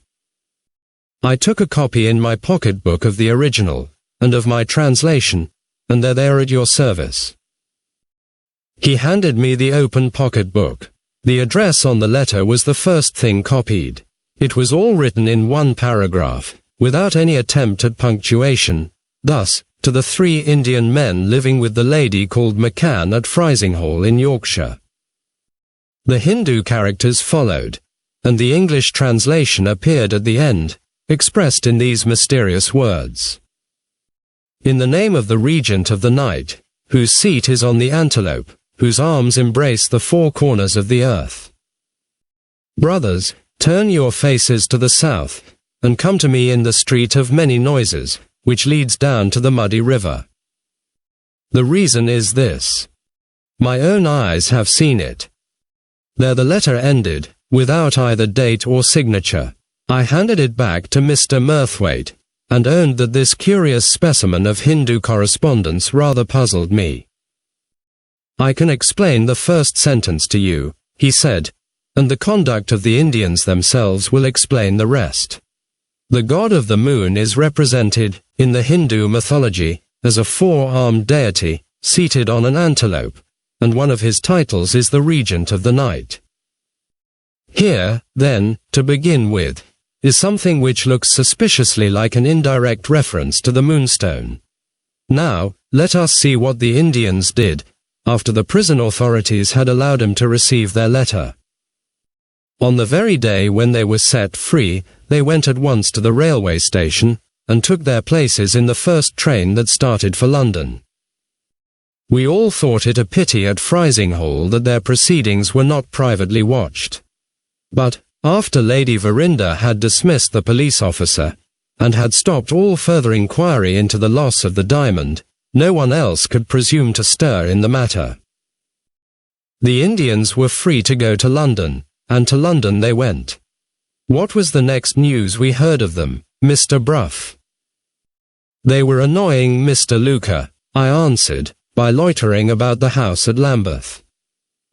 Did you read the report of Mr. Luca's application to the magistrate? Yes. In the course of his statement he referred, if you remember, to a foreign workman in his employment, whom he had just dismissed on suspicion of attempted theft, and whom he also distrusted as possibly acting in collusion with the Indians who had annoyed him. The inference is pretty plain, Mr. Bruff, as to who wrote that letter which puzzled you just now, and as to which of Mr. Luca's Oriental treasures the workman had attempted to steal. The inference, as I hastened to acknowledge, was too plain to need being pointed out. I had never doubted that the Moonstone had found its way into Mr. Luca's hands, at the time Mr. Murthwaite alluded to. My only question had been, how had the Indians discovered the circumstance? This question, the most difficult to deal with of all, as I had thought, had now received its answer, like the rest. Lawyer as I was, I began to feel that I might trust Mr. Murthwaite to lead me blindfold through the last windings of the labyrinth, along which he had guided me thus far. I paid him the compliment of telling him this, and found my little concession very graciously received. You shall give me a piece of information in your turn before we go on, he said. Somebody must have taken the Moonstone from Yorkshire to London. And somebody must have raised money on it, or it would never have been in Mr. Luca's possession. Has there been any discovery made of who that person was? None that I know of. There was a story, was there not, about Mr. Godfrey Ablewhite. I am told he is an eminent philanthropist, which is decidedly against him, to begin with. I heartily agreed in this with Mr. Murthwaite. At the same time, I felt bound to inform him, without, it is needless to say, mentioning Miss Verinder's name, that Mr. Godfrey Ablewhite had been cleared of all suspicion, on evidence which I could answer for as entirely beyond dispute.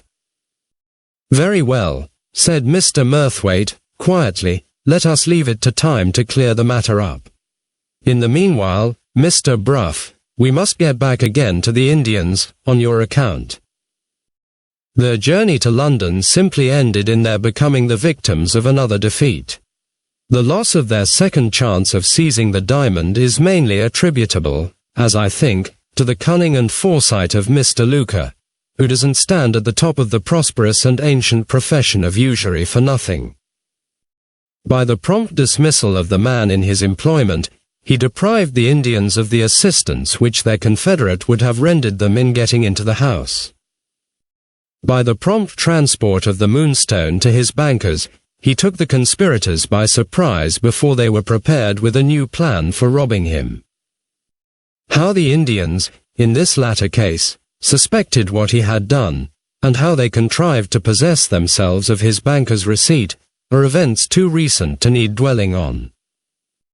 Let it be enough to say that they know the Moonstone to be once more out of their reach, deposited, under the general description of a valuable of great price, in a banker's strong room. Now, Mr. Bruff, what is their third chance of seizing the diamond? And when will it come? As the question passed his lips, I penetrated the motive of the Indian's visit to my office at last.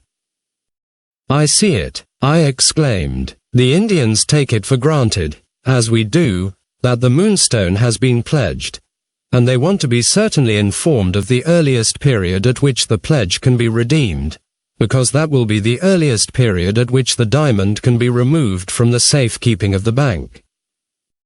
I told you you would find it out for yourself, Mr. Bruff, if I only gave you a fair chance. In a year from the time when the Moonstone was pledged, the Indians will be on the watch for their third chance.